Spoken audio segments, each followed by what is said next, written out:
This House now resumes its sitting. Good morning, everyone. We will continue with the debate.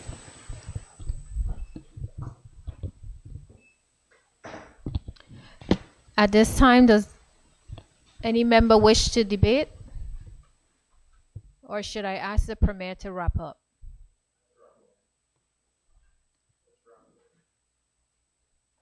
I, uh, I'm, I call on the Leader of the Opposition, Honorable Skelton.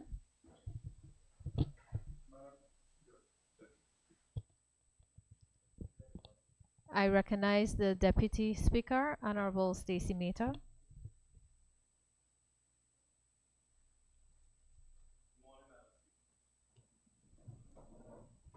Good morning to the listening audience. And for those of us who are here in the House of Assembly, good morning to you as well.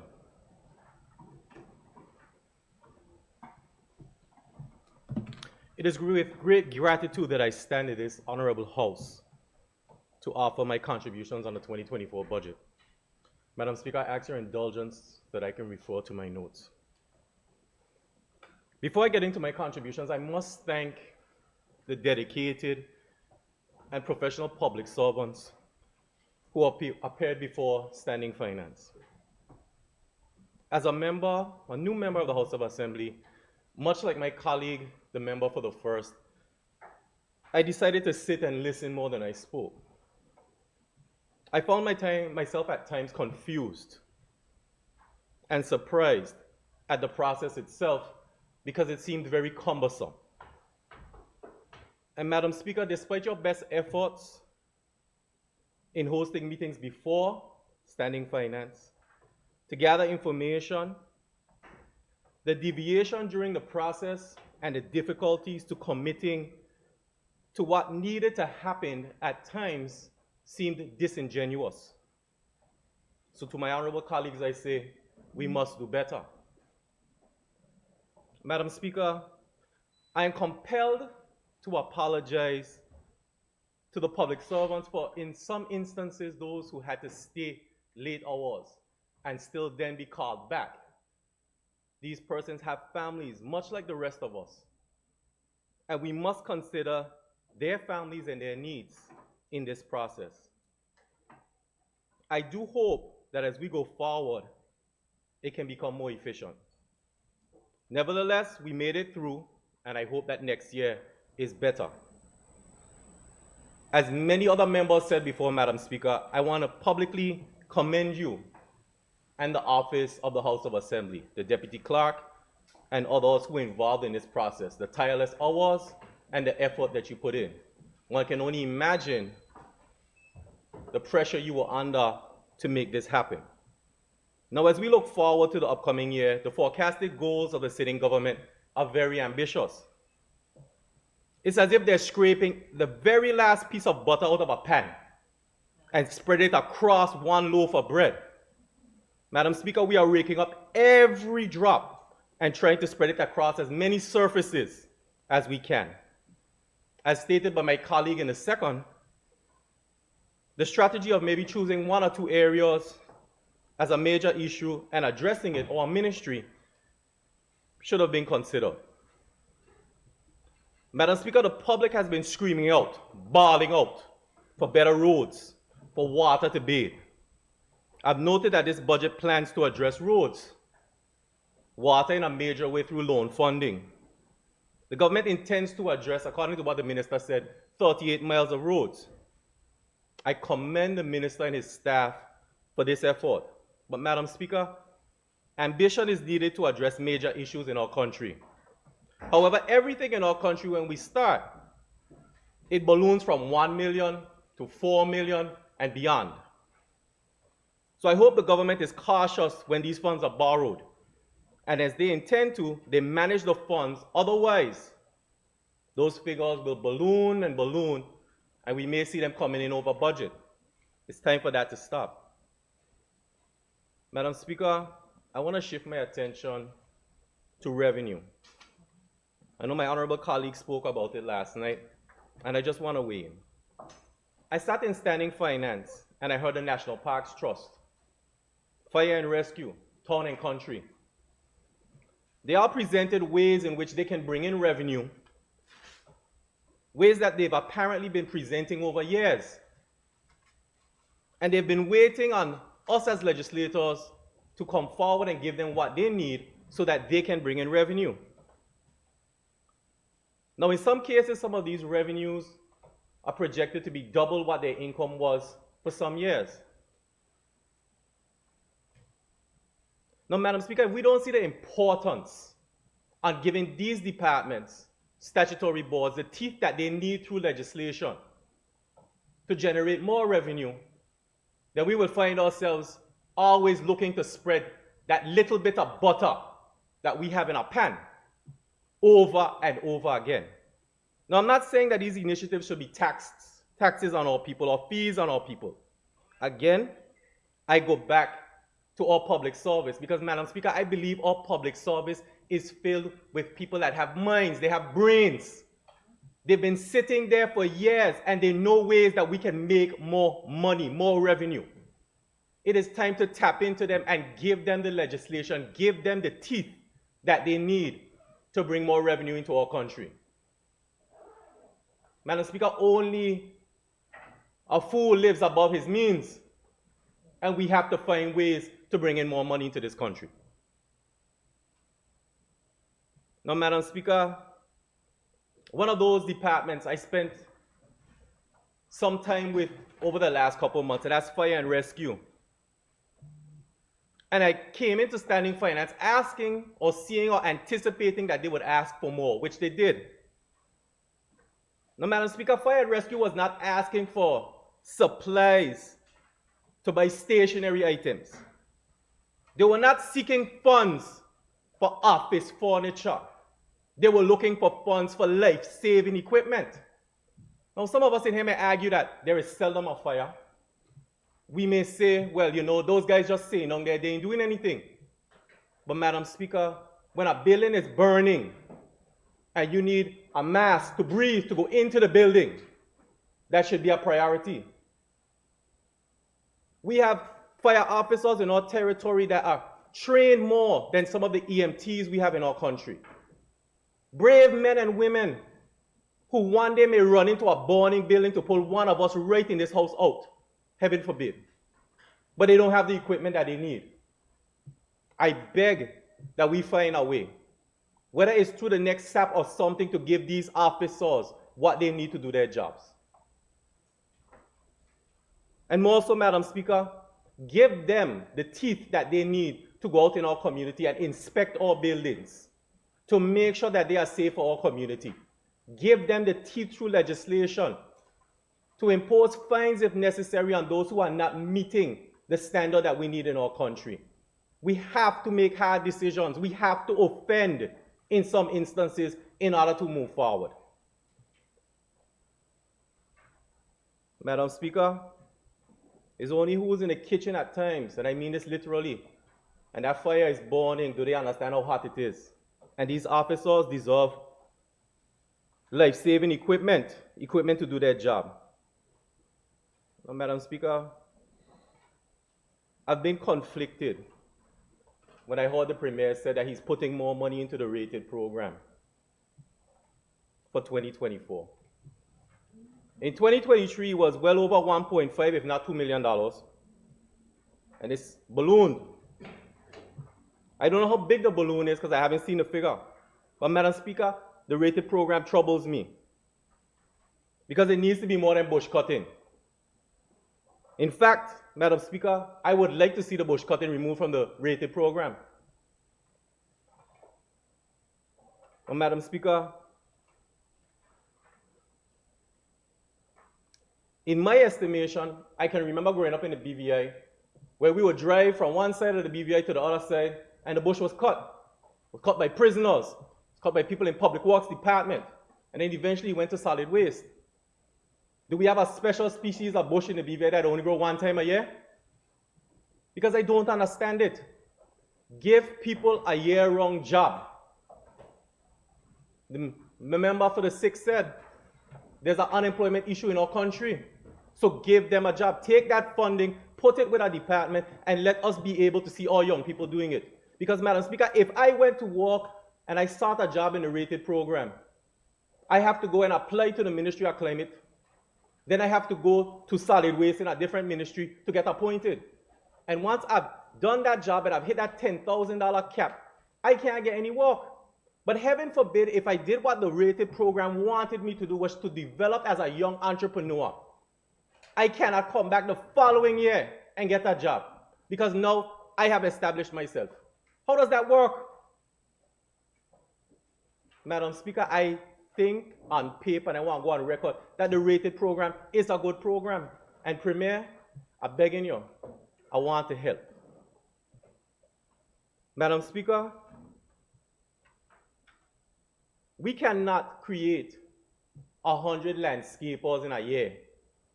So if the idea and the ideal behind the program is that they will eventually become their own business owners, how are we going to create all these young people to go to cut bush? And if they only cut in bush, how are we teaching them landscaping? Are they designing ponds? Is there something within the program that is teaching them how to know a shrub and a bush, where it should go, and what landscaping is really about? Because I don't see it. Madam Speaker, as I said, I am old enough to remember cutlass swinging during the summer, cutlass swinging during the Christmas. We were cutting bush, but now we dodging it. We getting scrape up.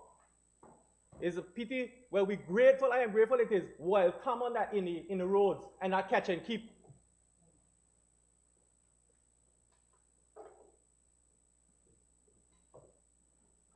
Madam Speaker, I would like to see the rated program work in conjunction with the wider business community. It's been said, with the Labor Department, with the Small Business Bureau, and all our relevant agencies to make sure this money that's going into our young people and our older people makes sense. I saw the Deputy Premier has some funds in for the Small Business Bureau, and I hope, it is very timely, I hope that that money allows for young entrepreneurs who may come out of the rated program to be able to build on what they need to build, because putting a person in a job for 6 months is not developing a career. We must find a way to give longitudinal impact to this program.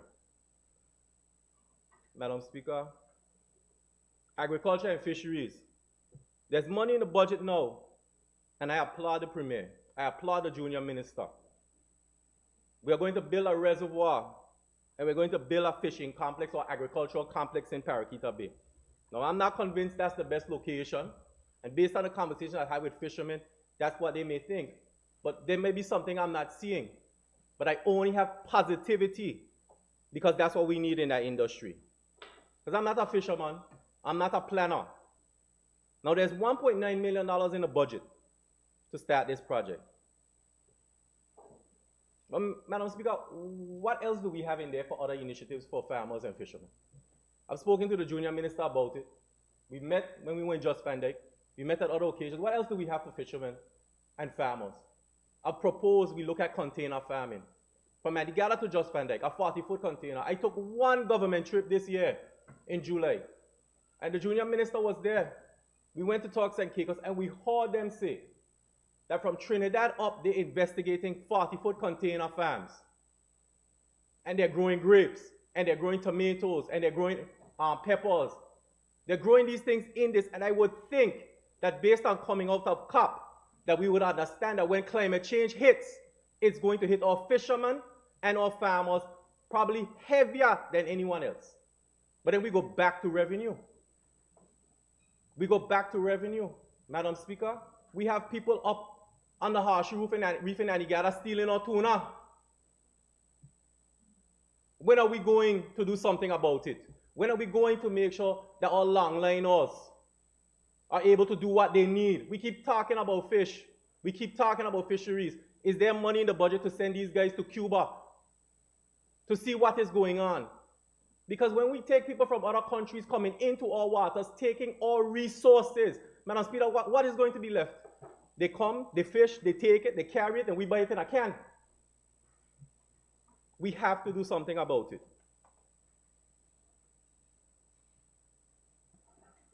Now, Madam Speaker, my heart is always with the young people.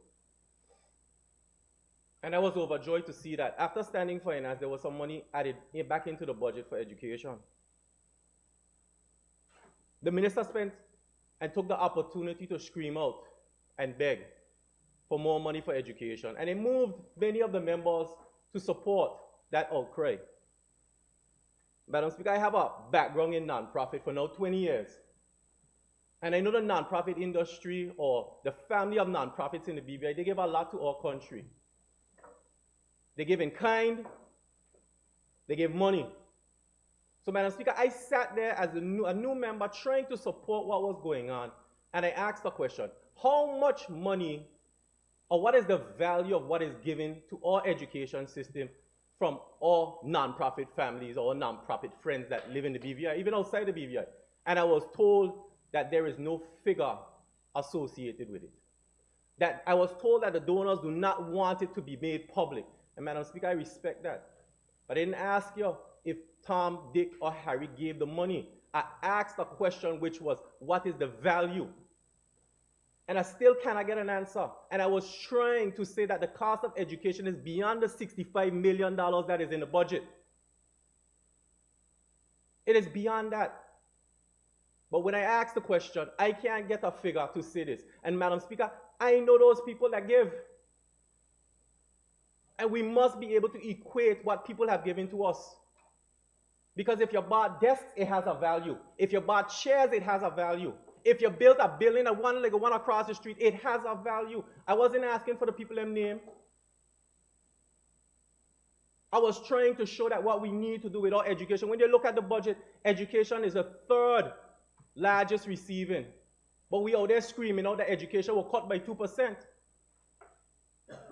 But I was trying to help. So, Madam Speaker, as an elected member of this House, I want to go on record that if I ask a question as junior as I am, I expect a response that makes sense. Madam Speaker, we steaming. No child left behind. From good to great. I know we full steam ahead in education. I don't buy into these buzzwords, Madam Speaker, because when I speak to my colleagues in the education system and I ask questions, I try to find out where we're going. So again, I ask a question, how much money has been spent on STEAM? And Madam Speaker, the response I get back is $57,000 on resources.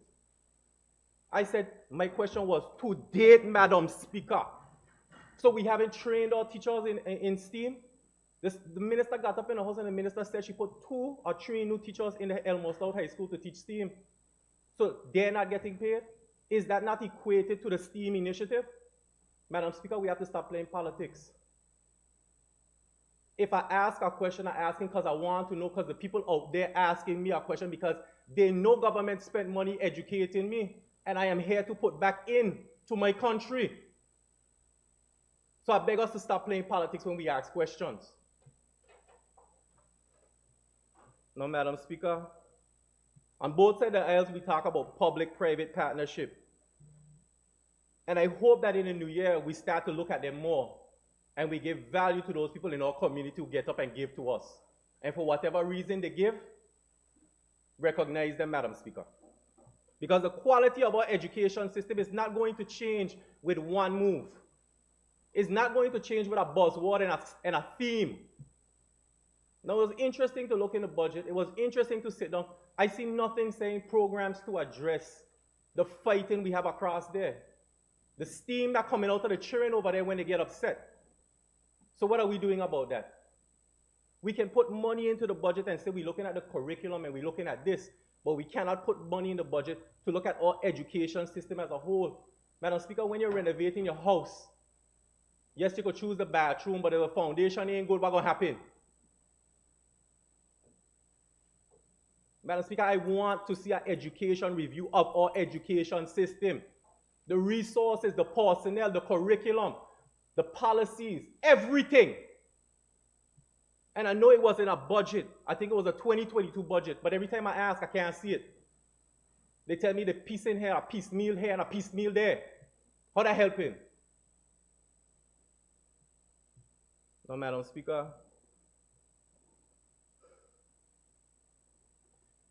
I'm going to move on for that, Madam Speaker.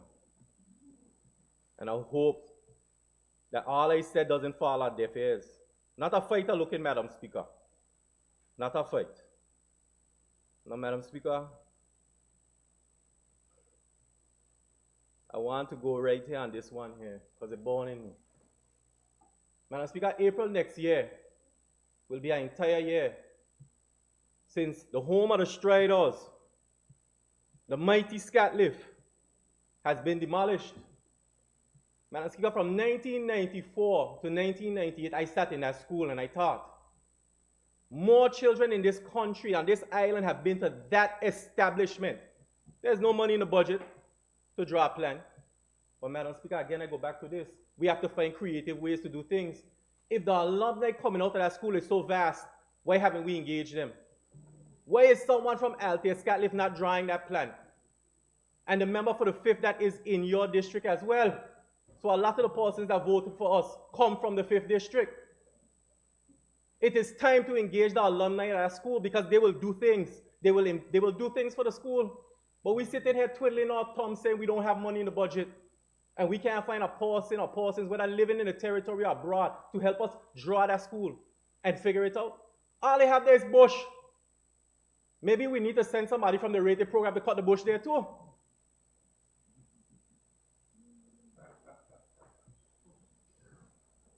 Madam Speaker, I hope in 2024 we figure it out. Because the young people of our territory deserve a school in town. And it doesn't have to be the same facility that went back there. Maybe we need to consider doing a building or a system for gifted children in the BVI. Maybe it is time to take our exceptional children, the ones who are going to be at the higher level of our society in terms of the jobs that we know are needed, and put it there. There's a program in the States, Madam Speaker, and I'm going to say it in this house. Everybody go on Google, called KIP, Knowledge is Power Program in the US. Let's bring it. Let's figure it out so that all young people are given something that advances them instead of trying to create an average society. Now, Madam Speaker, I want to touch the elephant in the room. As I said earlier, I went to Turks and Caicos in July, and a taxi driver picked me up. Yes, Premier. And the taxi driver said to me, y'all have a COI going on? And I said, yes. And he said to me, what is happening with things there? Because he said things with them, they're still waiting to figure out what's going on. Some things going this way, some things going that way. And it made me, during standing finance, think about a few things.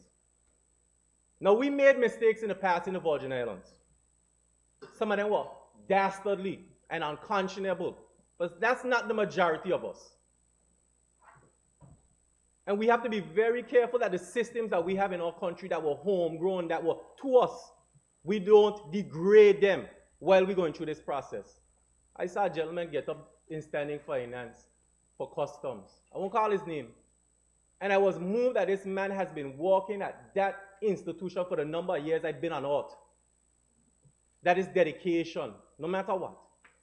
And when you look in the budget, you see, well, Customs Department have $6 million, but the police have 25. Madam Speaker, what makes the police department more important than customs? We cannot sit here and watch all systems that we have for all people go down one way and come up the other. In the SAP, they had money because the police have to be at the port, and they get 8 million, I think it was. We have to be careful. The Commissioner Inquiry now, in April again, will be hitting 2 years. Can we get an end date? Can we get a cost? How much is it costing us? It's costing us money, but it's also costing us our reputation. And I'm not saying that it doesn't need to happen, but I think our people, we deserve an answer as to when it is going to come to an end. If it's 5 years, tell us 5 years. But we sitting down here watching this thing dangle above our head, and all we keep saying to ourselves is, the people from the UK coming. Well, Madam Speaker, you know, I got people in the UK. Some of them is my cousins. I'm not looking for them to come here. We have to figure it out. We have recommendations. We're working on the recommendation, but every time you look, there's an update. But where we going? I'm not blaming any member in the House. I'm not blaming the civil service. I'm asking for information because it is about money. They tell us do this, they tell us do that. It is money that's being spent, and then all people get less money. Madam Speaker, before I take my seat, we talked about roads, we talked about education. I want to talk about one more thing before I sit down. Mental health, Madam Speaker. It was either just before the campaign or just after the election. I was driving coming around there by Virgin Queen. And I watched Sanel, we know who he is, run into the middle of the road and traumatize a little boy and his mother. They were just coming from St. George's Christmas concert. No, from a concert, sorry, by St. George's. And I had to get myself out of my vehicle and say, Sanel, stop your stupidness. And I could say that to him because, yes, Madam Speaker, he went Altus Scatliff. Madam Speaker, when I see these things, it burns my heart. We have people in the prison who have mental illness, and we put them up there. We have seen people in our society that suffer from drug addiction. They wind up, they have mental illness, then they suffer from drug addiction because people in the community shove crack on them. What are we doing? We as members in this house, I'm not calling it on us, but we know how stressful life becomes. We watch tourists come into this country, and they're afraid because some of these same individuals pressure them. Women in this society might not want to go to a certain supermarket down there because you always have somebody down there begging them, intimidating them. We have to do better, and especially as life becomes harder for our people, how are we helping them? I could count the number of people I have seen in the last 20 years up in East End. Young people now, and the people I've seen on the street are young people that I have been involved with, and it bothers me as much as the young people I see in prison. You cannot take up someone who has a mental illness and put them behind bars. It is wrong. But yet we discuss all kinds of things in here. Yes, food, high fuel costs, all kinds of things in this country. Rent is expensive. And Madam Speaker, I will sit when I say this. I hope the rest of the year in 2024, if we cannot put money into it, make the legislation so at least things are being put in place to make it happen at some point. Madam Speaker, I love Christmas season, and I wish you the best. I wish all the members in this house the best. Years ago, I used to play Santa Claus, and now I ain't doing it again. But at the end of the day, we are all one. And I hope what I have added here today makes my colleagues think. Blessings to everyone. Thank you, Honorable. Any other member at this time wish to debate? I recognize the Leader of the Opposition, Honorable Ronnie Skelton. Thank you, Madam Speaker. Madam Speaker, I thought a couple of the ministers would have answered all my questions so I don't have to talk for 2 hours. But you only gave me 1 hour and 15 minutes. Madam Speaker, I too would like to join with my colleagues on both sides of the aisle to thank you and your staff for the job you have done in getting us to where we are today. There is a 60-something standing finance report that you have submitted. Madam Speaker, we know it's not perfect. We know we can do things to improve it over the years. The only disappointment I have with it is that it's standing finance is a report from the House, but all the pictures on it belongs to government people. Like there is no opposition in this House. That's not good for me.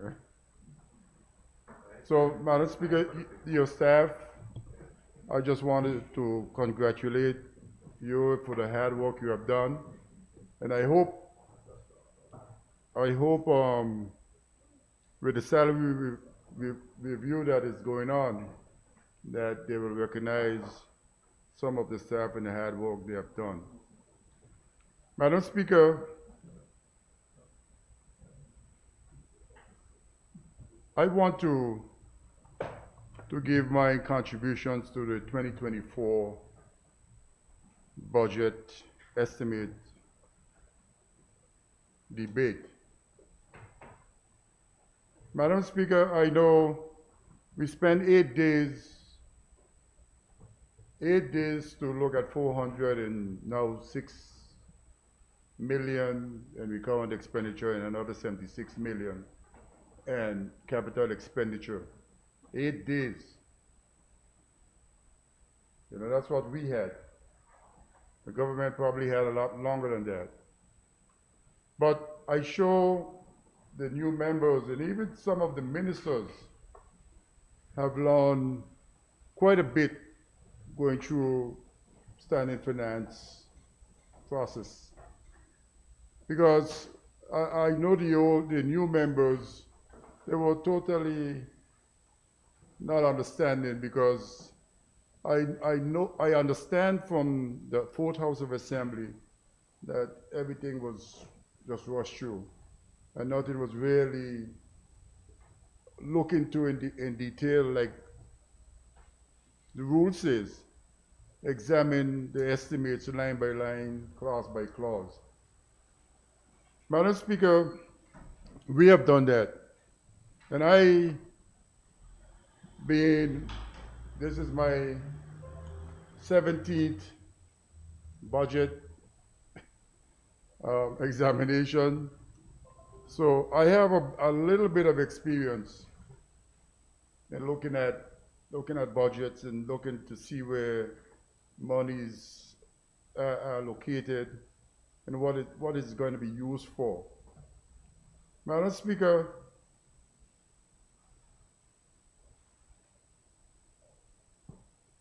I was one of the many people who asked a lot of questions. And even ministers then realized that there were more questions to be asked. So they too asked a lot of questions on their own budget and their own processes. But Madam Speaker, at the end of the process, I think there was request for an additional $27+ million.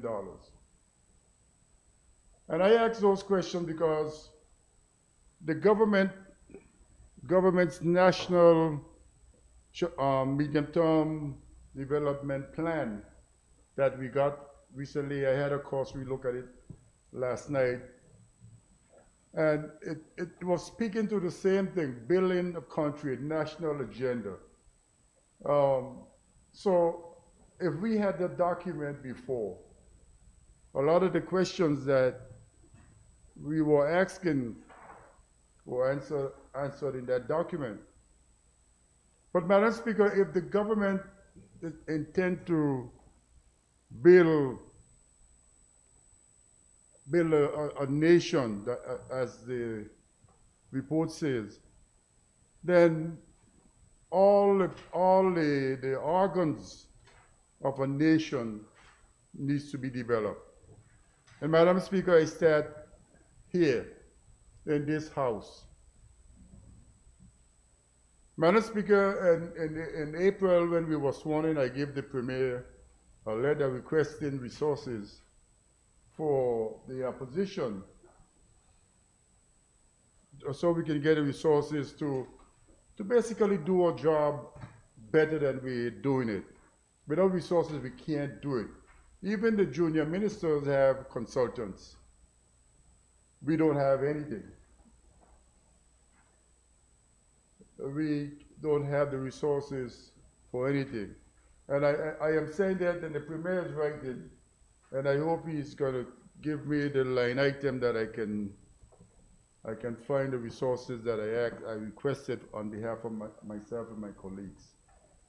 Madam Speaker, it's important, if we're going to be talking about nation building, and like my colleague from the Force mentioned, that independence of this country is closer here than it was yesterday, then we have to build the organs, we have to develop the institutions. We can't just give them lip service. We must, Madam Speaker, and I am pleading with the Minister, the Premier, and his colleagues to pay attention to that simple detail. Because without a parliament, you're not going anyplace. Without a parliament, you will have a governor. And I don't think that's what any of us wants based on 73 plus years since our forefathers fought and gave us the ability to be here to look after the needs and wants of our people. So, Madam Speaker, it's important that this institution, don't just look at the opposition as, oh, they need resources too. In every parliament that you go to, the oppositions, they have resources. So give us the resources. We're not asking for much. You know, you have 3 consultants, the AG has 2, the deputy. Everybody has a consultant. We have nothing. You know, and sometimes you need people to do in-depth research for you. So that's what we are looking for, Madam Speaker. So, Madam Speaker, we have a 406 million plus 76 million budget.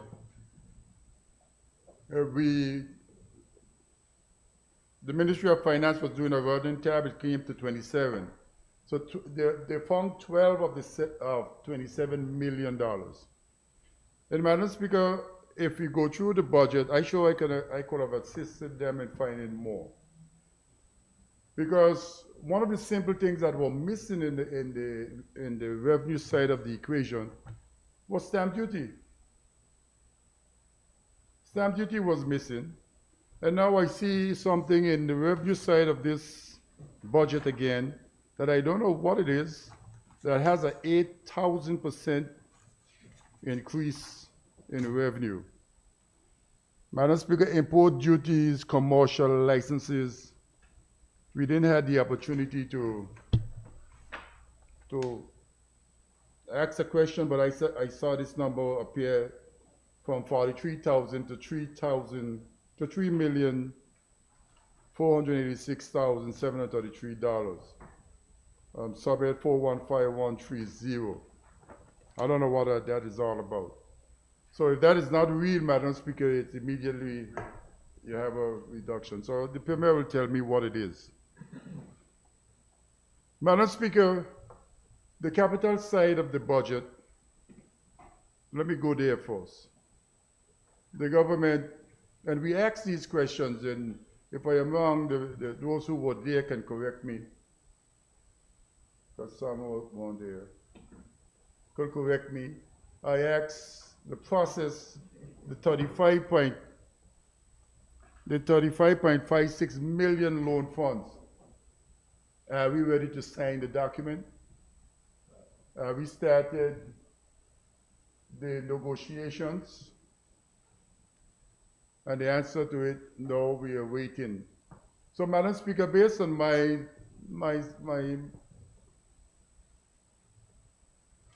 minor experience in looking for money, looking for loan funds, I know the government can do it much faster than I can. You know, you up April, May, June before you get $35 million to do what you need to do. So if this process was done, the legwork was done, and now we're just waiting for the approval of the House or the Cabinet to make it. It's simple. It's a simple process. But I don't see that happening before. And everything based on the medium-term physical plan, everything is based on some of this money. I look at, you know, all of our infrastructure is in chaos. Electricity, water, roads, ports. But some of them you can see a glimmer of hope that the light will not go out. before we basically get them up and get the light bright again. But Madam Speaker, it's important for us to, if we're going to build our country, we got to stay ahead of the game. My colleague from the six talked about tourism. We know tourism is the biggest employer in the country. We know that we have to pay attention, and we need to pay attention on all aspects of tourism, not just the cruise ships coming in the harbor, you know. And my colleague, Deputy Speaker, mentioned just now, national parks. They were before us. And, you know, and I go on cruises, Madam Speaker, unfortunately, and I never went to any one of the natural things around the globe for $5 and $10. But here we're doing it. We are making a mockery of the whole environment. Because some of these wonders, you pay hundreds of dollars to get in. I'm not saying take it to those levels, but we could get some more monies from cruise tourism for bats, a national park,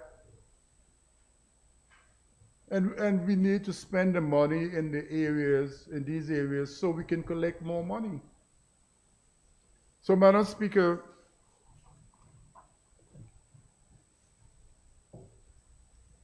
the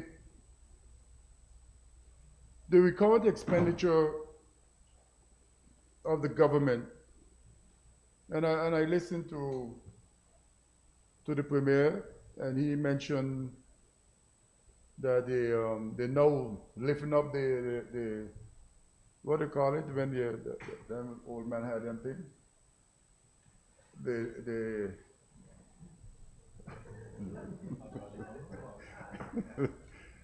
You know, it's looking at the pension liability of the government.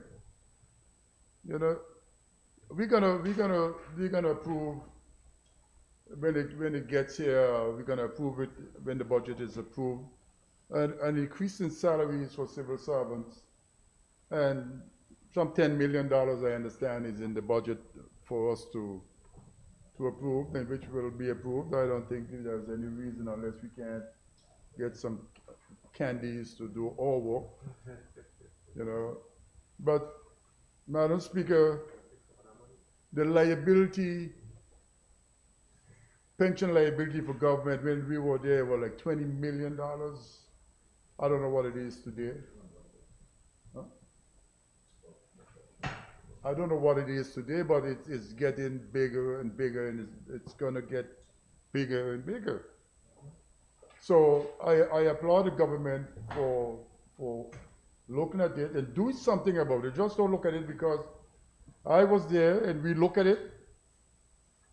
We looked at it. By the time we get ready to do something about it, they fire us.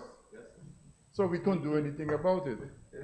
Don't let them fire you before you do something about it. No. Something needs to be done. You know, because I don't want to use that phrase yet, man.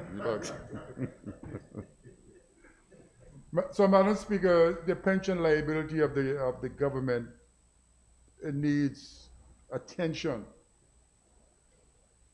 It cannot continue the way it's going. We can't sustain it. And those of us who have gone before and benefited from it is at risk. Because eventually, although the law says pension has the first call on consolidated fund, first call, you know, that doesn't mean that you must be absent-minded and not do what needs to be done to correct that situation. Madam Speaker, I want to talk a little bit about the court system. Not I don't want to say in a negative light, but to see if we can find solutions. And I know the people, the the manager of the court were before us, and they made some recommendations. Madam Speaker, we have a lot of people in Balsam-Gott and remand. Any one of us tomorrow, based on the COI report, could get arrested and put us in Balsam-Gott, and we'd be up there for 6, 7 months, years on remand. That is not right, Madam Speaker. I think we need, and they recommended that we put another criminal court in place, even if it's for a short term, to deal with this backlog of cases. Something needs to be done. We talking about human rights. There's nothing right about what we're doing. We need to have this thing corrected. And if we need to beef up our court system, because the work is plenty, then we should do that. We cannot be taking away the people's rights because we assume that they have done something wrong. I saw yesterday, Madam Speaker, come to think of it, a guy who was on remand is now released because he was found innocent. He was acquitted. The innocent thing. You know, so what are we doing? How much other people we have up there arrested,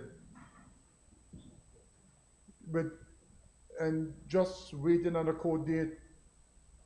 And I know if you go talk to some of these people, they're going to say in the system, they're going to say it's a combination of the lawyer and the AG's office, not the AG's office, the DPP office, and all of, a number of things that have people locked up for, and some could be innocent. Long ago, I used to hear growing up that it is better for nine guilty people to go free than for one innocent person to go to jail. But it seems to be the reverse. It seems to be the reverse now. You know, so Madam Speaker, I am pleading with the government to get on top of this. AG, Premier, get on top of this and let us, I know it's a governor's function. I know that. But you know, you need to get in this house and tell us what the problems are, so we can make noise and have our country corrected. Because it seems that to me that there is a deliberate effort, a deliberate agenda, to destabilize a whole country, you know, and this is not right. 73 years we are in existence. I know the historian wanted to tell me, but we had a constitution back in the 1800s. I had no constitution back in the 1800s, Madam Speaker. We were slaves. What constitution are you telling me about?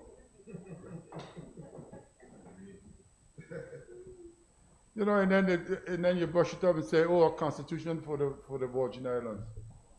But that had nothing to do with me. You know, so Madam Speaker,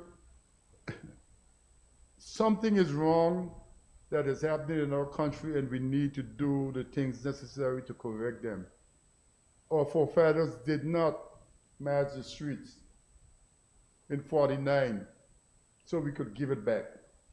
Madam Speaker, we have made mistakes in this country, not just now, all the way going up. But everybody is forgetting about the progress we have made.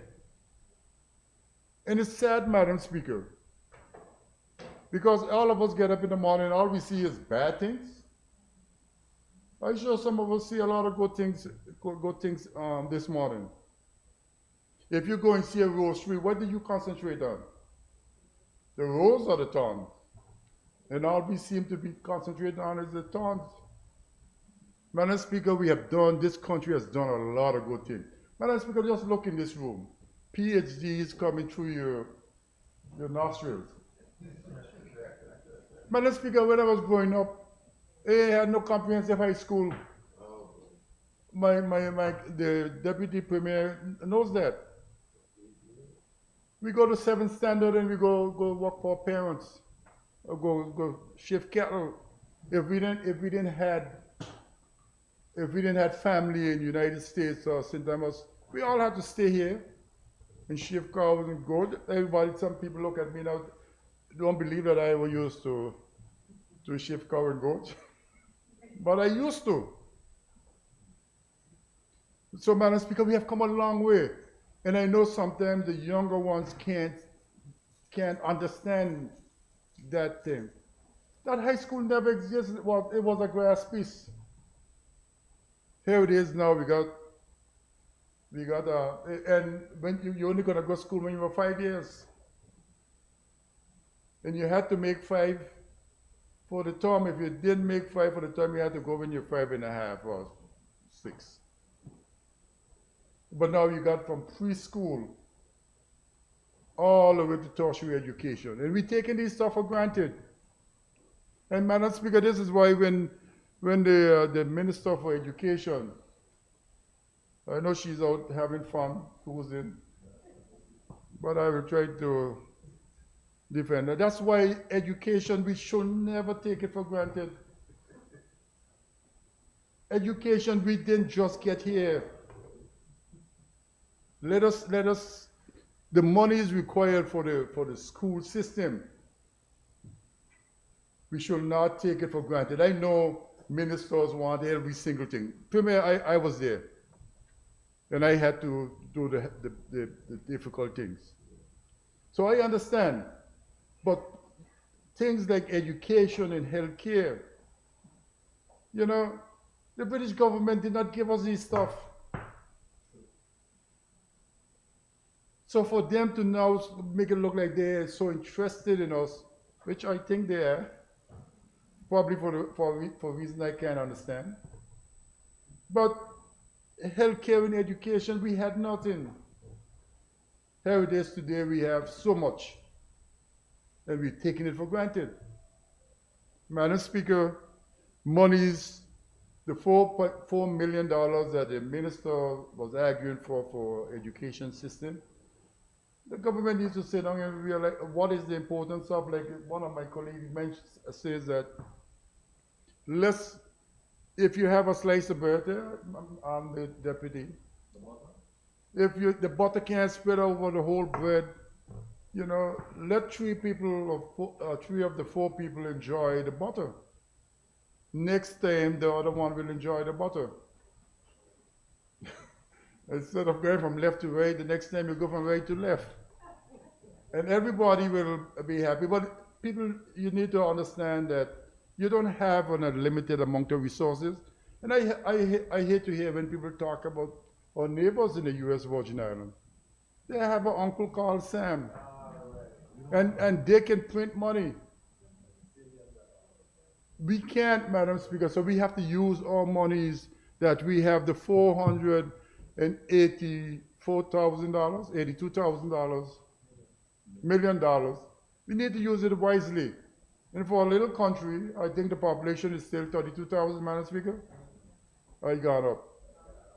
I hope you conquer the tourists.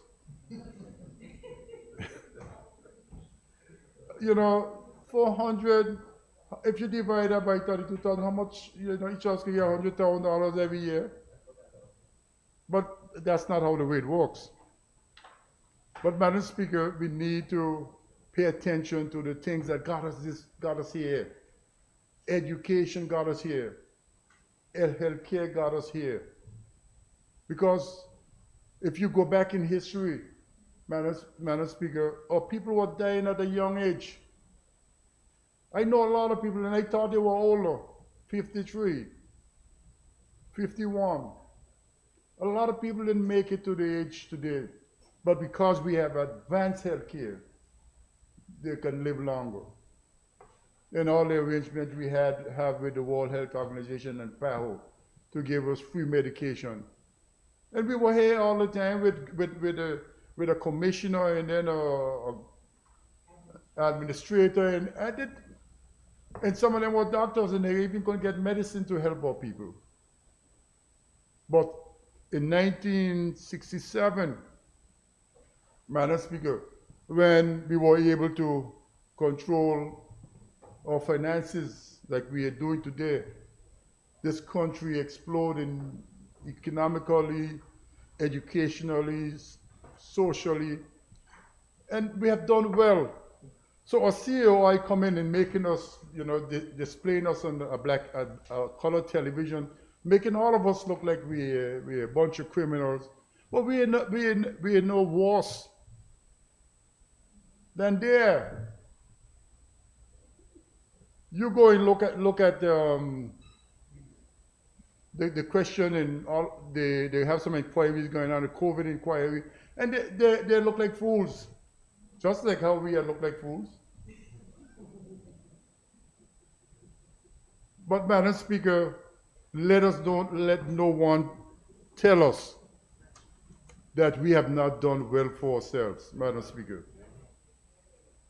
Madam Speaker, we have done well for ourselves. Madam Speaker, the Premier has went to COP28, and then he co-opted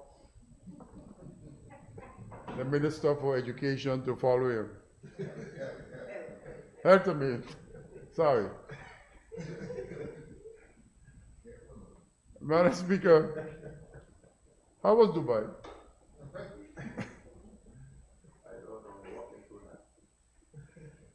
But Madam Speaker, I am one of those people, I think I understand. I am scientifically, my brain is oriented. And I think I have an understanding of global warming and what the effect is going to have on not just BVI, because we're closer to the equator where the wall is wrong. So tide flow is a bit less harsh than if you go, say, to the Isle of Man, where you get up one morning, the ocean is miles out, and the evening the ocean is right there, back in where it's supposed to be. But Madam Speaker, and I went on cruises to Alaska, and I went one year, the ice was here, and when I went back a couple of years after, the ice was miles away. So it says that something is happening. The ice is melting. But more than that, Madam Speaker, I think, and I want the Minister for Health to understand that, pay attention, because whatever disease or whatever things were in the ice, they're being released, and God knows, and I think they're still trying to figure out what's coming next. We had COVID, God knows what's coming next. But I know it's, according to the scientists, it's coming. So we need to be ready from a health perspective. So do not take health care for granted. Don't wait till you're sick, till you get on a gurney going down to the hospital to think that you could fix it, to fix you, Too late. You got to fix it now, Madam Speaker. And that's when I was the Minister for Health, that's what I was trying to do. A comprehensive healthcare system, Madam Speaker. I know the budget in health is about 36% of the budget. I was trying to create a comprehensive healthcare system. The hospital was just part of it. We were building health centers in East End and East End and West End, so that you keep people in the areas they're living in, so they don't have to come to the most expensive part of a healthcare system, which is a hospital. We were building helipads and using airports and the sister islands. Madam Speaker, we were looking at the non-communicable disease to get people to understand take care of your needs. We were educating you. We were sending people on the outside through the not environmental health. The no. Community health to keep people, get them understanding. Don't wait till people go into crisis mode at their homes. Let nurses and doctors visit them at their homes. So, Madam Speaker, if a government is not going to look at healthcare from a comprehensive point of view, we're going to have the fiasco we have in now, where we're talking about NHI. NHI was just a financing part of the whole system. And based on the monies the government's supposed to put in it, and based on the contributions from employers, employees, the numbers were supposed to be, by now, nearly $100 million in the system.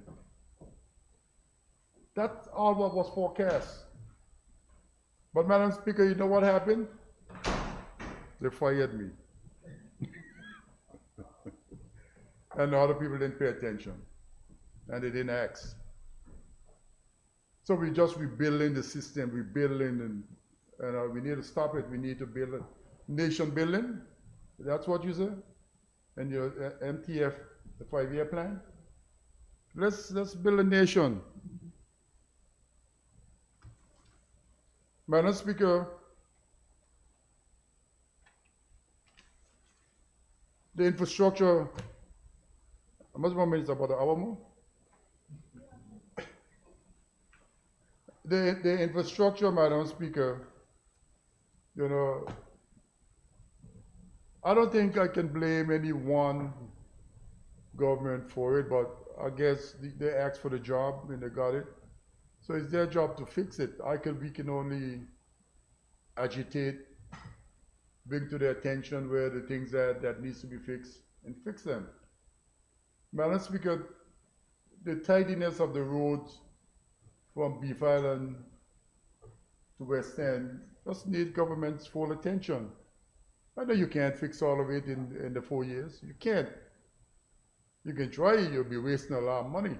But you need to keep them motorable. To me, that is one of the keys. Keep the roads motorable, and everything else will happen. But it seemed to me from our Standing Finance Committee meeting with the Public Works Department, who under the some Public Works Act, responsible for roads, bridges, and public buildings in this country. It seems over the years, Madam Speaker, that function was taken away from them. They were not equipped. They were not given the resources to do what needs to be done. So we have a public works. We're spending millions of dollars in public works to keep it in existence. But the functions, the work that needs to be done to come out of the public works is not happening. And you're not the first minister, you throw up your hands in the air. You're not going to be the last either, but we need to fix it. We need to get public works doing what it's supposed to do. And it can be done. All the public, they need the resources and give them timelines to get things done.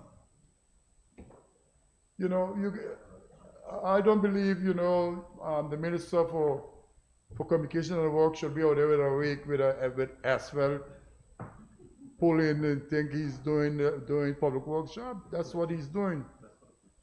I know there's a picture up, but you could take a better picture before the hot asphalt fall on his foot. But, Madam Speaker, let's get public works moving again. I think in the national MTFP, medium-term physical plan, they talk about some of this stuff. But let's get public works doing what it's supposed to do. Because we're just, the salary increases that we're given, which is, some people will argue that it is not sufficient. And they're right. Because some people who are at the top of this scale is not getting anything, nothing much. So yeah, they have arguments. But let's get public work moving to help us to fix the country. Every time the government wants to throw some asphalt along the road, you know, they do a RFP, and the truck come in. Public worker trucks up there while you do the RFP. Let public worker go do some of the stuff. If they're doing it, that's great. But Madam Speaker, a road infrastructure from the airport to West End needs thing. And don't forget, some people go over the ridge. Over the ridge is not as bad as the main road. Although when you get to New Bush area, we have that's a catastrophe up there happening. Madam Speaker, then we go to the environmental head. You come from the airport to West End, and the country is a nasty place. All along the road. You know, we talk about the rated program. And the rated program here, Cut Bush. That's and I always argue this. My colleague from the aid will tell you that I always argue with it. All we can do is get our people to cut bush and clean guts. The guts need to be cleaned, the bush need to be cut. But we have this rated program and putting your people to work to cut bush. What message are we sending? What message are we sending? Madam Speaker, we can't continue this way. We need to get permanent teams of people allocated to an area to solve some of this issue. And it can be done. Because when this program was started, the cleaning of the roads and the making sure the bush is cut, it started during the former Premier time, Mr. Stout, when Public Works had a lot of elderly gentlemen up there, and they were not able anymore really for the 8 to 8:30 to 4:30. So wherever they were living, they give them a stretch of road. Keep this area clean. If you don't keep it clean, when Bennett come down, Bennett Smith or whatever come down, if it's not clean, you will not be paid. That's how it started. And we just need to assign people. Up back in me, I think Darlin, what's his name was? Dawson? Rufus Dawson comes down from his house all the way down and clean McNamara and then that's it.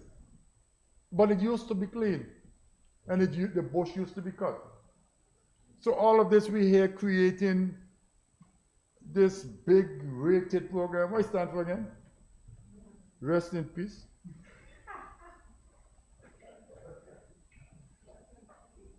No, we're creating this stuff to run away. And it brings me to the point, Madam Speaker, it brings me to the point we're running away from the COI. But are you sure we are not creating another avenue for the COI to come to check on a rated program? Is that what is, are we sure? And I understand from the Premier when he was talking, Madam Speaker, that he has put some money in the ministries for district allocation. Assistance grant. Are we not doing the same thing again?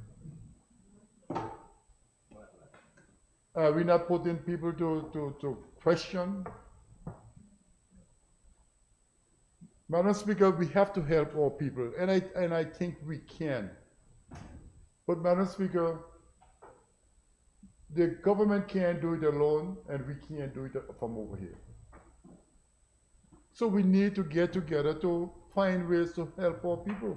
Yeah, the member for the 6th, he has the highest unemployment. I guess he has a statistician of the, but it could be right. You know, but Madam Speaker, we need to help our people better than this. The rated program, they get $10,000, they can't come back until next year, until 6 months. 6 months, but is that what we, and how can someone, Madam Speaker, the Premier says The Premier says that the working poor, a lot of the civil servants are working poor. You need $23,000 a year to live in the country, 23,100 and some dollars. But Madam Speaker, we created a program to give people $10,000 and tell them they can't come back. We need to get better jobs for the people, and we need to create some of these jobs. No, I am not for, Madam Speaker, I am not for putting people on the government payroll until we get the pension stuff fixed. So, Madam Speaker, the rated program, while it's, I think it's the best thing since sliced bread, we need to find a program to put our people to work. Madam Speaker, let me leave one there for the last. Madam Speaker, water and sewage.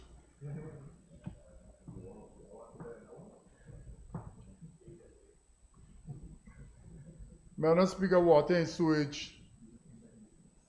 For water and sewage, Madam Speaker. I think without the resources in water and sewage, we will continue to waste monies. We spent this year, $30 million to purchase water.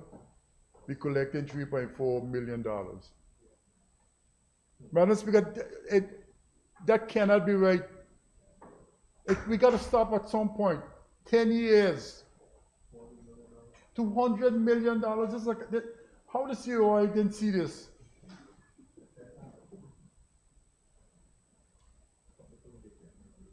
Madam Speaker, something is wrong here.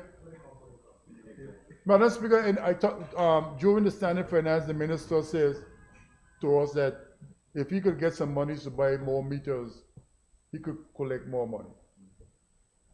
So I think the Premier and Minister of Finance needs to take some of his money off the back end, make sure you get meters, put them in highly densely populated areas where water is flowing, so you could collect monies to offset the water costs.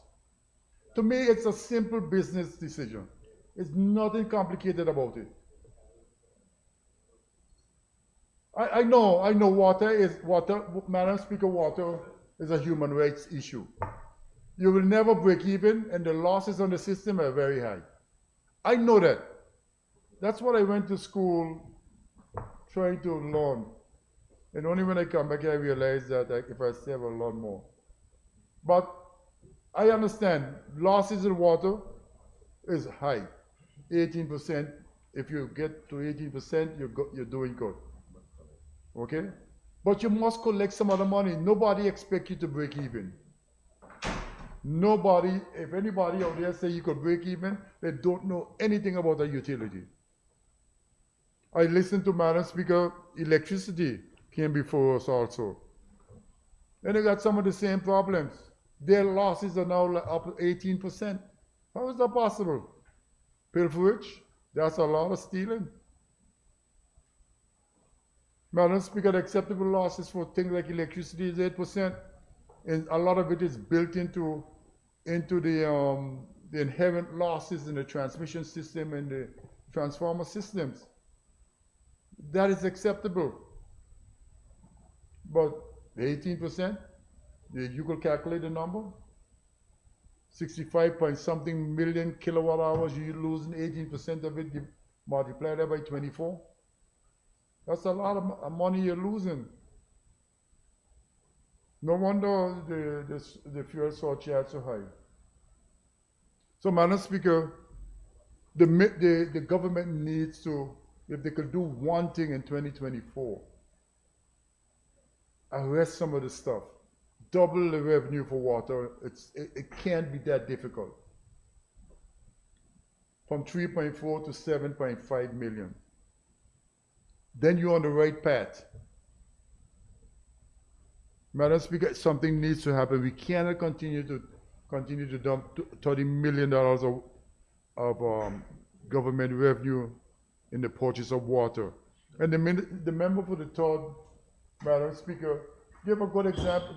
I think his demonstration brought the thing to light. It says that if they produce the water, 2.3 million gallons, and you can't use, you got to pay for it. And if you don't want it, and you can't use it for the next day, you're paying for the same water.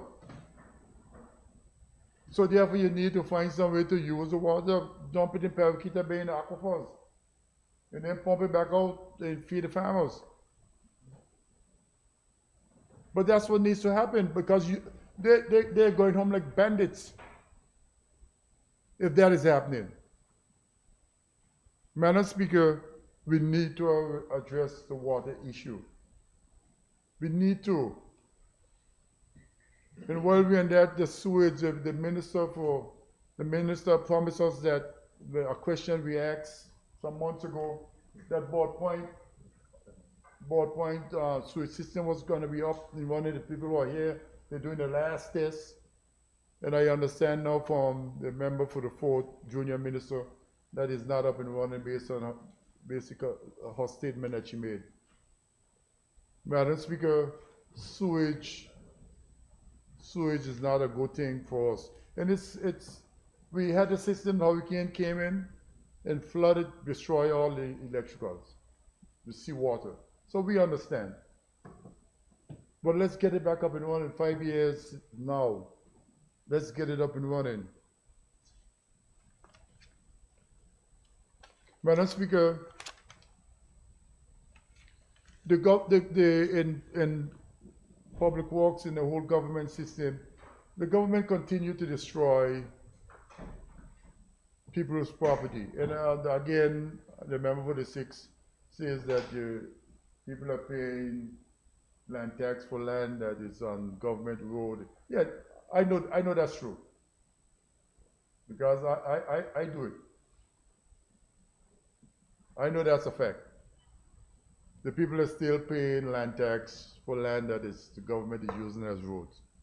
That's a known fact. Because I could, if you anybody tell me, I could bring the evidence. Okay. So, Madam Speaker, the government, through Public Works, run down a young man gate up in what do you call the place? Where overlooking Seacoast Way, Pleasant Valley. For years now, and they're asking for a quotation. They gave them a quotation, and it still can't be paid.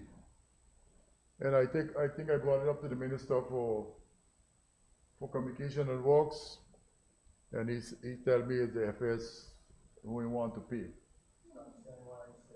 Well, help me out now. So, Madam Speaker, the FS won't pay. Madam Speaker, we can't continue to do this stuff. Destroy private citizen thing because we are the government.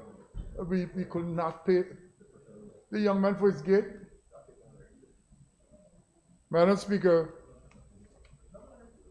the AG, I recommend to the young man to sue the AG, so at least he could get his gate.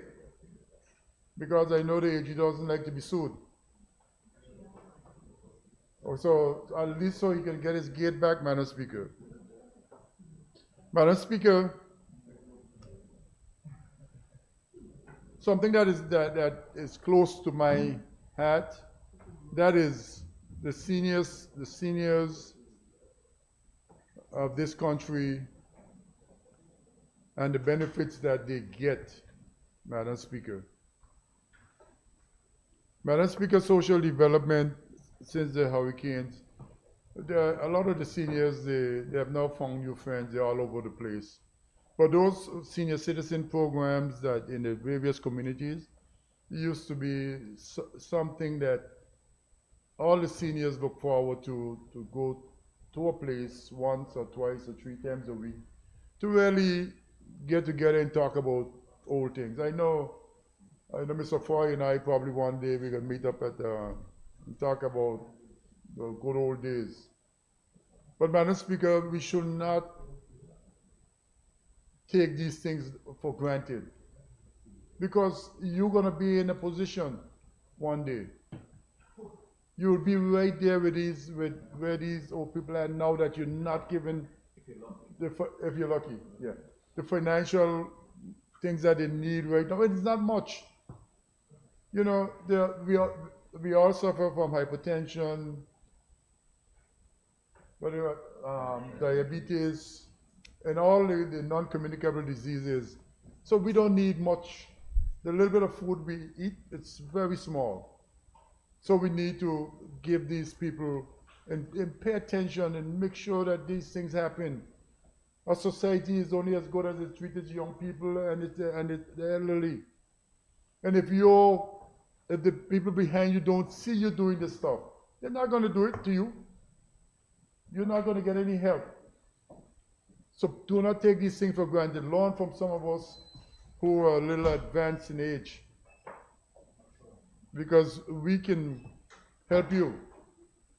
Madam Speaker, social development. We had a fund here, 1.6 million it was, total. And they found that we were abusing it, so they sent it up to social development. Madam Speaker, some of the needs that people need to apply to social development, Madam Speaker, the Social Development Act needs to be amended to include some of these needs. And if we don't do that, we're just not helping people. And some people need help. Madam Speaker, even again, Minister, when we were there, even things to amend to make sure that that legal fees for domestic violence and all those kind of stuff were included to help people who are in trouble to get out of trouble. A lot of stuff in the social system, the social net of this country needs to be looked at. And we need to do it, and we need to do it quickly because the hurricane destroyed quite a bit of it, and everybody taking everything for granted now. But build safety nets, Madam Speaker. Madam Speaker, I want to talk a bit about the economy, the banks, the insurance companies.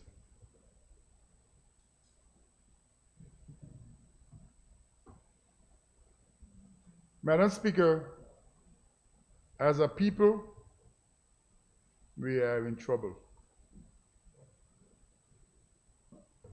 Madam Speaker, we got this distance because our people own the land. We were able to build houses, and so we had a dominant set of people in the economy and the society. People from other Caribbean islands came here and recognized what we had, and they were so amazed here because in where they came from, the government had to build housing stuff and stuff like that. But here it is, we own the land, we were able to build our houses, we were able to do that. All of this stuff is at risk. Madam Speaker, a young person wants to build a house today. And the cost of building a house alone is exorbitant. The cost of insuring the house after they finish is going to be a huge nightmare. You know, some of us who are in here, when we leave from here and we don't get another job, we got a huge problem. Madam Speaker, I don't know if they send a signal to us that our houses are too big, we should build them smaller and less attractive so they don't cost so much. I don't know if that's the signal, but I know for a fact young people have a problem. People who, even those retirees who have taken out mortgages on their homes to send their children to school and so forth, the children come back now and won't pay a cent. They're in trouble because if the bank is insistent that they show their property, they have a problem because they don't have that level of disposable income. It is crazy. And something needs to be done. We need to get a think tank to address this stuff. I don't know what the answer is. I can't say like the government should do like FEMA, because I know the government can't run anything. Not you government, but government. So they only make a mock of it. But something needs to be done. You know, can we build a system where the government reinsures so they can get cheaper rates, and so they'll cut out all the insurance company insurance commissions and all kind of stuff, so we could bring things to so people can expand, can build homes again. Madam Speaker, I am worried. Everything we have are at risk. Those of us who could afford to do some of this stuff, we can only be a small percentage. And eventually they're not going to give you no loan to build no house because you can't insure it. So is there a concerted effort to bring us to our knees? I am seeing a communist under every bed now. Madam Speaker, we need to get the government, the present government needs to get a think tank to find out if it's possible for us to do. Don't let them think, don't let them put them in a box. Tell them throw it the box. Sorry, Madam Speaker. You didn't hear me, sorry. Throw it the box and come up with some innovative thing for people. Madam Speaker, I am even hearing on the street from business people that a little bit of benefits that the government was giving business people, encouragement of industry, pioneer status and all this stuff, they're taking it away from the people now. You're making a mistake. You're making a terrible mistake. It's important for you to encourage your own people and to do well. All you're going to do is cause the cost of living to increase. We're making mistakes. But some foreigner comes with $50 million to tell you they want to build a hotel. You give them everything free. But your own people here who are spending $50 million, they're insignificant. You're making a mistake. We're making a terrible mistake. Madam Speaker, we are at risk, or people are at risk, or businesses are at risk. Remember for the six talk about small businesses and giving them a little thing to tie them over during difficult times. They can be made to pay back, but they can't go to a bank. If they go to a bank, you can't get the money in no reasonable time. If these people have existing establishment, it's easy to do it. But we can't continue to sit here and let the people in the White House tell us that we can't help our people. We've got to find ways to help our people. We must, Madam Speaker, we must be able to help the small businesses in difficult times. You have the big businesses. All of those small businesses are a result of the big business. They don't exist on their own. If you go in the ocean and you see a whale, there are a lot of little fishes on a whale. Because when he eats, a lot of little crumbs drop off big enough for a fish. Madam Speaker, we need to pay attention to these simple things. And they're causing problems over there, Madam Speaker. The banks, my colleague, Minister, Deputy Premier said the banks are nice. I have a lot of people working, good friends working in the banks. And I always tell them, you are my friend, but the bank is not my friend. Because whenever the bank ready to put whatever policy in place, if you want to stay here, you got to follow it. And it might not be in my interest. So while you are my friend, don't think I don't understand that the bank is not my friend. We have a relationship where it's good for both. But at some point, it's not going to be good for both, and you're not going to be my friend. So, Madam Speaker, we have a bank, the National Bank of the Virgin Islands, and we have it for a lot of years. And we all talk about it. When we were there, we talk about it. Now you're there, you're talking about it. But it's time we stop talking and do something about it. We up now begging all the other banks to go open places up now the place. And we have a bank where we're the shareholder. And we can't get them to do nothing that makes sense. We need to put the money in, we need to do what needs to be done and get it to do what needs to be done. You know, and we need to stop, we need to give it a span of 5 to 10 years to accomplish some markers.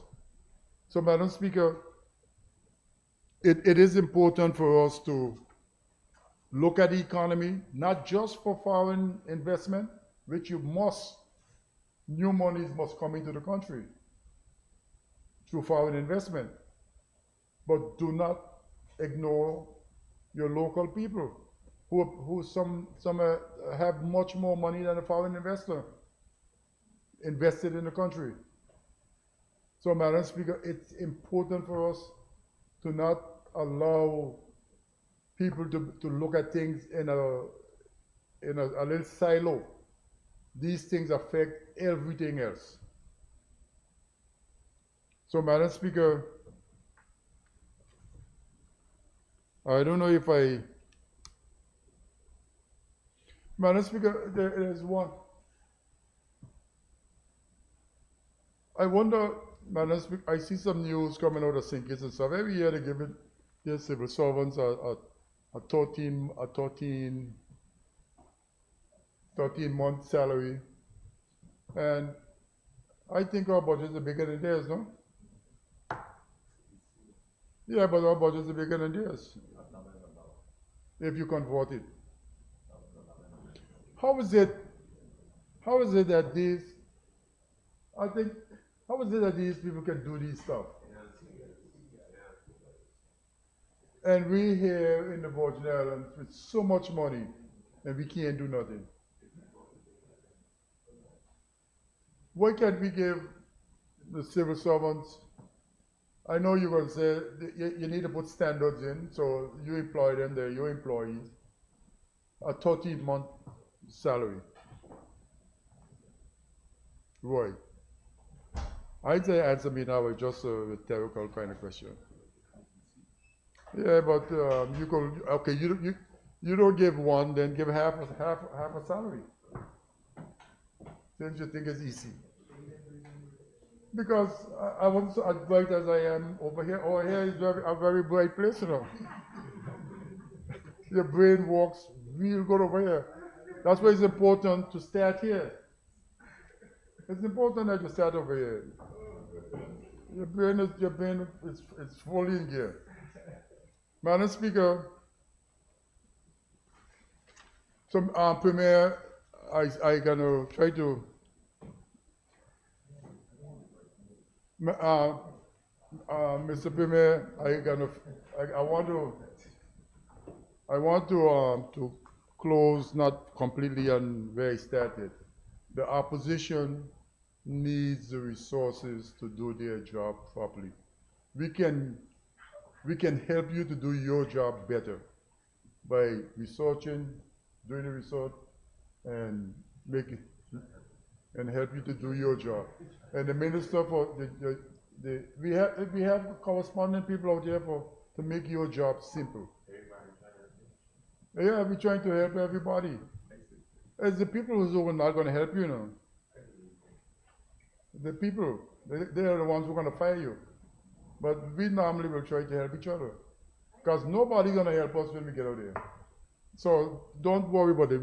We need some resources in the budget for things that you promise us. Otherwise, your word will not mean anything to me from hearing. Okay? So it's important for us. Madam Speaker,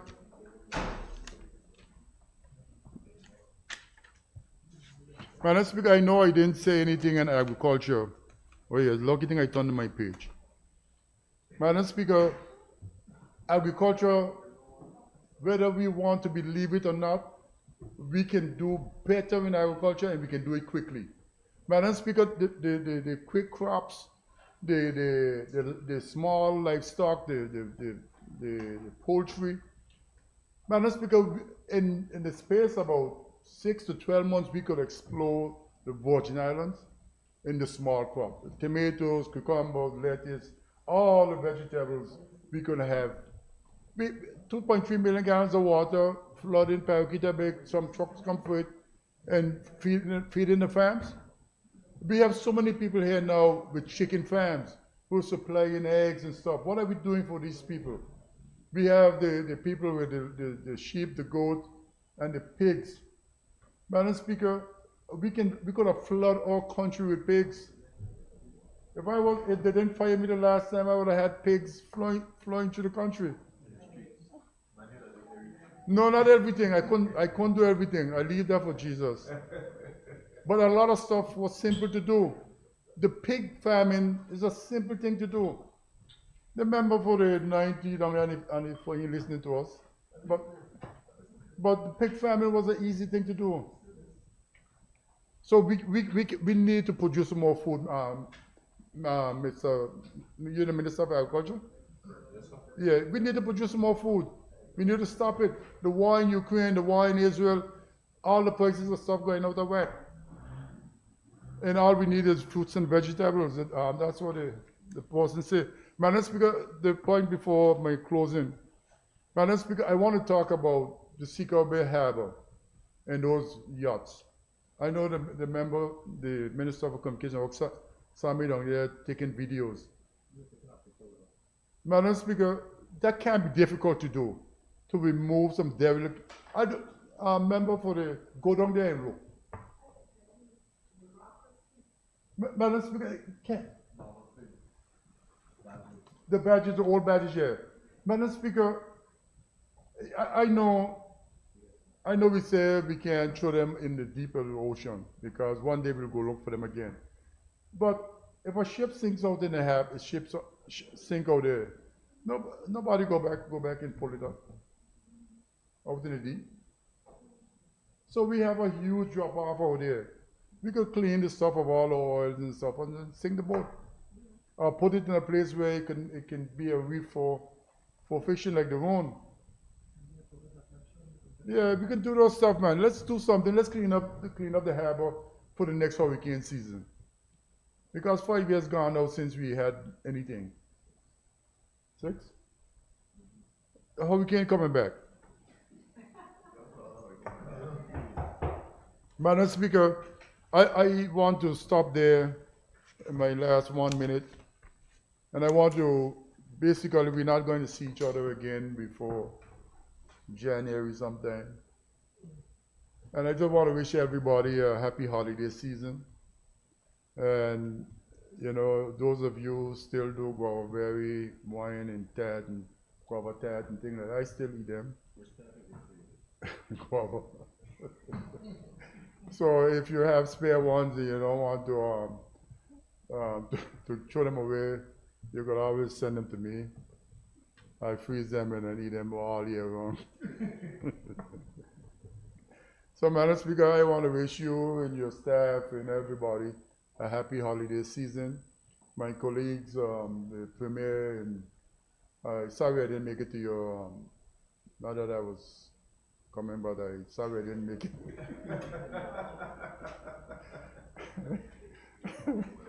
I had a wedding premiere. That's okay. That's all good. I'm sorry, I had a wedding. My nephew got married, so I had to go. Yeah, so I had a legitimate excuse. So I want to thank my colleagues on this side of the aisle for putting up with me for the last 7 months, 8 months. And we're gonna, once we get the resources from the Premier, we're gonna make our job much easier and much more interesting. And we're here to help. We're not here just to destroy or to make your life difficult. But there are problems in the country is in problems, we need to fix the country for all our people. I thank you, Madam Speaker. Thank you, Honorable. Any other member at this time wish to debate? I take it all members have debated. All right. Should I call on the Premier to wrap up? Because I'm about to do so. All right. I'll call on the Premier to wrap up. Thank you. You wish to debate?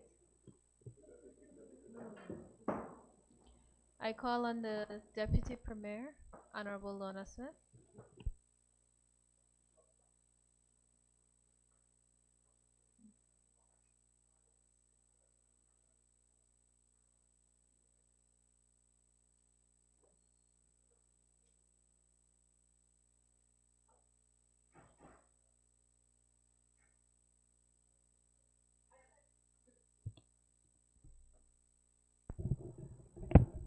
I thank you, Madam Speaker, for this opportunity to, is it on? For this opportunity to contribute to the budget debate around the theme of nation building and sustainability. I'd like to first extend my seasonal greetings to you, to your staff, and certainly season's greetings to the people of the British Virgin Islands. I'd like to also add my thanks to you and your staff for the excellent job you did during the Standing Finance Committee and your ability to complete this very large report that is before us. Madam Speaker, the Premier in his budget address talked about the British Virgin Islanders as the resilience of BVI Islanders as being awe-inspiring. At this time, I think we need to move beyond awe-inspiring for British Virgin Islanders and give them the tools for them to be flourishing, for them to prosper. I do think that this budget, 2024 to 2026, does provide many of those tools. I agree with the Leader of the Opposition fully that as members of the House, that they also need the resources in order to perform properly, and I hope that some of those resources will be provided. I did, during Standing Finance, support this position, and I did raise a question about it, but I hope that it can be taken through to fruition. Madam Speaker, I ask for your permission also to use my notes during my submission. The Premier also noted that employment had grown by 1.2%. Madam Speaker, we expect this employment to grow even more significantly in 2024 with the reopening of the Peter Island Resort in the spring of next year, which will see many BVI landers and others coming back to work. The extension of Nanny Key, and it's not just a little extension, it's a big extension. Nanny Key is going to spend millions of dollars. They are going to be establishing or building a super yacht center with a Michelin star restaurant together with several, I think it's about 4 restaurants that they will be building in addition to shops and so on. Long Bay Beach Resort will also be expanding, as will Norman Island. We hope that that will come on stream next year. And the normal construction throughout the BVI, including the sister islands, we expect that to continue. Madam Speaker, I am encouraged that at the end of 2023, our GDP had grown by 5.5%, and I'm also pleased that despite the prediction of last year, as cited by the member for the 6th District in relation to the medium-term fiscal plan, which predicted a drop in financial services, revenues, I should say that revenues did stay on par, that there was no drop in revenues, although it is true that there was a drop in the number of incorporations by the Registry of Corporate Affairs. In fact, there was an uptick from every sector except for the registry, and the reasons could have been related to those that the members cited, including the public registers matter, which I will come back to, the fact that people were uncertain, they were suffering from what is commonly called jurisdictional fatigue and so on. However, the main reason for the drop in terms of our financial services was because of the global tensions, specifically the war between Ukraine and Russia. I say that because, of course, you know that China is involved, and from China comes most of our financial services business. In fact, this isn't just a supposition on our part. We checked, and in fact, the Financial Services Commission sent a couple of their most senior people to China within the last couple of months, and the word that was received in China was that the BVI continues to be the jurisdiction of choice. I'd like to also mention other tensions, of course, the most recent being the war between Israel and Palestine. That also impacts us in a different way. We know that we have a large number of Palestinians living amongst us, and we certainly hope that this war comes to an end soon. We also checked, Madam Speaker, and I say this for the benefit of the member for the 6th as well as the people of the territory, we also checked on whether there was a flight of business from the British Virgin Islands by looking at our competitor jurisdictions. And we are assured that this has not happened, and we are grateful that this has not happened. Madam Speaker, my contribution to the budget is going to be around the areas in my ministry, and I should also say that the member from the 2nd, he asked whether there was a plan. I'm trying to remember the words that he used, whether the government had a plan, whether they had a priority, or whether they had established their priorities. And certainly this budget does indicate that there is a plan together with the priorities. I shall obviously speak about the priorities and plans as they pertain to my ministry, or the ministry that I head. And so I will speak about financial services, about business development, which we've heard a lot about today and yesterday, the modernization of our labor department, digital transformation. I'll talk about census. We will find out. We hope that we'll be able to find out whether we have 32, 35, or 40,000 people living in the BVI at the end of that census. I'm going to also touch on the physical state of our country. I'm going to talk about crime that I haven't heard anything about so far. And I'm going to speak with children, and specifically a little bit about children with special needs. So Madam Speaker, I have a few things to talk about in the context of the budget, of course. Madam Speaker, if I could start with the financial services, I remain bullish, as I always say, about our financial services industry. As this budget indicates, it's responsible for 57% of government's revenues.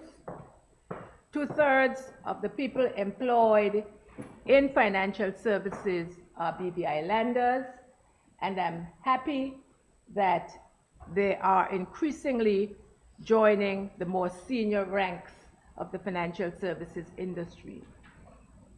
Our corporate registry holds about $1.4 trillion worth of assets, with the owners of those assets drawn from across the globe. And we are the second largest domicile of hedge funds, and we are well known for our family offices, trusts, and so on. We know that it's the financial services sector that kept us afloat after the hurricanes of 2017. We also know, Madam Speaker, that it's the financial services sector that kept us going during the pandemic and after the pandemic. Madam Speaker, one of my barometers in terms of the sustainability of financial services is how our young people responded to financial services.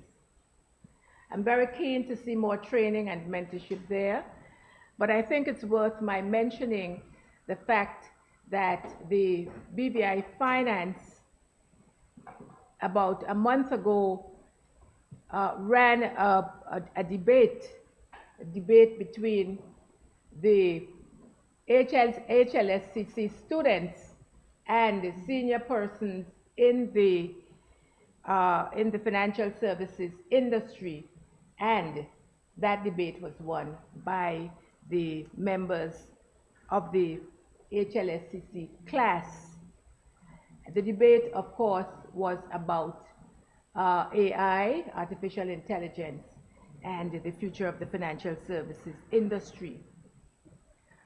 I was impressed with that outcome, and I will be even more impressed to see some of those young people, in fact, all of them, join the ranks of the financial services sector when they are finished. Madam Speaker, diversification of the financial services industry is obviously critical. I was glad that my colleague from the 1st District talked about the blue economy in his contribution yesterday. And I'm even more happy that the Premier was able to travel to Dubai for COP28. As he said, and as we all know, it is that conference, it's the leading conference on climate change throughout the world, and I'm glad that we were represented, the BVI was represented at the very highest level. The BVI faces significant climate change, as we know, climate change challenges, as we know. We know that we cannot change the climate. We know that we cannot cool the oceans, but we can mitigate a warming ocean and we can build resilience for the British Virgin Islands, and we can do so through the blue economy. Madam Speaker, the previous government worked with the United Nations Development Program to create a plan that was focused on the blue economy. In the coming months, in 2024, certainly the Ministry of Financial Services will be concentrating on how to implement that plan in the area of developing financial services products, including looking at the possibilities for blue bonds, looking at the whole blue carbon strategy, and so on. I was pleased that when we went to Guyana, that there were experts there who could give us support in terms of how to do that, given the fact that they have earned, in fact, they have valued their forests at millions of dollars. Madam Speaker, the Premier in his address also stated that revenue from financial services was in the region of $251 million, and that those figures remain robust. I agree, but we are not going to remain robust if we do not add value, as I said before, if we do not diversify. And for me, the most important thing, Madam Speaker, is for us to make sure that our people, the people of the British Virgin Islands, are involved at every level in our financial services industry. It starts in the schools, and I'm grateful to the persons in the industry and elsewhere who helped to make this happen. But industry and the government, of course, I was going to make that point. Just give me a chance. I was going to say that the industry and the government, they have to go further. They have to do more training, they have to do more mentoring, and preparing our people to manage the top positions. It's happening, but we must be more deliberate in terms of how we are doing it. Yes, we should continue to use the Robert Mathavius Institute, and when our people, are qualified for partnerships, for top positions, we must make sure that they are placed in these positions. Madam Speaker, as a government, financial services, we will always act in the best interest of the financial services industry, which brings me on to the issue of public access to registers of beneficial ownership.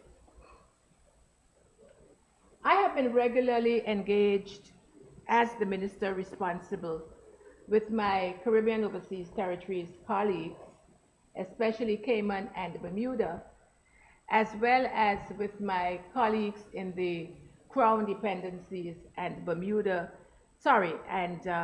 Jersey in particular, on this issue of public registers.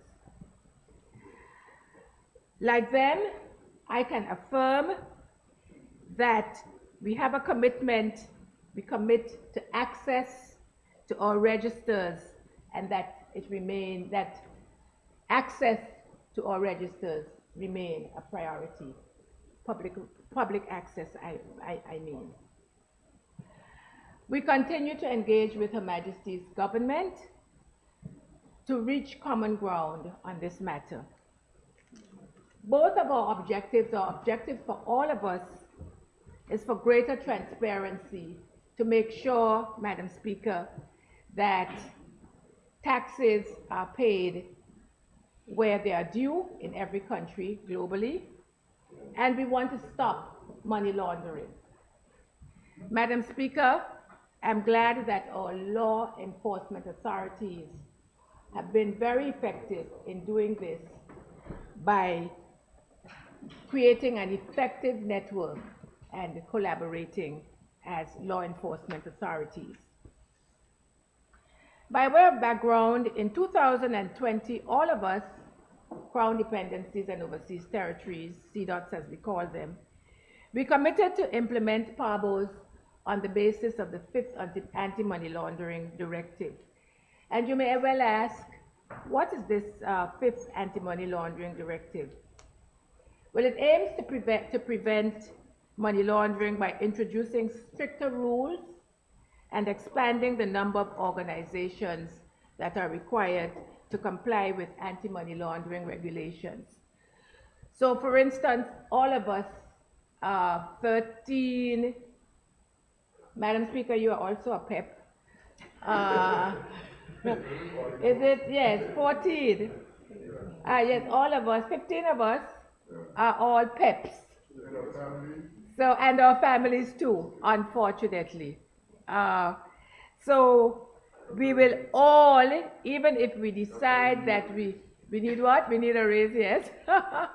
We will all have to, even if we decide to take on a directorship of a company, we will find ourselves subject to a greater level of due diligence, a higher level of due diligence, what is called enhanced due diligence. So this is all part, this is just one example of how the 5th Anti-Money Laundering Directive works. But last year, as you know, the Court of Justice of the European Union, they ruled that privacy and data protection as fundamental human rights must be paramount when providing access to registers. Even the minister during the debate that Dame Hodge of the Parliament convened last, I think 2 weeks ago, he acknowledged that this ruling has changed the international context. So BVI as a country must take this development, the Court of Justice of the EU ruling, into account in order to make sure that we don't find ourselves open to legal or constitutional challenges. We are required to apply what is called a legitimate interest test to ensure that requests that are made for access to our registers are genuine. That is, that they're anti-money laundering related. But the BVI has, of course, committed to, as I said before, to doing so. The BVI, as a country, we consider ourselves to be just not collaborators, we consider ourselves to be leaders. So, for instance, Madam Speaker, it was last year that we were able to freeze as much as $400 million in assets through the UK Russian sanctions regime. I will go further to say that the ministry has assessed the economic impact of PABOs. We had a person out of the an entity out of the United Kingdom assess the economic impact of PABOs on British Virgin Islands, if not handled correctly. And it is true that the loss could be significant. We have, of course, shared this information with Her Majesty's government, His Majesty's government. Madam Speaker, since the last JMC meeting in November, early November, there has been a constant series of negotiations between my ministry and the United Kingdom. In fact, we were negotiating up to Sunday afternoon, and we continue to make progress, and we have agreed that, I don't want to misquote it, we have agreed to introduce the appropriate frameworks by the end of quarter 4 of 2024, but no later than quarter 2 of 2025. I repeat, we have agreed to introduce the appropriate frameworks by the end of quarter 4 of 2024, but no later than quarter 2 of 2025. All of the Crown dependencies and the overseas territories have agreed similarly. In fact, in some cases, some have agreed to go earlier. We have also, of course, been consulting constantly with our industry. Another challenge, and this is why I had to run off to Aruba during Standing Finance, is the result of our Caribbean Financial Action Task Force Mutual Evaluation Report. I will speak further on that in the new year. I move now, Madam Speaker, to the matter of trade.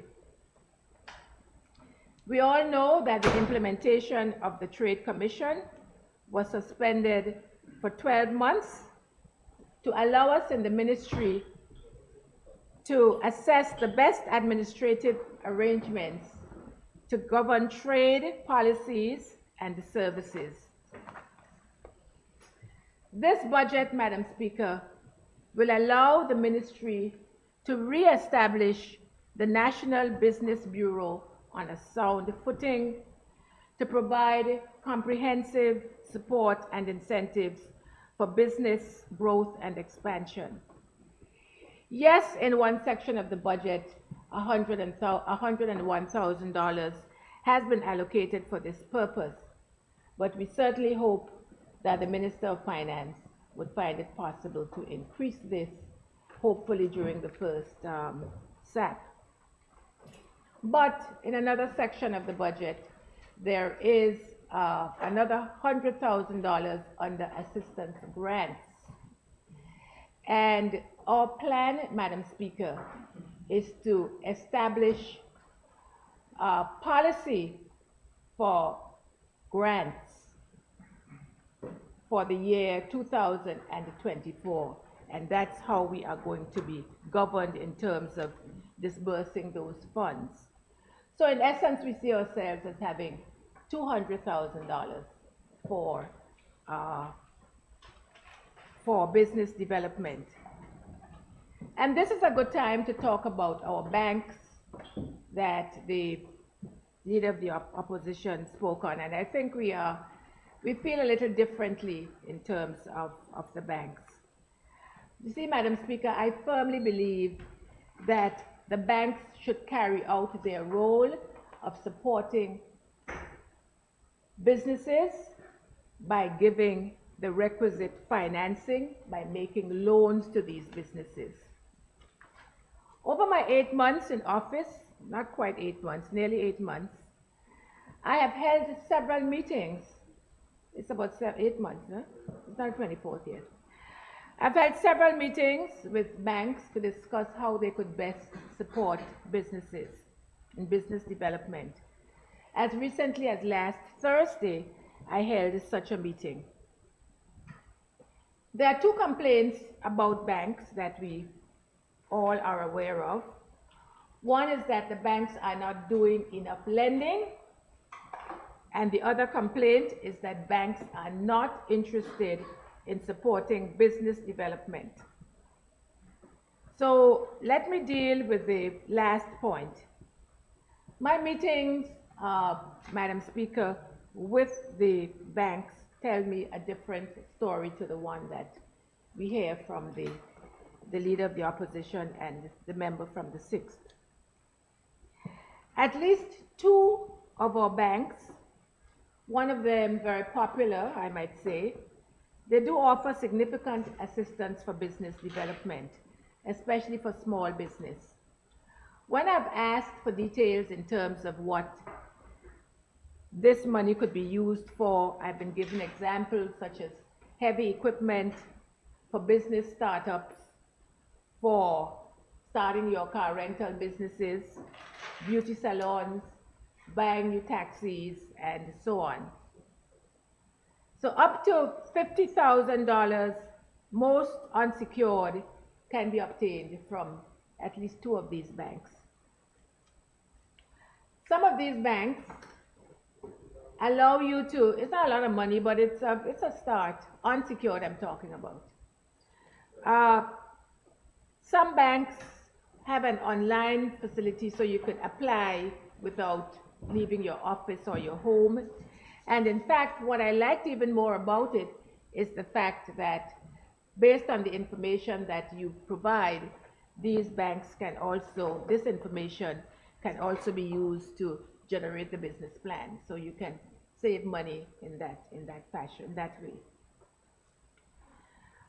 Madam Speaker, I do accept that individuals in the banks can be slow, they can be bureaucratic, and they can be indifferent. There's no doubt about it that there are some individuals who are that way.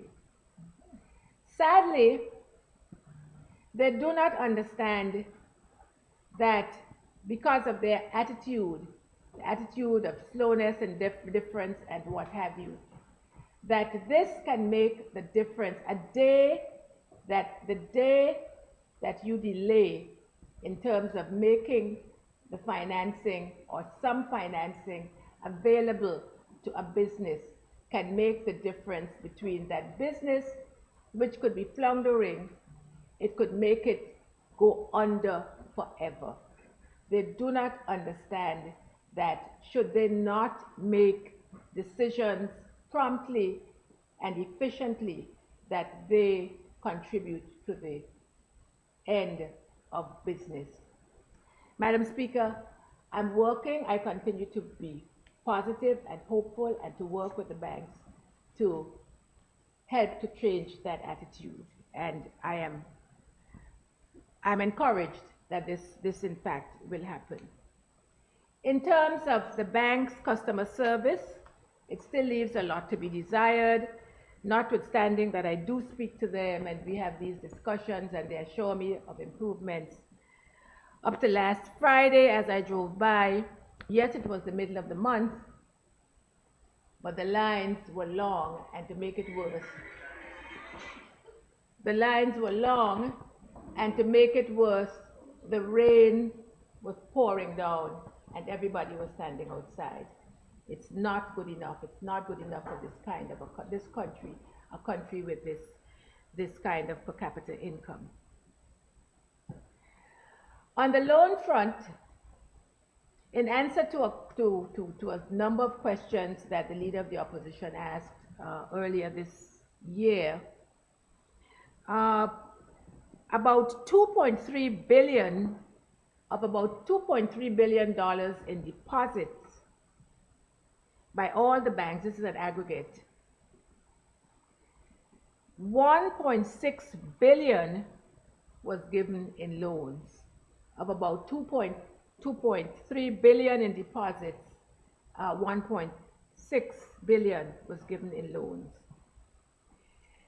In my checking, the loan to deposit ratio, while some banks are doing, because I then broke it back down, while some banks,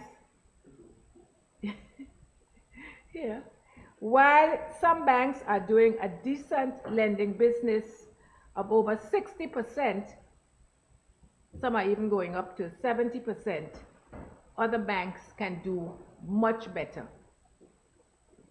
I am certainly hoping, as I'm sure this whole House is hoping, to see some improvements in 2024.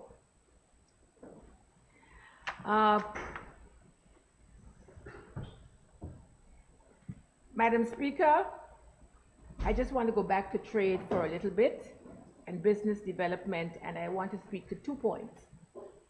One has to do with the consumer protection and the other with investment promotion.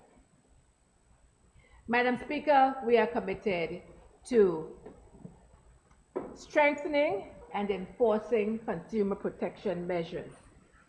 We will provide consumer education, and we will, based on the budget, provide the staff to answer the complaints that are made and develop policies to be implemented in tandem with the Excellent Act of 2020.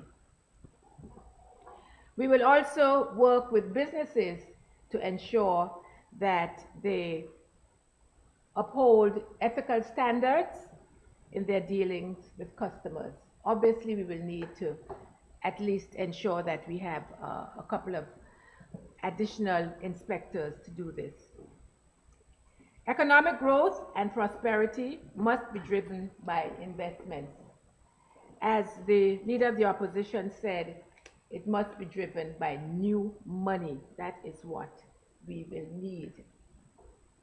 The bottom line, Madam Speaker, is that government will find a strong leader to head the Department of Trade, Investment Promotion, and Consumer Affairs, together with the additional staff that's needed. Earlier this year, Madam Speaker, I had a series of roundtables throughout the country, and I know that you would want to know what was the outcome of these roundtables. In terms of the areas that people were concerned about, they wanted to see a reduction in government bureaucracy. They were concerned about the high cost of freight that was also reflected in the high customs duties. They were concerned about inadequate access to funds from banks. They hated the fact that there was illegal selling on the streets, and they were looking for the need for more joint ventures. The solutions I speak about as I progress. Madam Speaker, I have said that we must develop and support a vibrant business sector. It is the only way that our economy is going to stay sustainable. We have to develop a roadmap to attract and support this sector through offering them incentives. And I think it was the leader of opposition who said that when we offer these incentives, they must be available, that they must be given to people. So you cannot just approve hotels aid and that's the end of it. The hotels aid must be followed by people being able to get their exemptions from customs in terms of the goods that they are bringing in. Madam Speaker, I trust that the $10 million or so that has been set aside in this budget for public servants will cause them to redouble their efforts. And I'm speaking now especially of the immigration, labor, and trade departments. I know that they are swamped, but they must give priority to business because too many of them are frustrated and some of them even die on the vine waiting. And we must not forget that it is businesses that are really paying our salaries, all of us. I now with the institution or the re-establishment of the, I can't remember what it's called, the Public Service Transformation Program. I would propose that 1 or 2 modules be introduced where business people can come in and speak to public servants about the importance of business to their, you know, what are the training institute, yes. What should be the priorities in terms of serving them effectively. And Madam Speaker, let me be clear, there are public servants, many public servants that do very well and that are committed to the country and its prosperity, but far too many lack this commitment of putting BVI first. On the business front, Madam Speaker, I just want to make one other point, and it relates to the marine sector and our charter boats. I was pleased, Madam Speaker, to learn that some 60 boat captains have in recent times completed their course successfully at the HLSCC at the HLSCC, and I congratulate those young men, I believe they were mostly men. What is not pleasing to me is the allegation that they are passed over for employment by employment in favor of non-belongers, and especially as the season moves into high gear, many of them are sitting at home. Madam Speaker, I repeat that this is an allegation, but it is one that I do intend to investigate. And I want to make it clear, Madam Speaker, to all within the sound of my voice, that where there is a BVI lander qualified as a boat captain, that person should be given priority on the boat to captain the boat. Of course, I expect and I know that those captains that are hired will give the kind of warm welcome and the kind of service that we in the BVI know to give. Moving very quickly, Madam Speaker, to the Labor and Workforce Department. We know that a properly trained and available labor force is critical to driving economic growth.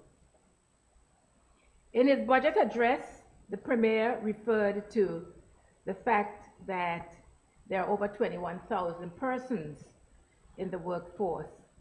My own research revealed that 60% of these people, Madam Speaker, require work permits.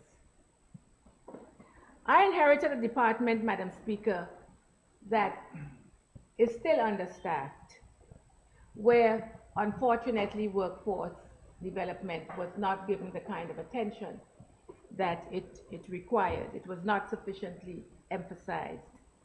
This is going to change, of course.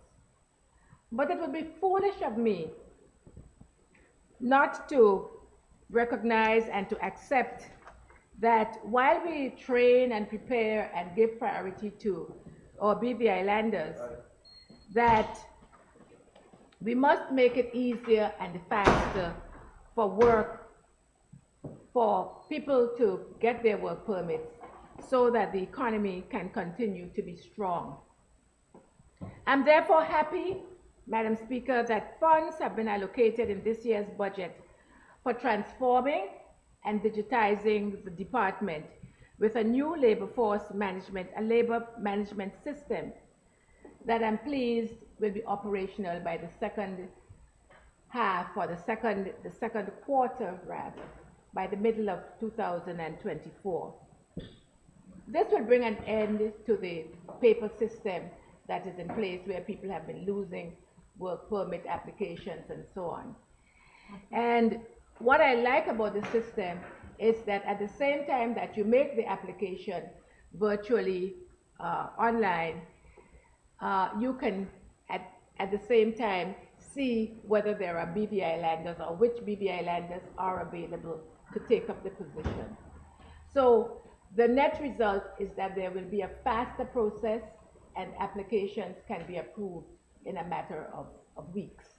So I'm very pleased that there is the funding there for that. It will represent, obviously, a sea change in the way we have been managing our system. We do recognize, Madam Speaker, that notwithstanding the fact that we will be moving to a digital system, we recognize that we must have proper staffing. And I'm very pleased, and I know that the member for the 9th will be pleased to know that a senior officer will be shortly hired for Virgin Gorda, a senior labor officer, so that all those files don't have to keep coming down every day, and there will be a faster process in that area. The Premier, I'm pleased to say, he also mentioned that under my ministry that we had established a minimum wage committee, and I'm expecting that that committee will make its report by the end of April. This is long overdue, and Madam Speaker, this is just part of a larger report, because we do have to seriously address the cost of living. So that will have to be the second part and probably a bigger part of the whole study. I just want to take a moment, Madam Speaker, to talk about the census. Madam Speaker, it is not going well. It is moving too slowly. I would be the first to admit that some of the questions that are asked appear to be intrusive and a little bit difficult to answer. But it is the only way that we're going to get information, important information, that the government needs, the completion of the census. So I would urge people to complete the census. I have spoken to the department head about it, Mr. Raymond Phillips, and he has explained to me that it is possible for people to complete this census. They can do it by paper, using paper. The application, not the application, they can do the whole process by paper. So now when people are, in a light mood for Christmas and so on, they could give them a call before and see if they can get all the information together and then try to complete the census. As I said before, one of the things that is lacking with this government is the absence of data, and that data is very important. Moving very quickly to a digital information strategy, Madam Speaker, I'm pleased that the budget provides for the development of this strategy across the public and private sectors to improve both productivity and efficiency. We have had our own initial discussions internally and also with the United Nations Development Program as one of our partners, and I'm happy that a new request for proposal will be going out shortly so that we can commence this very important process. Madam Speaker, we've all been talking about the state of the territory. There's a saying, we don't even say it anymore. There used to be a saying that went, cleanliness is next to godliness. Well, I say that if that is the case, we are very far from God, because I agree with the leader of opposition that Tortola I wouldn't necessarily have used his description, but it is not a clean place. Following the standing finance meeting, a number of us agreed to do one thing, decide how we could not necessarily get the rated program moving, but how we could clean up the place for Christmas. And so, Madam Speaker, together with my colleague here from the 5th, we met and we agreed that we would put the responsibility squarely in the hands of the district representatives for cleaning up for Christmas. And so, from what I've seen, it's well underway, and we have just a few more days to complete that. I was pleased, the member for the 6th is not in the room, but I see that he has been doing his part, and I was pleased when I went online, in fact on Facebook, and I saw that he had been using some lovely yellow paint, and I asked him where it was coming from, and he explained that he got it from Public Works Department. So, Madam Speaker, I'm happy that the Public Works Department has those amenities to provide. Very seriously though, next year, I agree with everyone who has said it, we have to find a way to clean our country up in a sustainable fashion. We talked about it in our meeting, we talked about maybe getting Public Works more involved, but whatever it is, we have to get it done. On the sea, I'm pleased to say that through, if you want to call it a PPP, in fact, Nanny Key was quite willing, in fact, they have agreed to clean up, or in fact, to remove three of the wrecks that's closest to them, and then they will remove more of them. But again, the bureaucracy involved, I hear that we have to gazette any such decision or any such plan for 2 months before we can act. So, leader of the opposition, we could be at this for a few years. I hope not. But the bureaucracy sometimes, you know, it's overpowering. I am told, yes, the AG is sitting next to me. Probably she can tell us how to do it. But I am told that yes, I am told that a request for proposals will be out shortly in terms of the broader or the wider program, and I too am hopeful that the wrecks will all be removed by the end of 2024. Madam Speaker, on the issue of crime, and I'm nearly there, I want to commend the Commissioner of Police and his ranks, all ranks, on their accomplishments, including the installation of more cameras, the recovery of firearms, and illegal drugs and the like.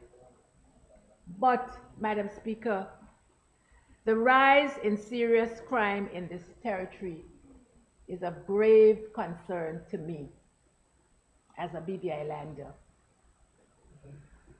I think I'm correct in saying that for this year, is it 6 murders?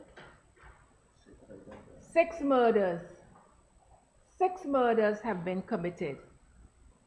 There have been several drug busts, including a couple on Anegada. I was stunned at the ability of criminals to steal a boat and burn it in the yard of the police barracks, or whatever they are called. Is it barracks? The Roton Police Station. Thank you very much. I was stunned that that could happen. And these are just a few of the horrendous crimes, Madam Speaker, that concern me and that I'm deeply disturbed about. Madam Speaker, at the same time, speaking of the Commission of Inquiry, it is my understanding that there are a significant number of prosecutions still pending. Madam Speaker, the fact that these appear to be the priority for the police and indeed the governor, and I say appear, reminds me of Nero fiddling while Rome burned. Madam Speaker, don't get me wrong. I am all for good governance and best practice. I am all for the implementation of the recommendations of the Commission of Inquiry. But I must ask the question, Madam Speaker, are we putting sufficient resources, human and otherwise, into investigating and solving these crimes, including the unsolved murders? Or are we investigating and making arrests on charges like breach of trust, simply to tick the boxes? I again reiterate that I'm all for the implementation of the Commission of Inquiry, but at the same time, Madam Speaker, we must make sure that this country does not descend into the abyss of complete chaos and lawlessness. I therefore call on His Excellency the Governor, who is responsible for law and order, to give the highest priority to solving these crimes.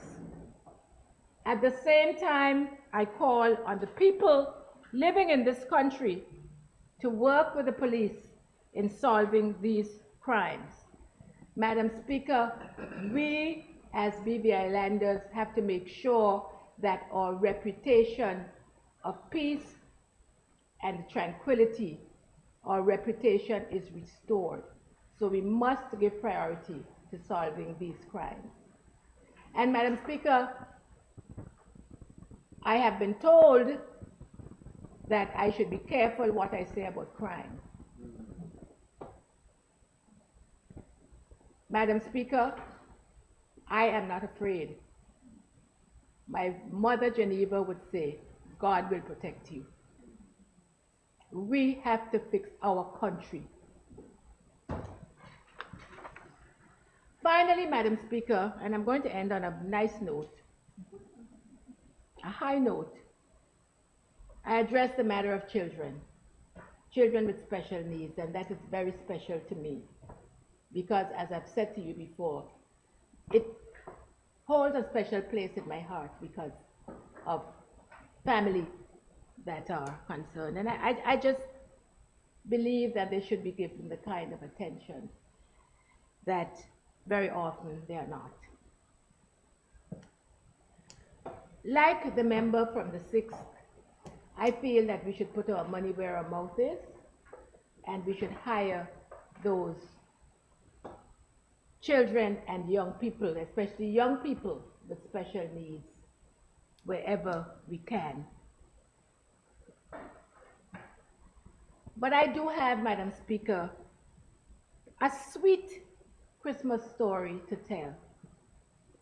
And it's doubly special because it involves 2 people with special needs. A young woman from Virgin Gorda and a 3-year-old boy with cerebral palsy from Virgin Gorda as well.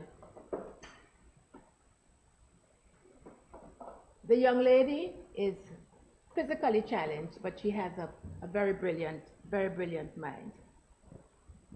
About 2 weeks ago, she WhatsApped me and told me about this 3-year-old child that spent his whole day in a feeding chair, you know, the high chairs, a feeding chair, because his parents could not afford to buy the requisite, to buy a wheel. It's not just an ordinary wheelchair, a chair that a child could spend the whole day in. The proper equipment. Thank you, AG. Madam Speaker, it broke my heart to hear this. She therefore asked me if I could find a donor to buy the proper equipment for this child. It was going to cost in the region of $2,500. Quick as a flash, I WhatsApped a former colleague of mine who works for a resort. In fact, it was Oil Nut Bay. And as without any delay, he immediately said, yes, I need the information to be able to do so. The following day, this was probably a Friday, on the Saturday, the chair was ordered.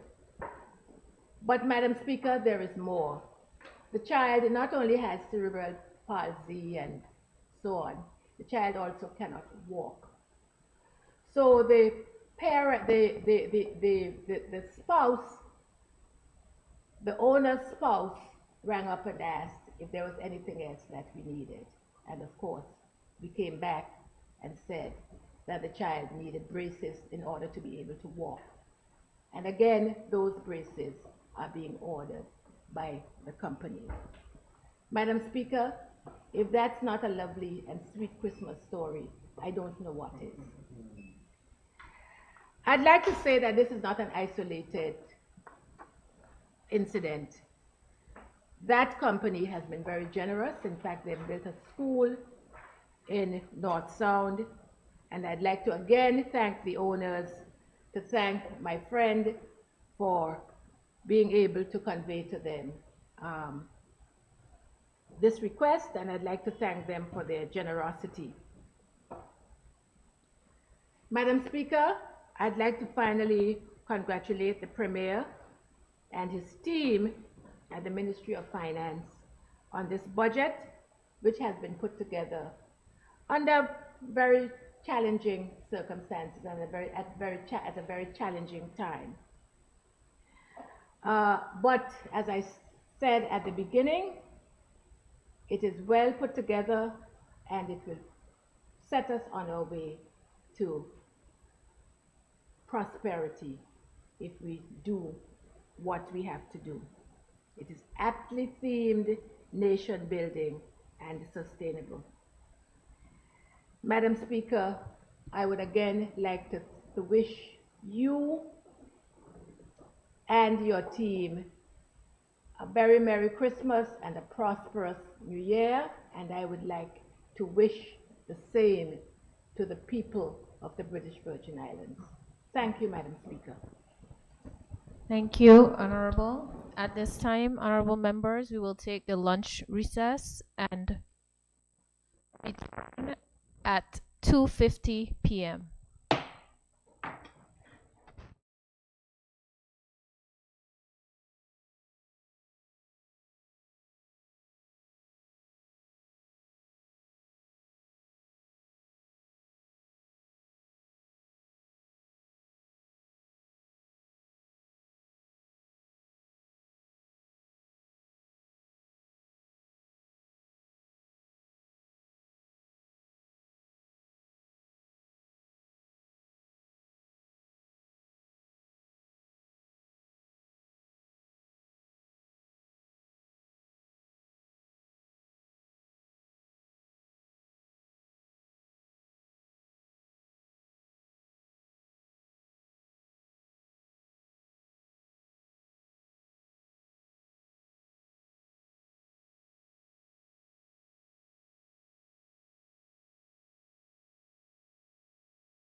This House now resumes its sitting.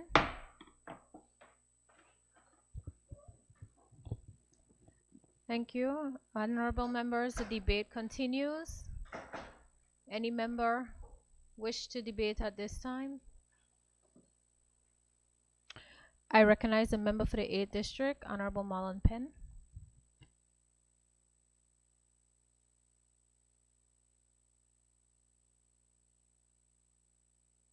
What I hope to be a brief contribution to the Appropriations Act 2024. Madam Speaker, before I begin formally to my presentation, I firstly would like to join all the members who spoke before me in thanking you and your honorable members for the process that we went through during the last, I think it was 8 or 10 days, through the Standing Finance Committee deliberations. Our newly minted clerk, Madam Clerk, I know you've worked in the background before and you had to take the lead on this particular initiative. And I want to commend you for keeping your composure despite how tedious and how hectic sometimes this process could be. And I want to commend you and your team for getting us to this point of the budget debate and hopefully by the end of the day, subsequently passing the 2024 appropriations bill. Madam Speaker, I've had the pleasure, and I would say not a pleasure, but a privilege over the last, this is my 13th budget.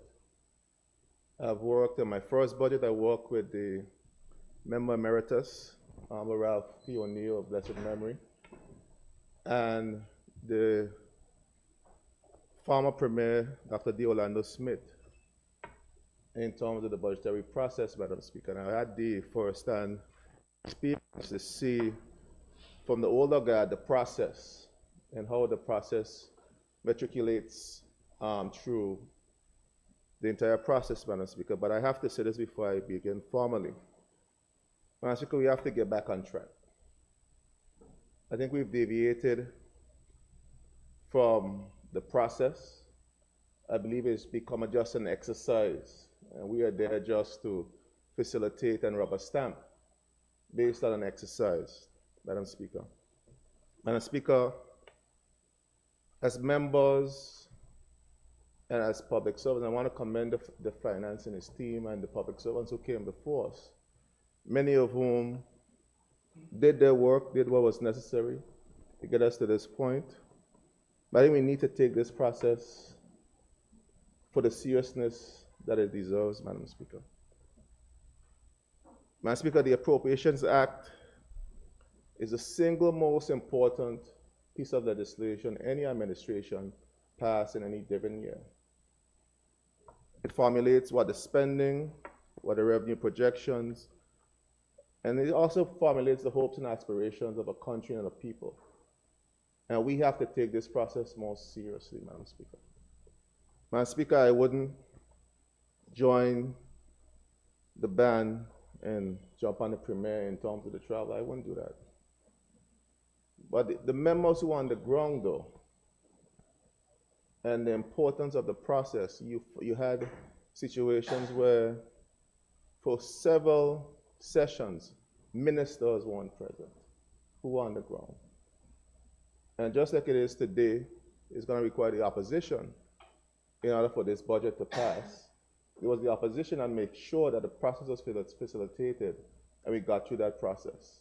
Members, our first call of duty is to this Honorable House, not to any ministry or any obligation that we have outside of the House when the House is in session, particularly for an important piece of legislation as the Appropriations Act. Not to go out and take photo ops, and I saw one time we were in there discussing, I saw a member pop up live. So we thought the member was just outside getting a coffee. The member is out on a live while we're in there trying to get the budget passed. Just a member of the government to get the budget passed and the benefit of the people. I must commend the Deputy Premier though. And I have to be and I went to church last Sunday and the pastor said, see, you got something in his spirit. He said, I have something in my spirit to tell you. The Lord put it in my spirit. He said, you have a job to do as an opposition. But when the people do good, you must recognize good too as well. And I'm going to recognize the good that you do as well. So I want to commend the Deputy Premier for being steadfast in the process to ensure that the process moved and supporting opposition to ensure that the process moved along. Sometimes there's only one government member and the whole opposition, they're moving the process along. But we understand the importance, Madam Speaker, and we understand the importance of the budget to the people of this country and to the economy of this country. So I admonish in love my colleagues that we have to take this process more seriously, because the process is important to the lives of the people of this country, Madam Speaker. Madam Speaker, the budget that is before us, some $400+ million, a jump, as my colleague used to say, $1 million with an M. That jump.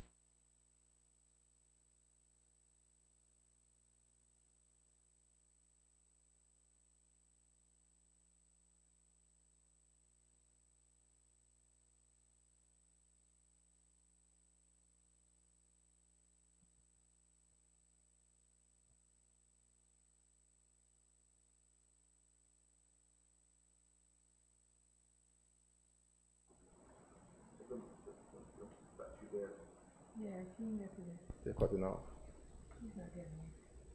Let me pause. You can hear me now? Put in perspective, it keeps cutting off. Look at the battery's dead or something.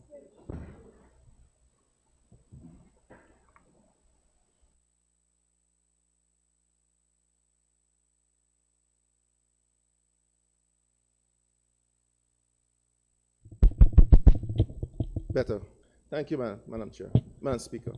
And actually, I was saying that you have to look also, and I'm hopeful to get those 10 minutes back, Madam Speaker. We also have to focus on the macro position of the economy and the country. That informs what happens on the ground. That informs how it impacts the lives of the people on the ground. And I don't know if the government and members of this House are paying attention. People are hurting, Madam Speaker.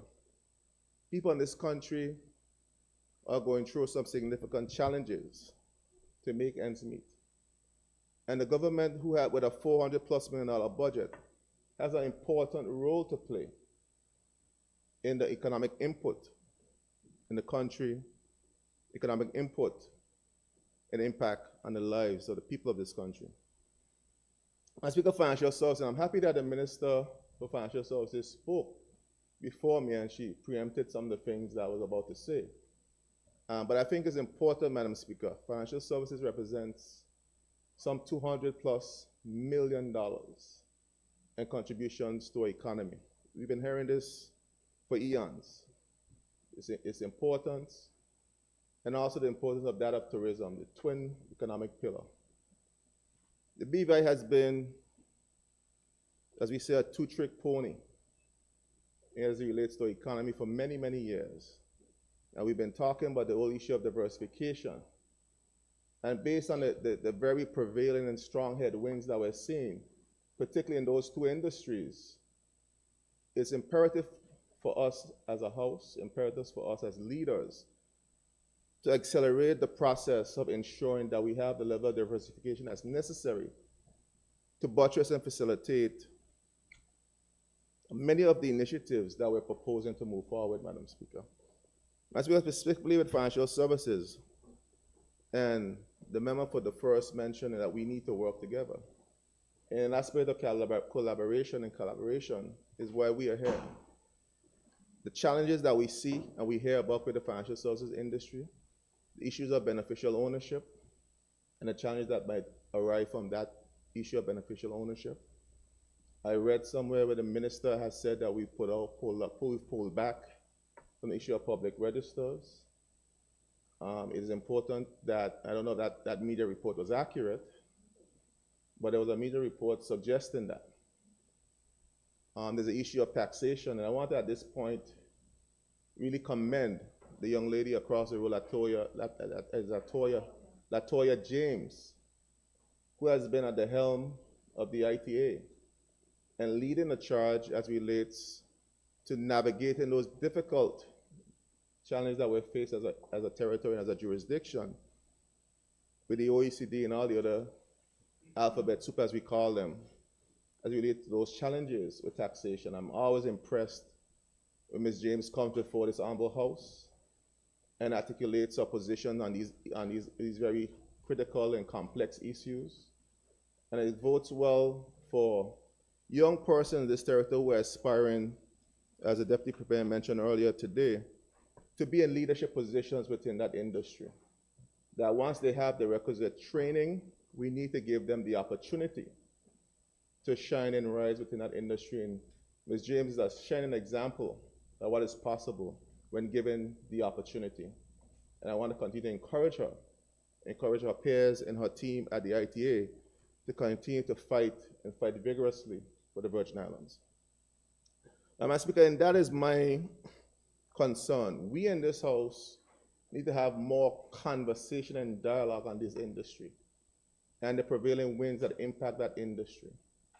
And I want to encourage again the minister responsible and the government for us to ensure that all of us are on the same page as it relates to this industry. We have the FATF evaluation that was done recently. I know the final report was delivered in Aruba. We have to ensure that we continue to keep that industry strong, that we continue to ensure that all of us, all 13 of us, including you, Madam Speaker, and the AG, and all the persons in this House, when we speak at one accord as it relates to the challenges and the way forward for that industry. But we have to be around the table collectively discussing it, or else you're going to have mixed signals and mixed discussions going forward. This industry is too important. It is too critical to our country's survival for us to be fragmented on these issues. Madam Speaker, the issue of tourism. Madam Speaker, I'm becoming deepening, my concern is becoming more and more what is happening with particularly the tourism industry. While it doesn't bring in as much revenue as the financial services industry, it represents a larger impact on the overall economy of the Virgin Islands. Madam Speaker, tourism employs more persons than any other industry in this territory. It is responsible for significant economic output in this territory, Madam Speaker. Madam Speaker, I'm very disturbed. And we had this discussion with the Director of Tourism when he came before us in Standing Finance on the state of our product. What we're presenting and promoting to the people that come to our shores, what we're presenting and ensuring that works even for our own people. The product, Madam Speaker, is in a bad, dilapidated state. Madam Speaker, we've not introduced in this country, and since the Dr. Smith administration, no new product. What we're doing right now is enhancement. We're putting back in, I'm hearing talk about Peter Island, but we're just putting back in place what was already there. In terms of new product, we're not seeing any new product since the Dr. Smith administration. We have a potential, and I think the last two major products that were done during that time was the Island Bay development, as well as in my district, the Scrub Island development. And if I'm not mistaken, I have not seen a new product developed since that work that was done by that administration. So we have to do better, Madam Speaker, when it comes to the particular inputs that drives our economy and ensure that we're all on the same page in terms of building the product. You hear my colleague, the member for the 6th, mentioned earlier, in terms of the monies that are actually put in place to develop the product. Just under $2 million if you look at the operational expenditure for the Tourist Board, what you have to market and build the product is non-existent. So we have to ensure that the monies are placed, and I'll talk a little bit more about tourism, Madam Speaker, when I go further in my presentation. But I want to look at the front page of the budget. There's a component there on that page, Madam Speaker, that speaks to goods and services. That's some $96.5 million. Madam Speaker, that is where the government purchases most of its goods and offers services to the private sector. When many of the persons in the private sector see the budget process, they look for that front page and look for that section. Goods and services, how they can participate in economic activity, particularly with doing business with government.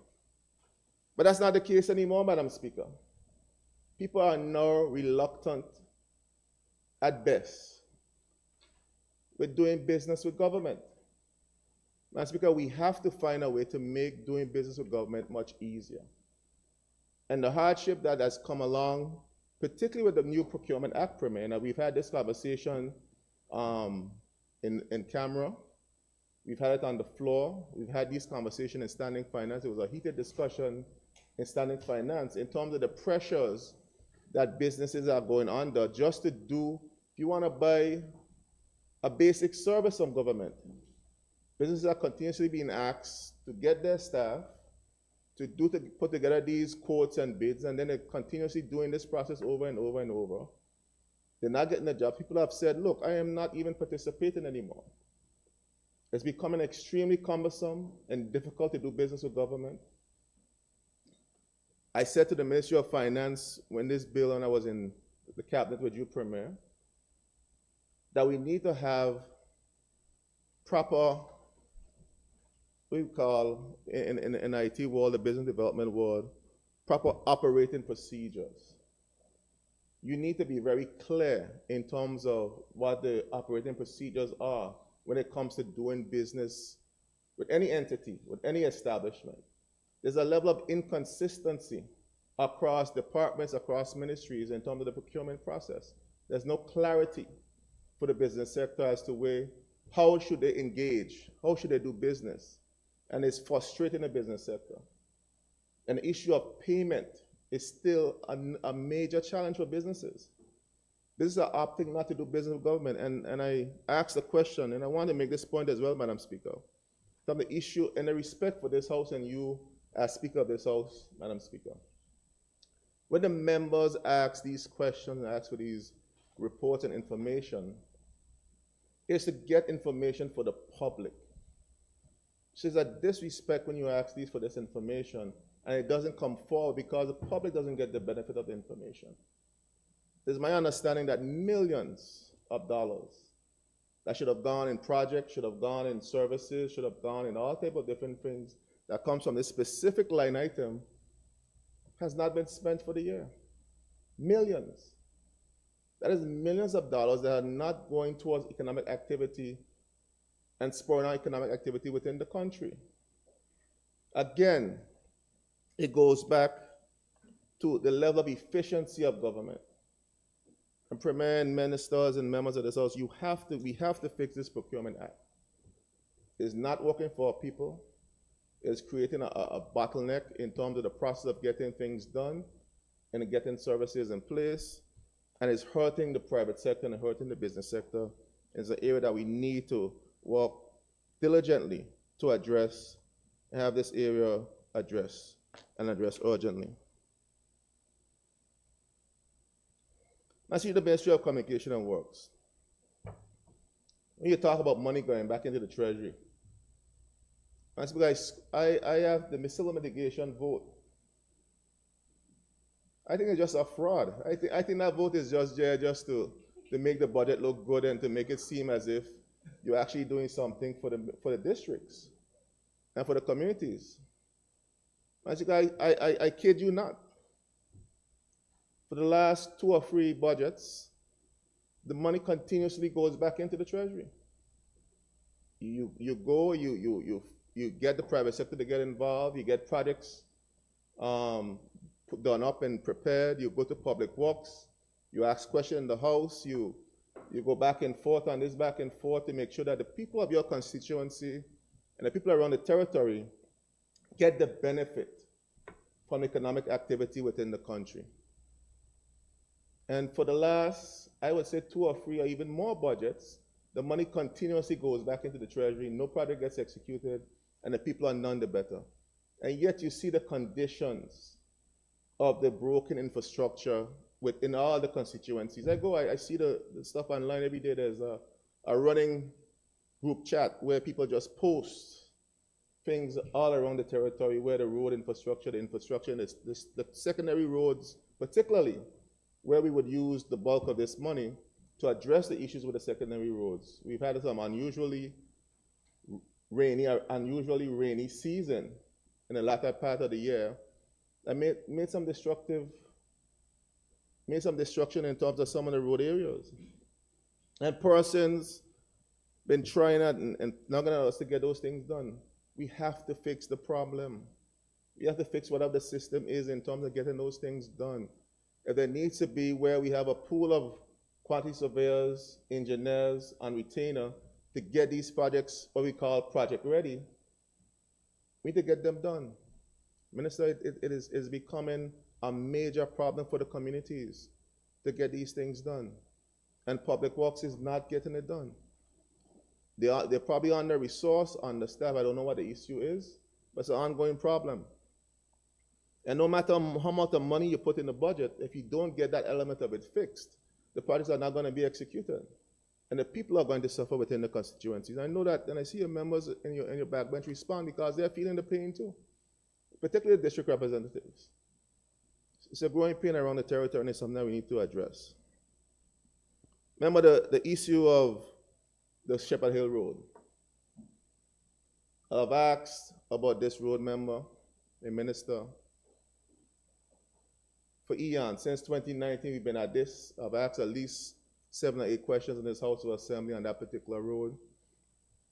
I was reliably informed, I don't see it in the budget, but I was informed by the Ministry of Finance that some monies are there to get those projects executed, both the lower and upper Shepherd Hill Road. And we're going to go through the committee stage, and I'm going to ensure that those monies are there to facilitate.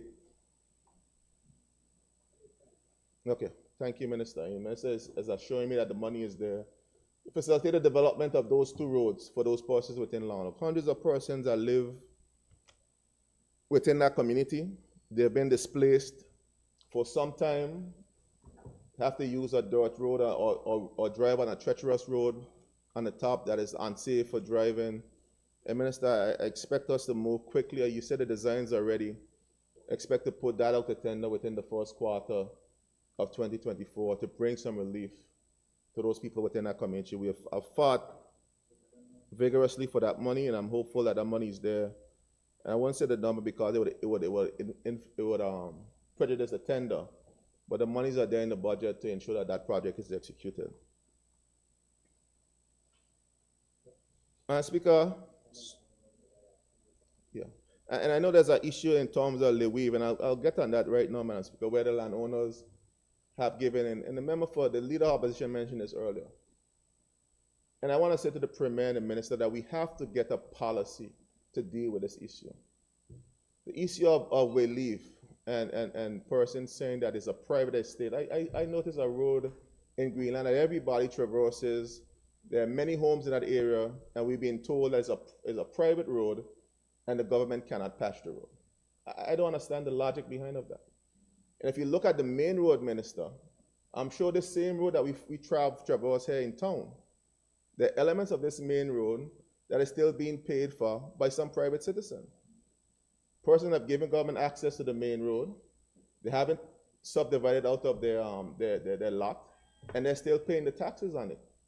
So you're saying that if somebody owns a strip or 10 feet or 20 feet of a main road, you're not going to fix it? That can't be the logic behind the issue in terms of private estate. I can understand somebody's personal driveway, but a road that the public traverses on to get to their property, we have to have a different dispensation in terms of how we handle situations like that. And I'll get back to the issue of public roads when I get on in the Premier's section. Sewage. There's a line item that speaks to the Eastern Longlock Sewage Project, Madam Speaker. And for the last 5 years, I believe they forget that Eastern is part of Longlock. the line I said Eastern Long, but I only remember the Long Look side of the line item. Not a dime, Madam Speaker. Not a dime for the last 5 budget cycles have been spent in the 8th district, in the Greenland community, nor in the Paramtown Eastern community. Not one dime, Madam Speaker. And Madam Speaker, in fact, I see here in the budget, we have $1.5 million earmarked for sewage for 2024. And the kicker is, Madam Speaker, that is loan funding. Loan funding, that means that you have to now go prepare loan documents, loan sheets. You have to go through and figure out which lending institution is going to borrow the money. And you're talking about at least down June, July, before you actually get to the House of Assembly, if you're lucky, with any type of loan financing to start to execute the project. So another budget cycle is going to pass, and nothing is going to be done again in the 8th district as relates to sewage. That's because, in fact, we had in standing finance where the port confirmed that they returned over close to $6 million of the $8 million that we initially loaned to the port. And they also confirmed that they now restructured their lending with their lending institution to free up capital space, so they could continue starting the first quarter of 2014 to pay back the additional $2 million. So, Madam Speaker, where is the $6 million that the port returned? That we now have to go and borrow more money to do the project in Eastern Long Loop. I asked for a report. Again, nothing was forthcoming in terms of how that money was spent, where the money is, and where it's been disappeared to. But that's what the line item says, loan funding. Yeah, it says loan funding. The line item for the sewage project in Eastern Long Loop, it says loan funding. So, Madam Speaker, the people of my community need answers. I need answers as to where the $6 million has gone, and why are we borrowing money to continue a project where there's monies already allocated. It's there in the budget, Minister. Let's speak of water infrastructure. Again, when I came here in 2011, the water crisis used to be in the 3rd district and sometimes in the 6th district.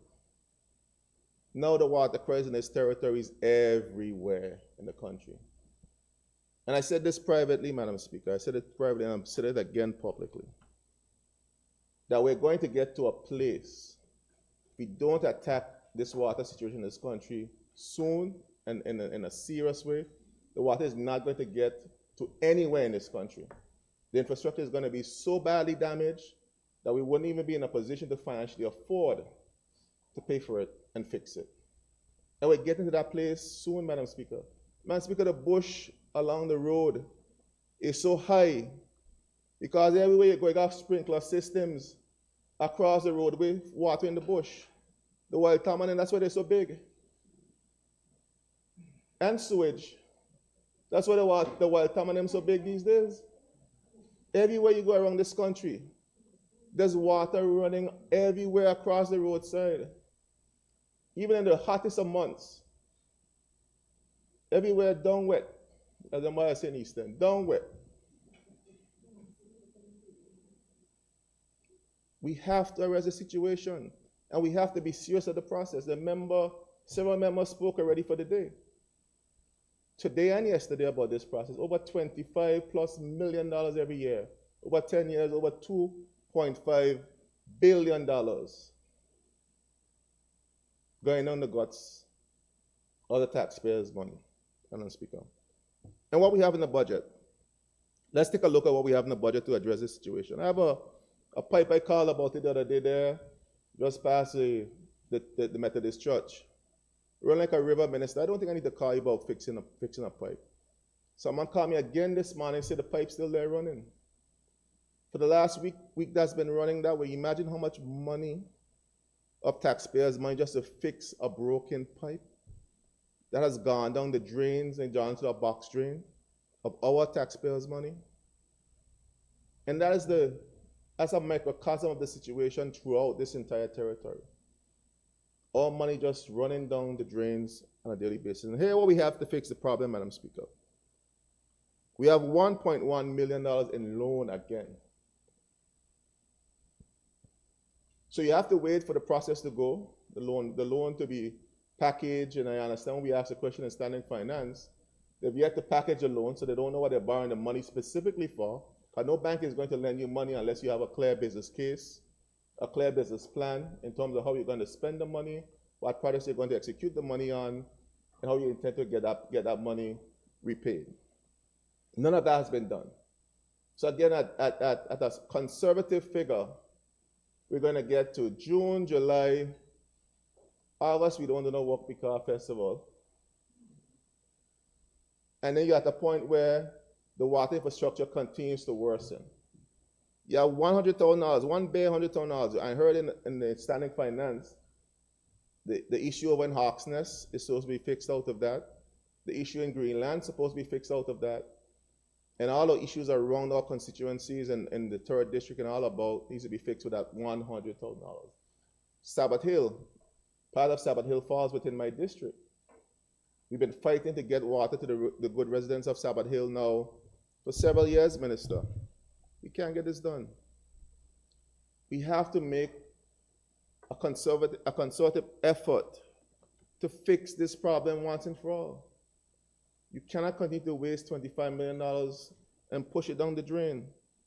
So the budget, again, does not reflect the reality on the ground, Madam Speaker. And Madam Speaker, the issue of water is one of those stark realities that we as a House and we as a people have to face and do what we have to do to address this issue of water in our country. Madam Speaker, the point I raised earlier in terms of the issue of private property, and government has this new notion that's coming out of the Ministry of Works and Public Works that they're not touching what they call private estate roads, which is actually public estate roads where public traffic happens. And in fact, and the member for the third who's been here longer than me could attest to this. If it wasn't for the government to put a lot of those infrastructure in place, we wouldn't have homes in those areas. And we're at the point right now we have to find ways to stimulate economic activity in the country.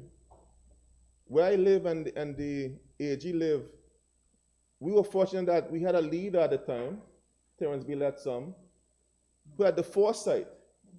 You take the bulldozer from downtown and he couldn't even reach back until every road up in Nottingham and every road up in Spring Gut was cut.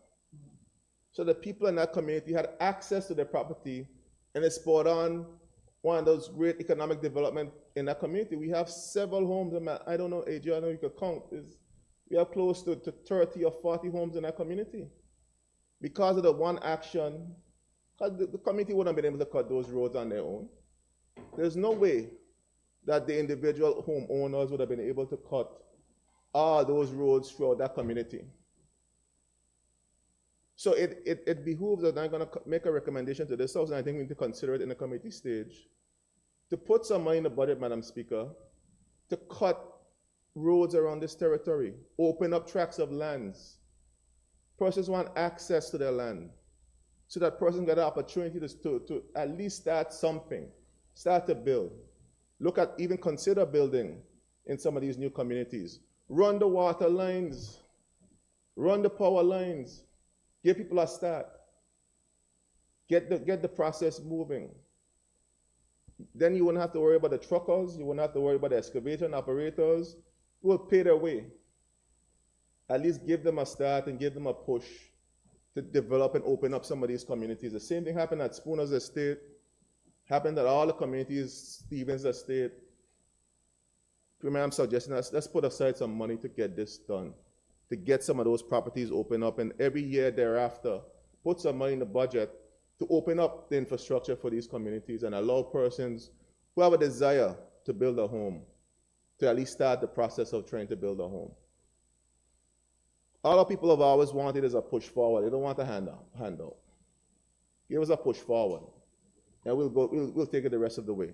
And that's all our people are asking for, Madam Speaker. Madam Speaker, fishing and farming. I heard the member for the first and junior minister talk about his elaborate plans for fishing and farming. My dear colleague, you just come. Money make the mayor run, not talk. That's why the mayor them don't ski up because been running for Christmas. Money make the mayor run. And we have to find ways to ensure that the fishing and farming industry becomes that elusive third pillar that we continue to talk about.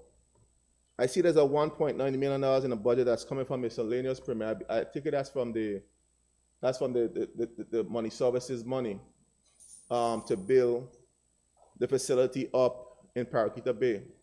While I disagree with the location premier, I think we need to get something done. We've been at odds with this particular industry for too long. My understanding is that we don't even have the designs ready.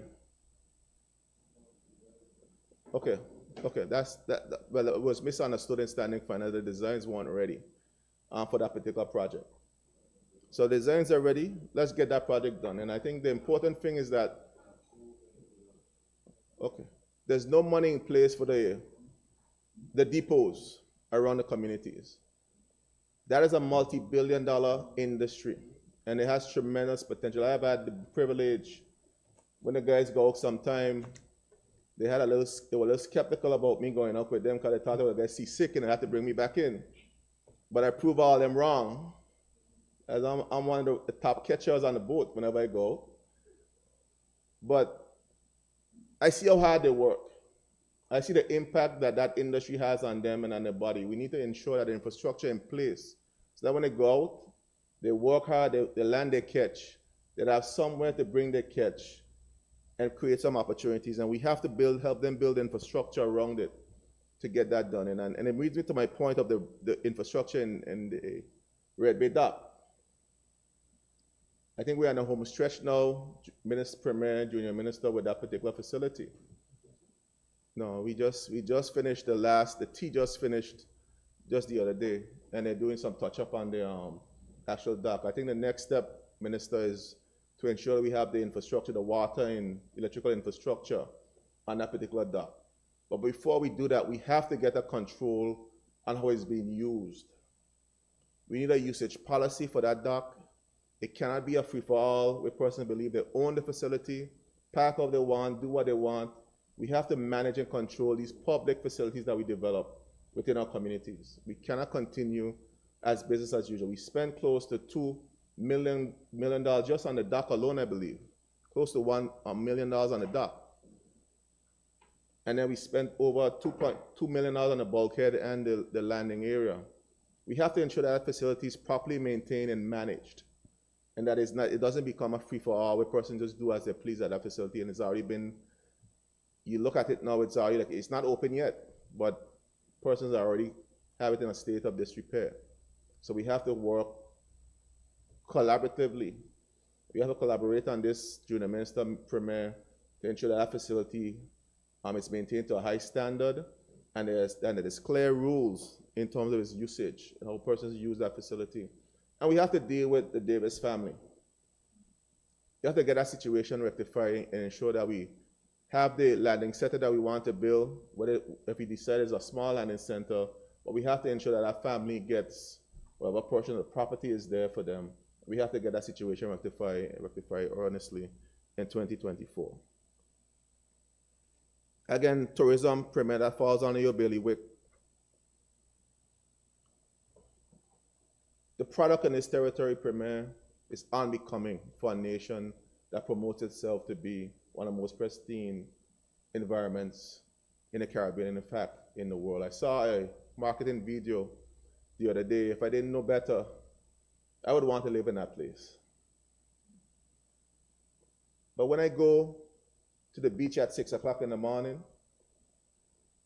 and I see the garbage that's littered on the beach, when I see the lack of proper shower facilities, when I see the way that the beach is being not maintained, when I go to Joseph's Bay, so there's something about Joseph's Bay that's just different than all the beaches in the territory. And I want to commend Mr. Skelton for the work he's doing to create a nice product, and the other vendors down in Joseph's Bay, the Surf Shack and the the Blightings, who are providing a service and offering it to our guests. We now have ships that are going down to Josiah's Bay.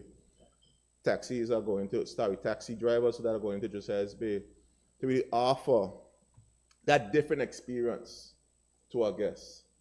But we don't have facilities. We don't have facilities. We don't have public restroom facilities in Josiah's Bay. There's one that's used as a storage rack. Premier, I've had conversation with your ministry about getting that particular facility up and running for the upcoming season. But there's no money in the budget to get that done. So you're taking your guests to Josiah's Bay. A nice establishment has just been reestablished down there, but there's no money in the budget to fix the public restroom facilities. So the guests go, they have a good time, they have drinks, they eat, they have to use the facilities, you point them to the bush. That's not what we're promoting. That cannot be what we want our BVI to be remembered for and be talked about on TripAdvisor. You go up Beef Island. I go there in the morning, and that's the way I get, as a old person, that's where I get my melee. I go up there, particularly on Tuesdays and Thursdays, but I try to go as much as I can. And sit down and talk with the seniors and older guys, and they tell you what's going on, so you know what's going on in the community. And afterwards, we go to take a little rinse off before we go home, around 7:30, just before 8. On an old Marcy plywood and a makeshift plastic pipe. We're giving that to our people, and we're presenting that to the tourists, the hundreds of tourists that come to Beef Island now on a weekly basis. That cannot be what we're presenting. That cannot be what we're presenting to our guests. We got designs, we got the estimates done to add to the restroom facility. And I want to thank you, Minister. When you came into office, you worked with me to get that restroom facility completed and finished. We have a restroom facility, but we now need to get the showers built, Premier. Tourist Board has the estimates. I think I'm hearing live that the board has to make a decision on getting those showers built. And I want to urge you, Premier, to urge and nudge the Tourist Board to get that done. Not just for the tourists that come to the beach, but for all people, all citizens who go there every day. These are better than what they're being greeted with right now. We need to get that shower facility fixed up in Long Bay. The rated program, Madam Speaker, a lot has been said about the rated program today, and I've said, and we had a very heated discussion about that program in Standing Finance. You know, and I said, while well-intentioned, and my grandfather had a saying, he used to tell me, when I tell you my intentions were good, he said the road to hell was paved with good intention. We have to ensure that we fix the issues with that program, for that program to work. The program is doomed to fail if we don't fix those structural issues. It's too bureaucratic. It takes too long for persons to get paid, and you cannot take young men. People criticize these young men, you know. Criticize them that, oh, them this, them that, and the other. But what we're asking them to do is hard work, Premier. That is hard work. I planted some plant in my garden the other day. Oh, people send their feet away. So you imagine having these young people out there, hot sun, all day, for 6 weeks to 2 months, and don't pay them? I see why they act the way they have the right to act the way that they act. We have to make sure that if we're going to do this program in 2024, get the administrative support behind the program, cut away from the red tape, and make sure that the people that work get paid timely. Just like every civil servants get paid every 2 weeks, they should be paid every 2 weeks. We need to figure out how can we make sure and ensure that they get paid timely. And we also have to make sure if we fix the issue of payments, that we get value for money. The old system, Premier, though it had its criticism, it had its critics. Madam Speaker, I saw where there was an area, I know for a fact, Madam Speaker, It used to take $5,000 to clean that area. It used to take no more than 4 days. Man, you guys see a group that took 5+ weeks on that same area. And you add the numbers in terms of the people out there walking, it costs the taxpayers between $15,000 to $17,000. That is not sustainable. That is not sustainable, Madam Speaker. We can't throw our old system and bring this in place, and this is what we're doing with the taxpayers' money. When you don't have no money there for sewage, you don't have no money there for water infrastructure. That is not sustainable, Madam Speaker. I proposed, Madam Speaker, that we put out the main roads. If we want to have consistency with the main roads, put out the main roads for a tender. Let somebody do segments and let person decide that you're going to do this segment, this person is going to do that segment, and you, some of the person, do the secondary, tertiary roads in terms of the rated program. And I want to commend the guys who are cleaning, and the member for the night could attest to this, who are cleaning the road from the bridge going up to the beach area, and the level of work that they're doing. That's the level of consistency that we need in terms of the entire territory. There's a team down in Joseph's Bay as well who are working to clean that area, and one who was going over the hill at Lambert. That is kind of level of consistency that we need on the main road. So if you have a person that's doing that level of work, you hire them full time. Give them a job. Say, look, I want you to maintain this section of road to the same standard. And you do it across the main roads, the highways, Drakes and the Blackburn highways around the territory to ensure that the main thoroughfare in the country is kept to a level of a certain standard, a pristine standard. That's my suggestion, Premier. Use the rated team and persons who you want to work. Let them clean the secondary roads and the back roads, but allow a certain quality of work to be done, particularly on your main roads and your main thoroughfare.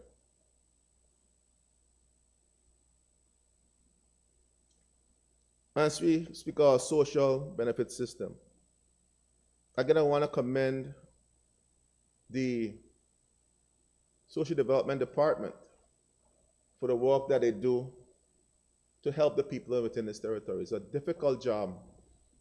And based on the requests that are coming to my district office and that are coming to me personally, we see the challenges that people are facing in this economy.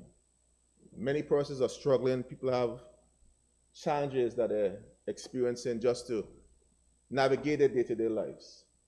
How much time? How much? Are good? Okay.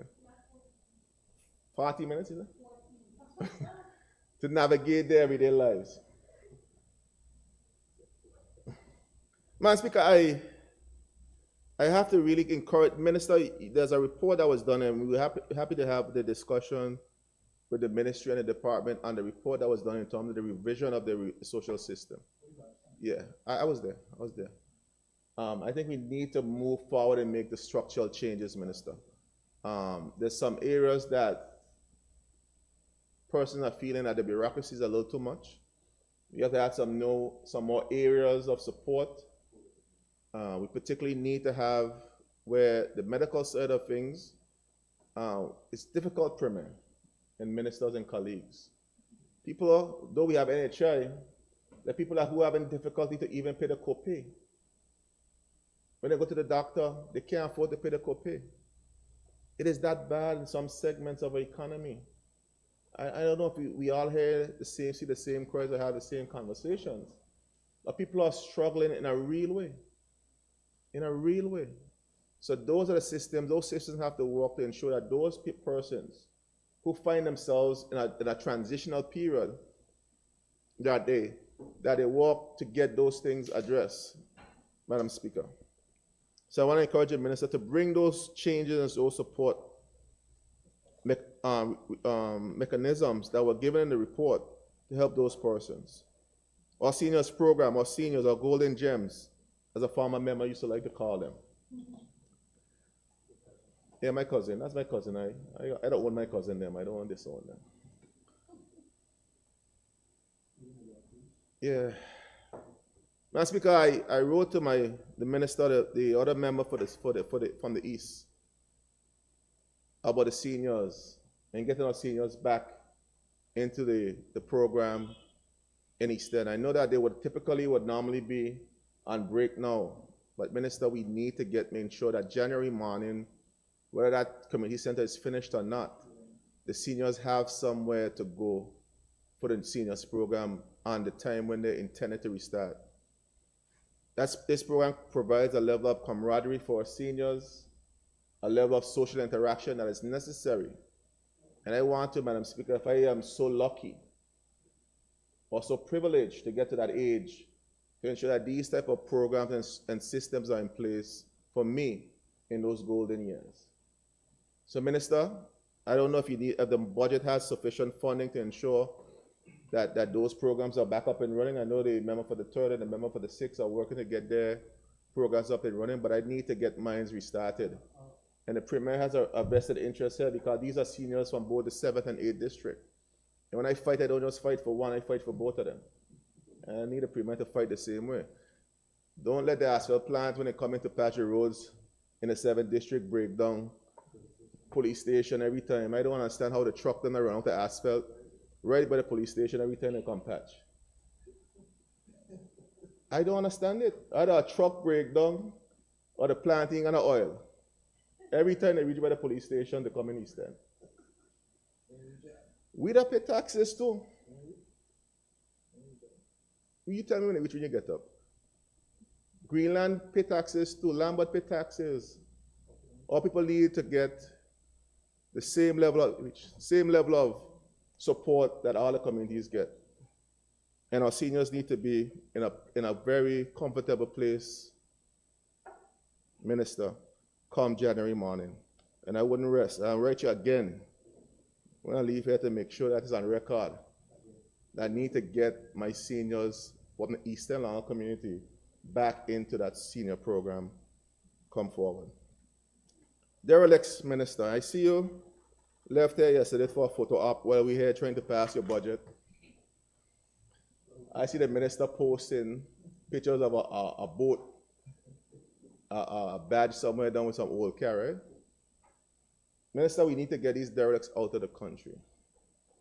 I don't know what else we need to do. I mean, my community and the member for the deputy premier, we have to do better. And my team is out there trying to spruce up the area to make sure that our place looks. Give me the resources and I will get the job done. Give me the resources and I continue to prove that I will get the job done. But we have to get these cars moved from our community, Minister. The stretch of road in Greenland, the cars along the street in Greenland, that has to change. I passed by Altiskel. I heard my colleague from the at-large territorial member passionately talk about the striders. I came down the hill, I forgot the garbage in the back. I said, oh, I got to stop by the garbage pan to throw the garbage. And when I came, I got in the parking lot, thought people just parked there. I said, what's going on here by Altiskel? We got something going on here. Just derelicts. Majority of the vehicles, if there was 10 vehicles there, 7 were derelicts. Right there by across from Altiskel Farm Primary School, where the magistrate court's supposed to go. Derelicts. In the heart of town.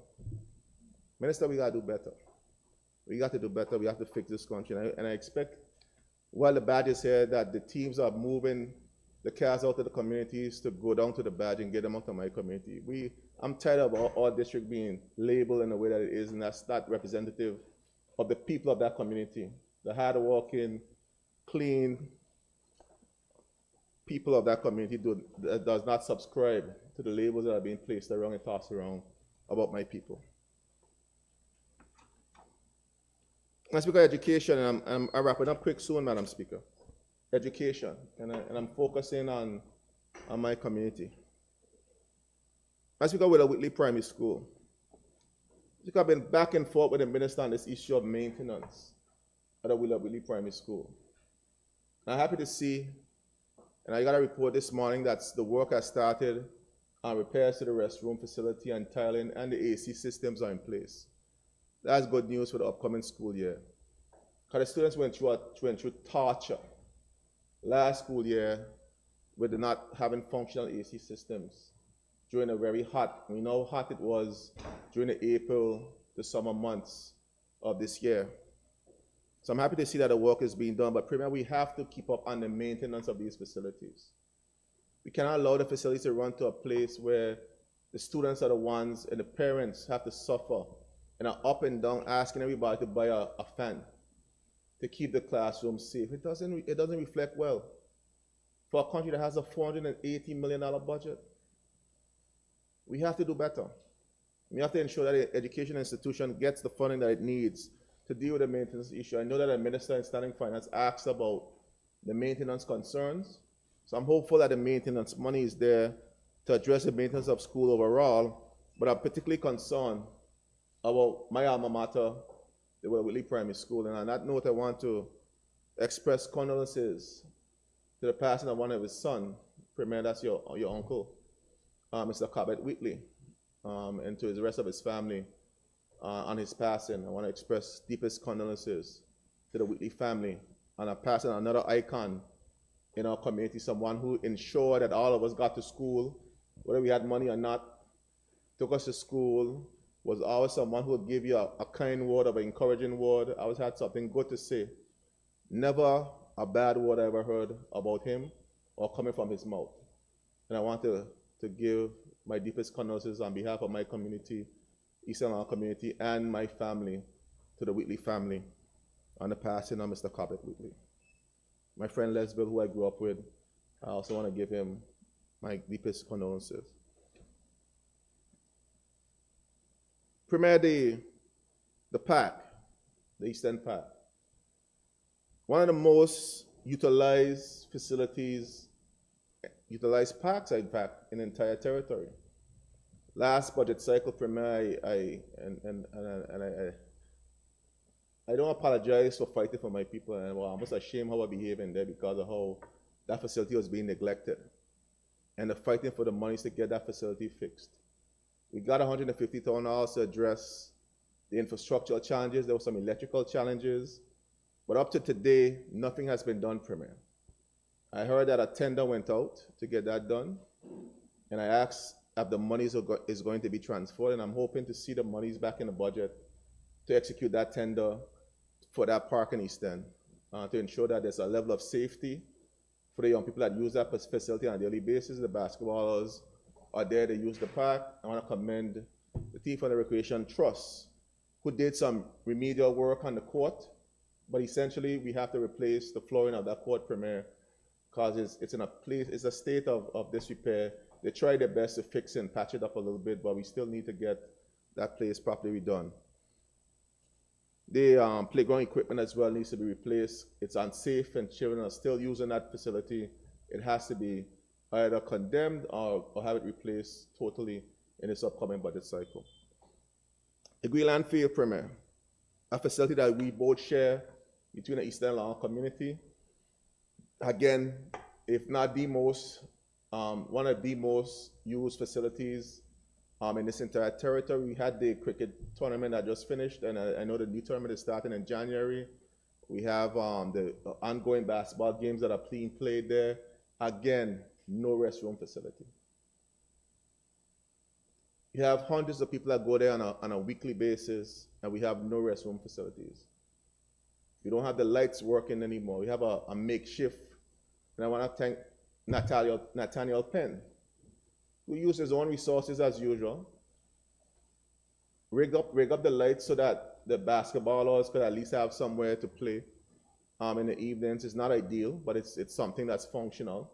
He did the same thing for the park in East End without pay. I want to commend him for his community service, but you can't keep taking my uncle money to give back to the community. At some point, we have to fix the facilities in the country, in the community. You know, he has a good heart, he has a good spirit, he gives back, but you can't abuse your own people. You can't continue to abuse your own people. And again, I don't see any money in the budget to address the issue of lighting, to address the issue of restroom facilities in Greenland, Premier. That's the largest community in the entire territory. I looked at a census some time ago, I think it was the last census. The numbers that is said in terms of our population in Eastern at that time was 7 to 8,000. That was almost 20 years ago. The last centers were about 10 to 20 years ago. A long time, almost at least 15 years ago, the last centers was done. So you imagine the population of that community now. And you can't have facilities that don't have functioning restroom facilities, that don't have seating, that don't have proper lighting. That's how I'm becoming premier of a country that has a budget of over $460 million. We have to work together on these things for the benefit of not just of my constituency and the community, but for the people. Every people from all over the territory use those facilities in East End on the weekends, and you see it, and you see the impact. The businesses tell me when there's a cricket game, there's a football game, they could guarantee that they make money at the bakery, supermarkets make more money, the restaurants in the area make more money. You see the overall economic spin-off in the community. We need to provide proper facilities for persons who are patronizing those facilities in our community. Honorable, just letting you know, time. 10 minutes? No, time. All right. All right, Madam Speaker, I'll wrap up. And one more point, Madam Speaker, and I crave your indulgence. The National Business Bureau. Madam Speaker, is my last point, and I'll wrap up. Madam Speaker, I had a first-hand view on that program and the potential benefits it could derive for the territory and the community. And I support us getting that program back up and running. Madam Speaker, we lack, and based on what I see in the budget, is not sufficient. Madam Speaker, I looked at the closest position, based on the positions at the Department of Trade, that would even consider for the person to run that industry or run that bureau is the business development officer. And based on the grade in the budget, that's a grade 10. You're not going to find anyone of consequence to run that program at a grade 10. You need to have somebody more senior to run that program, and $100,000 cannot cut it to run a program of that magnitude, Madam Speaker. The businesses in this community are struggling. They need support. They need persons in that bureau that have the competence to be able to give them the advice that they need, help them structure their business ideas in a way to assist them to move their businesses forward. And we also need to offer some grants to these businesses. We have businesses that are struggling. The agricultural industry, the poultry industry, one of the major producers have closed down. And the next one that is there operating is just struggling to get the product in the pens to get moving. A nice $10,000 or $20,000 grant could have moved that supplier, that particular producer forward to get the infrastructure they need to at least produce some chicken for the Christmas season.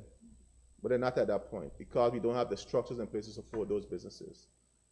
Deputy Premier, I support this, what you're portrayed to do, and I'm going to have the discussion. I'm going to be in support in the committee stages to ensure that we get the necessary funding necessary to move that business bureau to a point where it could be functional and can offer some practical support to the business sector and some type of seed money and some kind of funding.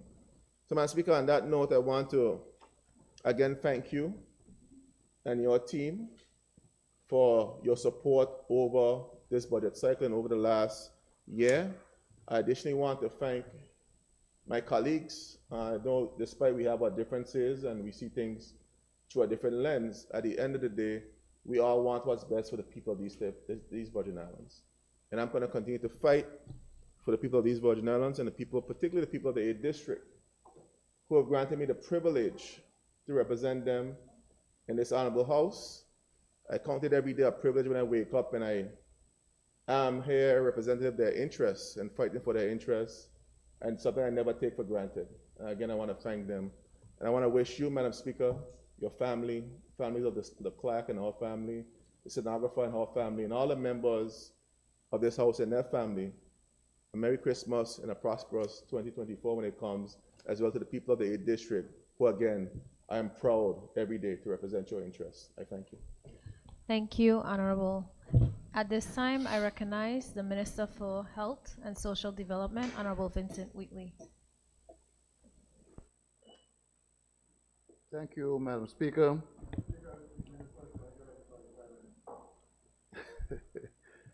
opportunity to give my contribution to this 2024 budget,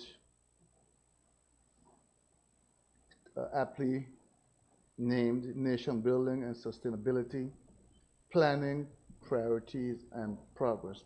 Madam Speaker, I'm going to begin where the last member left off by bringing my greetings to, sorry, Mr. Speaker, for bringing my greetings to the entire territory, particularly the 9th District.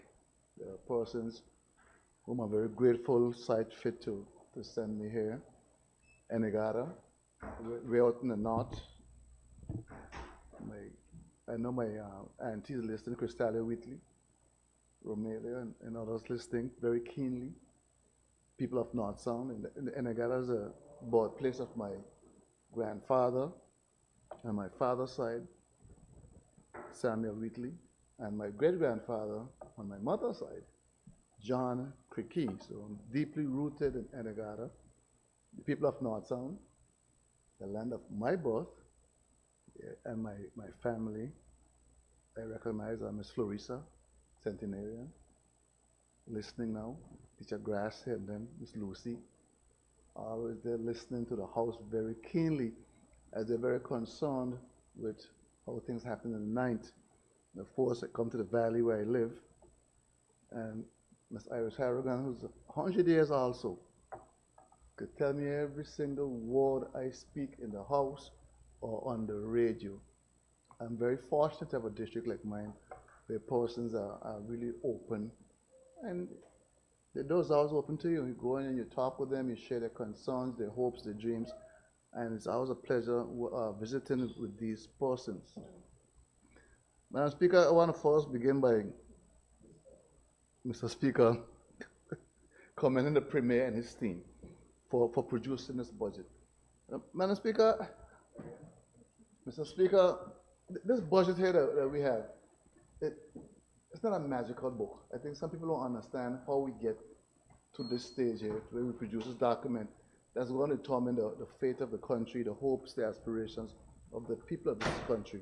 But I must commend the Premier and his team, the FS and his team, because they have to go through a lot of analysis, trying to figure out things in a very uncertain, volatile, unpredictable world, figure out what's going to happen in the BVI over the next 12 months, and because it's long term, next 3 years, and try to put together some figures to guide our development and everything for this country. A lot of analysis and evaluation, and this thing takes months to do.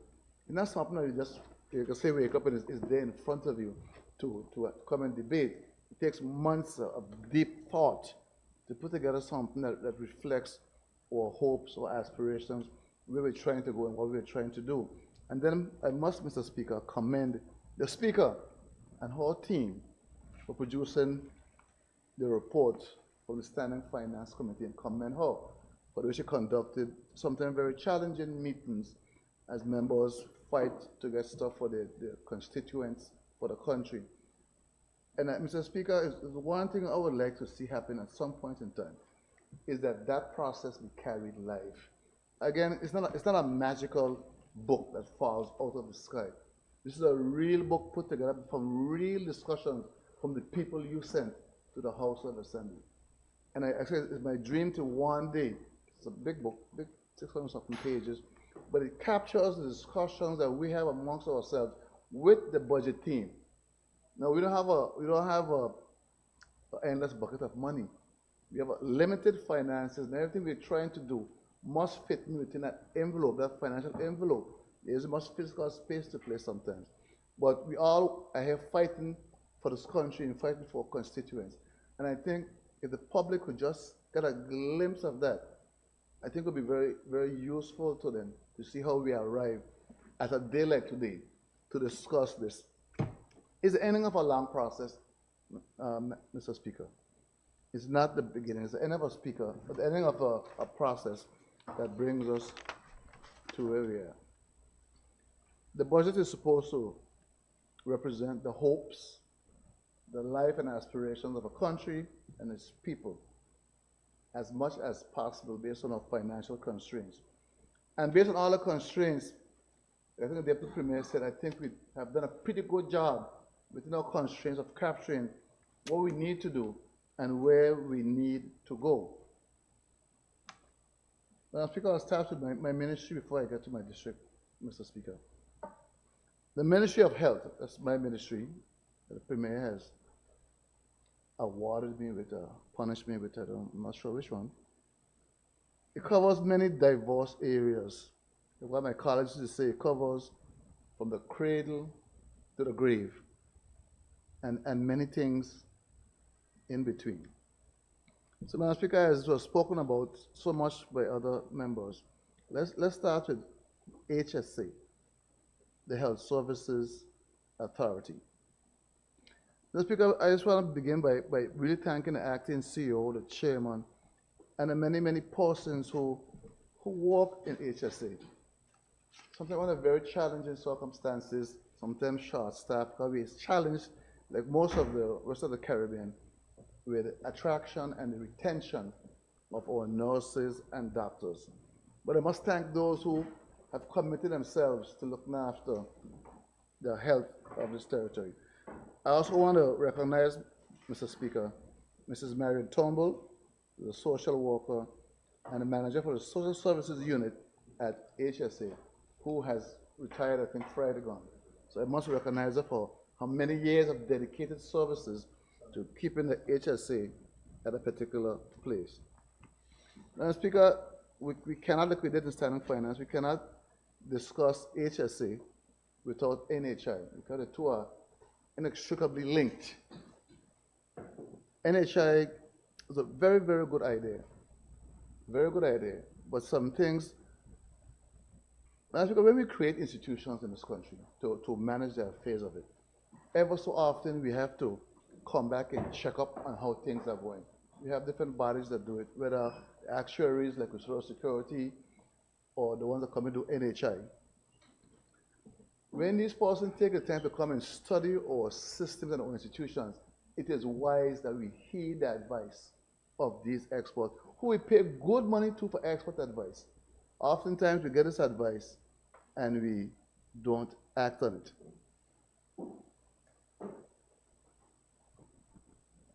And Speaker, NHI has some issues. NHI is not doing, according to the original study, what it should be doing now. It tells us there's some work that needs to be done. There are a few cabinet amendments coming soon that's going to start the process of NHI.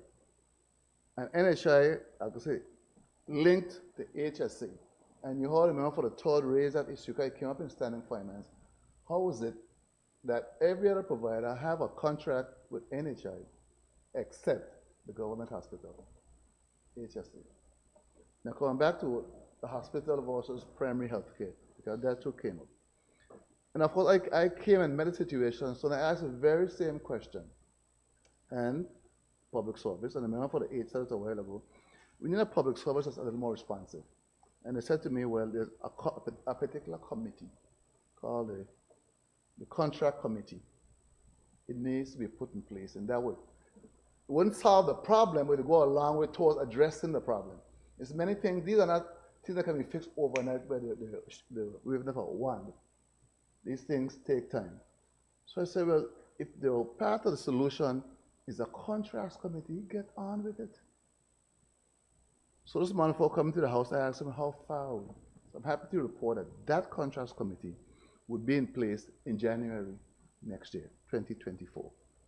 And that would help solve that problem of HSA not having a contract with NHI.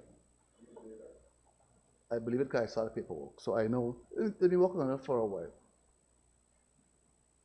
But Mr. Speaker, when you do these various studies, again, we have to follow up what the experts are telling us. Now, we had a study done very recently with Social Security, actuarial study, and that report should be out, they told me, by February.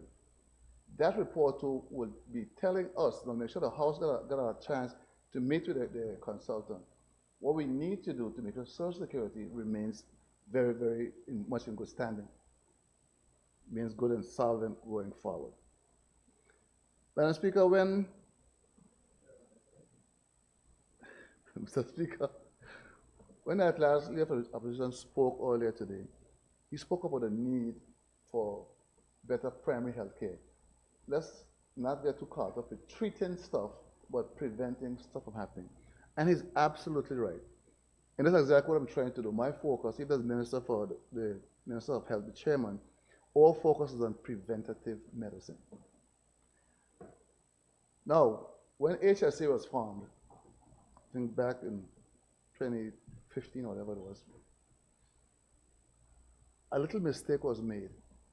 The intention, from my understanding, from my research, was never to have HSA, the hospital, lumped in with the clinics.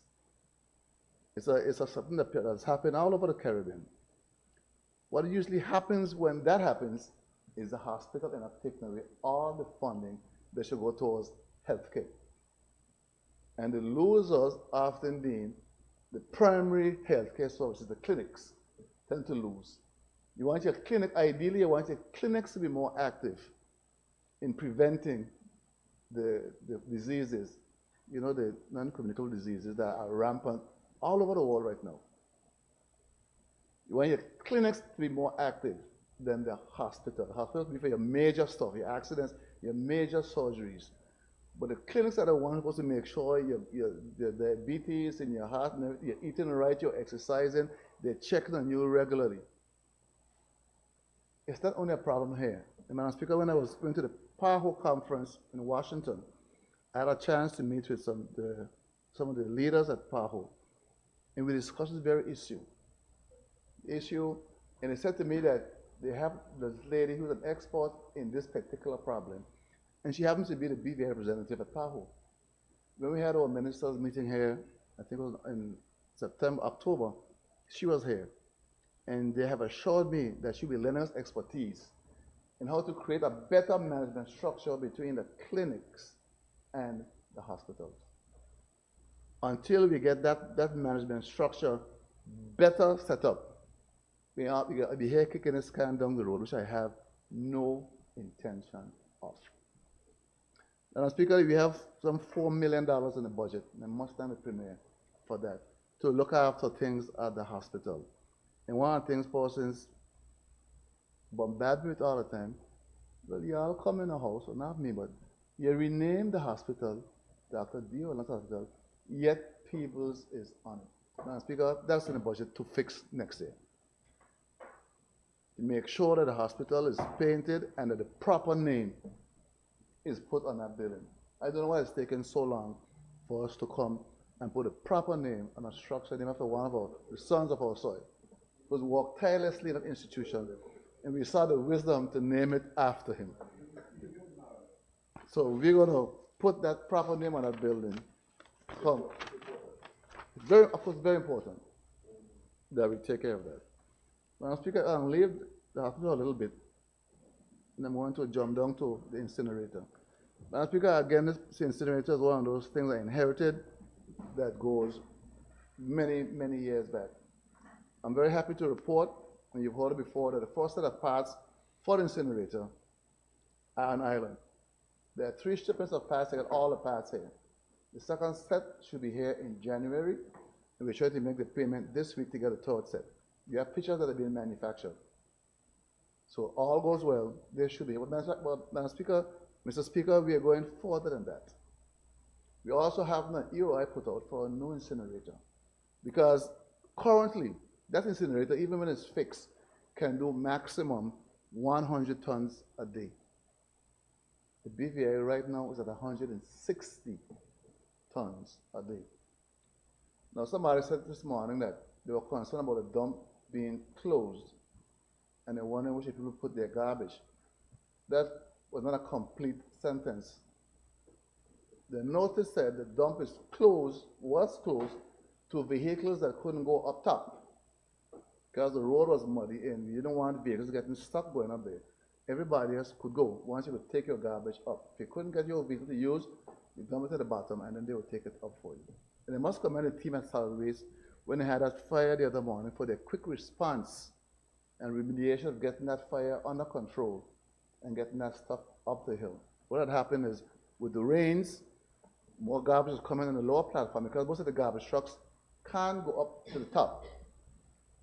So the garbage trucks come to the incinerator, the dump site, and they dump their stuff on the ground, and then the trucks with the four-wheel and so forth take the stuff from the bottom up to the top. Happened so with the rains, the ground was wet, more stuff accumulated on the bottom, then it could move to the top. And once you start piling up garbage with bio waste and the methane gas, spontaneous combustion. But I must commend the team for the quick action in the fire services for getting that matter and arresting it very quickly before it could spread over next door to the electric plant. Madam Speaker, the EOI should be coming out very soon for a new incinerator. Hopefully that would materialize. It's with finance, I'm told. Hopefully it materialize early in January. And Madam Speaker, we also have funding in there to look after our dump sites, Parkwood Pond, Enegada, and Virgin Island. Madam Speaker, the waste management strategy has been around for many, many years. And I inquired why this thing has not yet come to cabinet to get the strategy online. The FS had a very important concern about the waste management strategy. One of the things they were concerned about is how do you fund the activities recommended in the strategy. And the experts came up with the idea of making the department statutory. And like the Deputy Premier and others don't like that word statutory. It was kind of put on hold. Madam Speaker, I'm talking with the FS. It was put on hold until you could figure out how to get that funding path. But the strategy must come on stream, Mr. Speaker, because it's going to help us streamline. Right now we're trying all the way, going to help us separate our garbage, it's going to help us recycle, it's going to help us upcycle, it's going to help us do export. Because there's money in garbage, in the waste side, there's money in waste. And our final goal is to minimize the amount of stuff that we have to incinerate. That's our ultimate goal. One person to be recycling more, want to use less plastic. We have some of those bills coming to the battle bill and so forth. The persons, we can ban plastics, certain kind of plastic, like Sinkis did very well. I think I'm doing next year. It takes about 2 years to actually ban plastics, single-use plastics.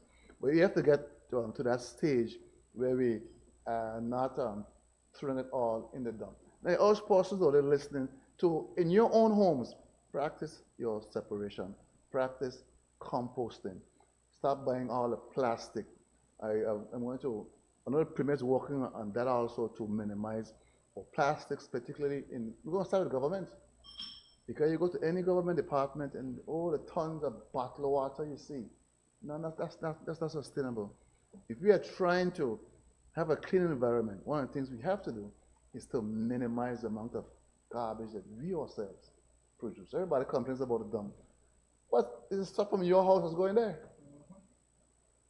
So each of us have to change our behavior if you're going to address that problem efficiently. Then, Madam Speaker, the members from the 7 spoke of derelict cars. Well, I don't know what to say about derelict cars now. I want to commend the team at Waste Management for putting on 2 badges since election. Not 1, but 2. This is tons upon tons of derelict cars. The idea is once we get this last badge out, because we don't need a badge once a year or once every 2 years. We want to bring a more regular system, and maybe every 4 months or so, we have a smaller badge taking this stuff out. Our plan is really to get up to a point once we pass the importation thing, where we limit the age of cars, because we are importing a lot of garbage. You see the guys coming with these cars in the next 4 months, they pack up along the road. They look good, but they pack up and they can't move. And when you go tag the car, the man tell you, well, only the battery there are using it for parts or something so. And they remain it for another 4 or 5 years. So we have to get really serious about this situation here. I mean, I hear the members paying for the 7. I know the members when the team, the 8, sorry, because the team went several times to those cars. Because you called me, you called them, and I know they showed up. I was shocked to hear the cars are still there. I don't know if people like holding on to things. If you want the car for parts, Then take off all the parts and store them somewhere in your house.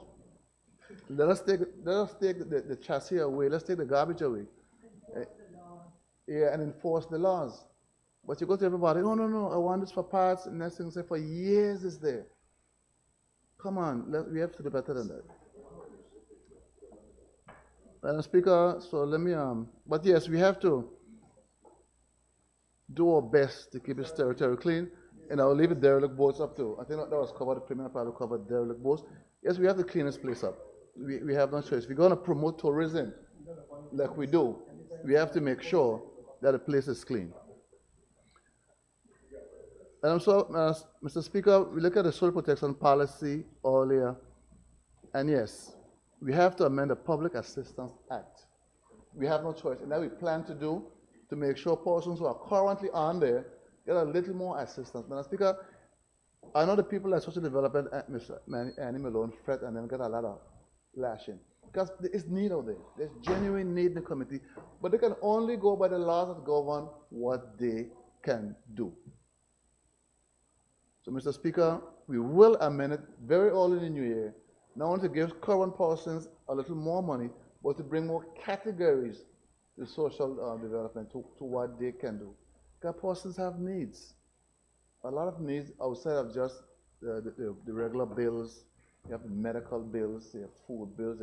We have to expand. I mean, some persons tell me the money they get just barely cover the medication. After the medication, that's it. They're back to square one again. You're right back to square one.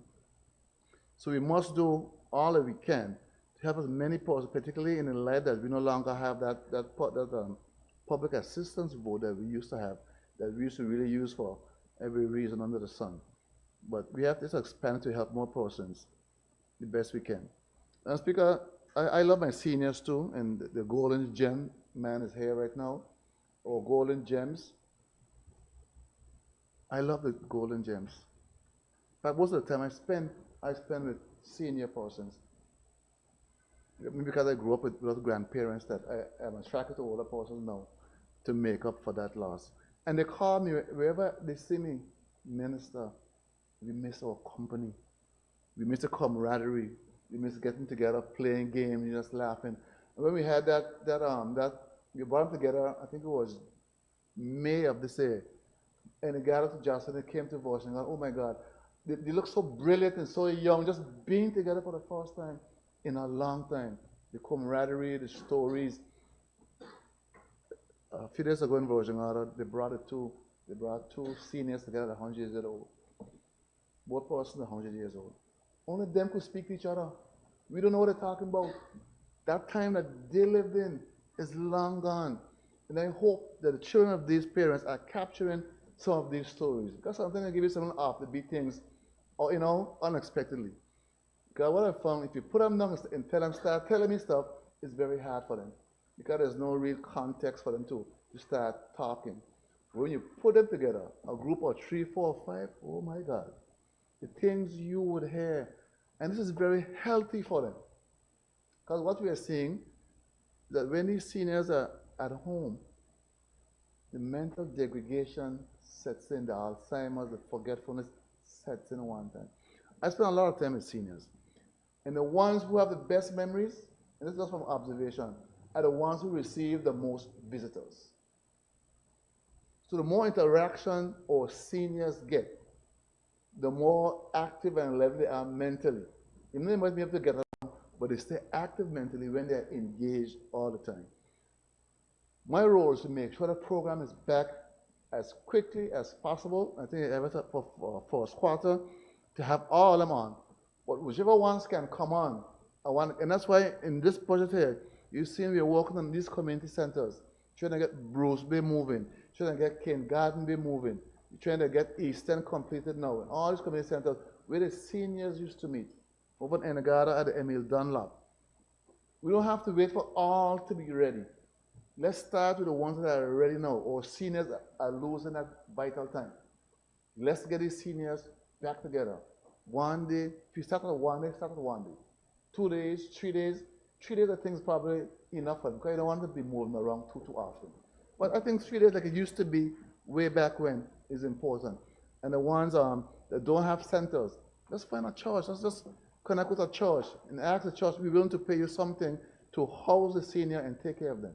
That is so important. These persons sacrifice for us. So now in their time of need, we can't turn our backs on them. We must do what we have to do to get our seniors back out. I tell the seniors calling me from all over the BVI, go to a funeral anywhere, or I hear you the minister, listen, get us back with our people. And that I'm fully committed to doing. Madam Speaker, while on seniors, this dilemma as to where we should put that Dina Donovan home.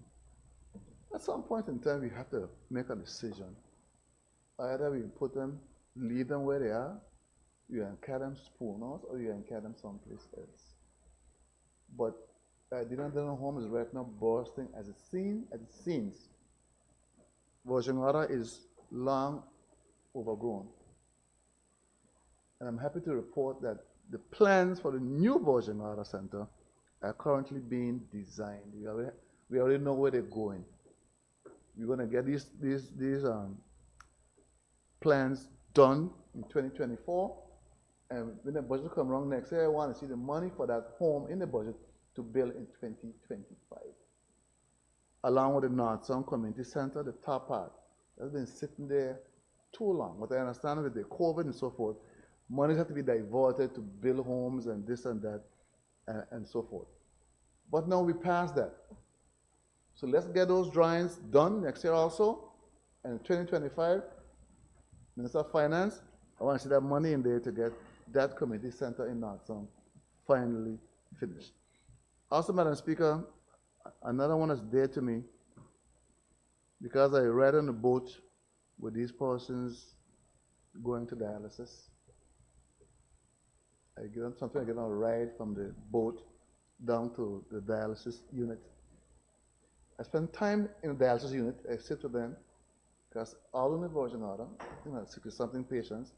I sit in there, talk with the technicians, the nurses. I talk with the patients. And Madam Speaker, we have to have a backup to the one we have there. Yes, we're planning an expansion of it, and expansion is important. But we also need a backup. And I was reminded of that situation in the States. So the hospital, the backup generator didn't work. And they had the luxury of moving all the patients out onto a boat. We don't have that luxury here. And I think it's very, very important that we get a dialysis center in Virgin Islands. Don't worry, Premier, I don't find the money. Those plans should also be completed in 2024. When 2025 comes around, I want to get that project moving. So person who have the headache of traveling from Virgin Islands down every single day. And if something happens down here, these can go over and be taken care of until the problem is rectified. Madam Speaker, I was at a funeral in Virgin Islands. I don't recall whose funeral it was, but the Premier was also there. And a lady came up to him and said, Premier, if you don't get this graveyard fence up, don't come back to Virgin Islands. I don't know if you remember that conversation. I was right next to him when the lady approached him and said, we don't like how the graveyard look in terms of fencing. Inside was good, but she said the fencing needs to fix. I'm really happy to see that in the budget, we have $531,000, $700 for graveyard upkeep. And of course, the North Sound graveyard will be the first one to be on that list to get that fencing done. Also the one in Jasper Van Dyke. Okay, here's where our loved ones lie. Our loved ones are here. And persons particularly who live abroad, when they come back to the BVI, one of the places they go is to the graveyard to look for the loved ones who may have died while they were away. Okay, it does happen. So we have to make sure that the graveyards are properly kept. And Mr. Speaker, there's also a graveyard. Now, I say it here now, that's on private property that the government needs to acquire. I'm going to have to praise very soon. I'll bring it to the Premier or the Speaker to acquire that property because it should belong to the government because of who's in it. But I'll bring that later on. I'm buying the property where the graves are buried. Madam Speaker, also what I've seen too, a lot of tourists, when they come to the islands now, visit our graveyards. Something looking for a name, I'm not really, I can't see something historical things, possibly I've heard about. But tourists visit our graveyards also. That's regular graveyards. Yeah, when I travel to something, I go to the graveyards too. As a matter of fact, I mean, we're not going to go to the extent of Cuba. In Cuba, which is the largest graveyard in the Western Hemisphere, they have organized tours through the graveyard in Cuba.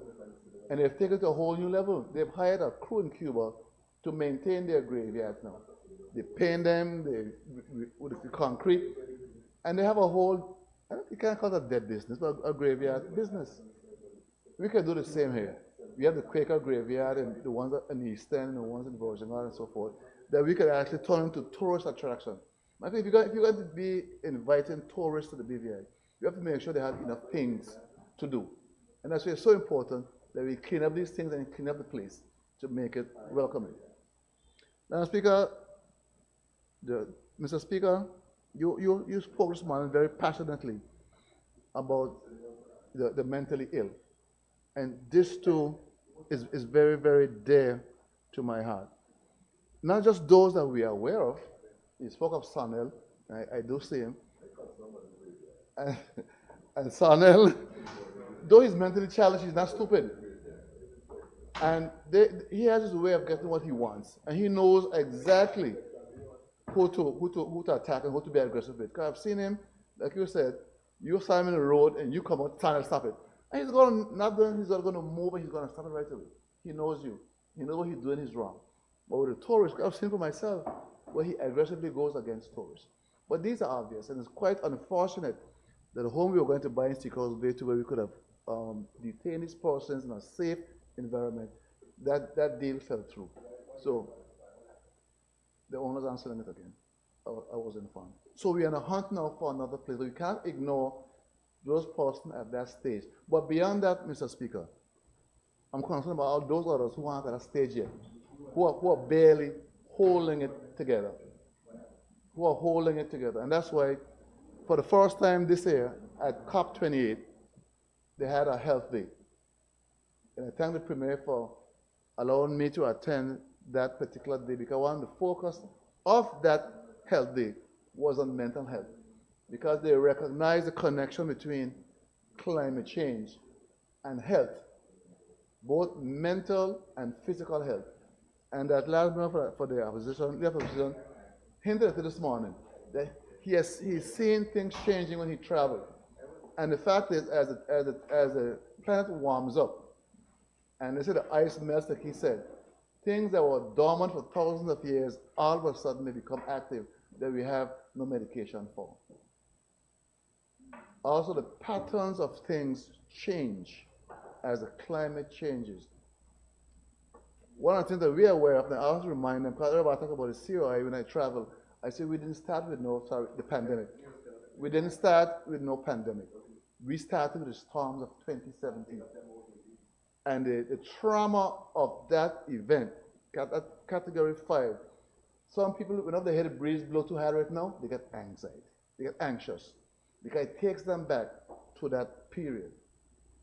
And most persons, when they hear hurricane, they start to pray, because they know they can't afford insurance because it's so high, and the bank account dry from the last time, and anything happens to them now, they're really in some deep, deep trouble. That's not good for you mentally. That creates anxiety in persons. And anxiety often leads to depression. And that depression leads to other things. So that's why I'm very concerned with mental health. And I must commend Dr. Rubin and her team, Shea Alexander, for the promotion they have out there going right now. And I try to share it as much as I can so persons could be aware that there's an anti-stigma campaign going, because for all too long, we look at mental health as a taboo, meaning you're crazy, something wrong with you, as opposed to looking at mental health like every other aspect of your body. You go to the dentist, you check your colon, you check your mammograms, you have the different things. Why aren't we checking for mental state also? But we have to remove that stigma to where persons feel comfortable and create those safe spaces where persons feel comfortable talking about their mental health. Every member here has spoken about how challenging it is out there right now. Inflation, high prices, to barely afford rent, this, you name it. These things take a toll on the human body. mentally and physically. So we must create these safe spaces. We must create institutions that are going to address these issues. If we don't do it now, in a few years from now, it will be too late. We have to make sure those persons who are not at the stage of SONEL, but are under immense pressure, get the attention that they need without feeling any way about it. Create safe spaces. I'm really happy with the job they're doing. Persons that feel free to talk about their mental state without thinking anybody can call them crazy. We're not there yet, but we are getting there. And we have to get the institutions in place to where persons who have already gone over the brink, we protect them from themselves and we protect the public from them. I see things happening, and we just can't sit down and do nothing. So we are going to make sure we find an appropriate place where we could put these persons who need assistance. Madam Speaker, I have a small team at the ministry who work with social housing, but man, they do a giant task in making sure we get our social homes rolled out. We in December now, I have 2 social homes on the verge of being finished in the 9th district. And we've done all the districts. We've done Enagada, we've done Jos Van Dyke, we've done Eastern, we've done Western, we've done Seacoast Bay. They've been doing a mammoth of a thing. And while we have the funding, we've done it. Come in the 5th, you got your other thing up there. While we have funding, this will continue. But Madam Speaker, what we're going to do, we're going to create a new policy though. Coming in a new year, I'll be working very closely with the Premier. Because clearly, there's an incredible need for real affordable housing. And the Premier has been speaking about it as to how do we achieve this policy to where persons, young professionals, college graduates can afford these homes. We're also looking at, I think the plans are done for a transitional home to be built in the 7th district. Those plans, I think, Premier, are completed. I think I'll send you something. Yeah. So, and that's looking after the indigent persons. And we can't have a country, we must look after the vulnerable. We must look after the most vulnerable. And they have my full support in making sure that those kind of programs they come. But we are going to reform the housing policy because the one we have now was based on damage from the hurricanes of 2017. But we must transition from that as much as we can, and then look towards those persons who really, really need to get out of their mother house, so to speak, or the father house, and who want to do it. But the rents are prohibitive, very prohibitive, and the banks, well, they want a lot from you. These persons, it just, they're just marginalized now. And Premier, we have to get us done as quickly as possible to get persons in their home. Prison, another place that's close to my heart. As a matter of fact, I was here late because that's where I was. The prison, there's a program called Life Skills Program. And today was their graduation, I think about 16 of the inmates there. And I really was proud that they saw the need to go through this program as part of the rehabilitation program. And today was their graduation, so I went and I said a few words to them. And I'm happy to see that this current superintendent has also shared my passion for rehabilitation. He has told me what's safety first. And he needs personnel. And what I'm talking about personnel, I really must give my sincere condolences to prison officer 1, Miss Brenda Abraham, who took ill on a job, and I think it was Saturday. Yes. Was taken to the hospital and subsequently died. Yeah. So may her soul rest in peace. She was a dedicated prison officer, a night officer, really dedicated, and really, really sorry to hear of this. But I was saying I must share, the current superintendent shares my passion for rehabilitation. And we have four programs working with various partners that we hope to have on stream. We already have, that's the woodwork and the material, thanks to the Deputy Speaker, his assistants. We were able to get material to get the woodwork shop going. We're looking at a welding program. We're looking at a baking program. And again, thank you, Premier, for there's money in here to get the bakery space done. And then we have to go all agricultural part of it. Madam Speaker, the model is there to where prisoners can do a lot. Particularly when they choose the correct ones to do the work. But a lot of them, though they're there and they're there for life, they also want to contribute their skills or learn new skills. And those who are coming out, they can come out with a skill. And my job is to make sure that we have as much rehabilitation at the prison as possible. But this prison requires staffing, and that we're working to make sure as many positions as are filled and funded as possible. Madam Speaker, the prison is also a little crowded, and I share responsibility for the prison with the governor. The prison doesn't belong to the Ministry of Health. It's called His Majesty's Prison. So I've called upon the governor, called upon the UK to send us the designs for the expansion of the prison. And as soon as we get those designs for the expansion, it's about 3 or 4 different configurations they will send us. We'll ask for some funding, and we'll do our part with some funding. They'll do some, we'll ask them for some, and we'll do ours too. But we have to look at expanding the prison a little bit, and even to create a space for detainees, for illegal immigrants, and so forth, that we don't have those high bills of putting them in, not only endangering the community, but the prison needs to be in a prison facility, the immigrants, in a protected facility. Madam Speaker, I must thank the FCDO. I think they're donating some gym equipment, which should be here, hopefully, over the next couple of weeks for the prison. But we have to do our best to get the prison up to par. They're still human beings and have human rights.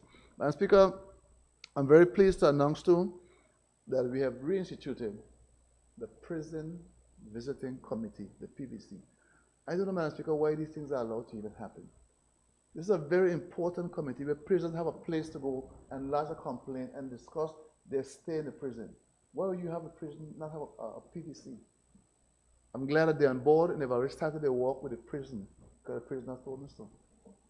They have somebody they could talk about stuff now up there, and they're being heard. They don't feel like they're neglected and they're abandoned and nobody cares about it.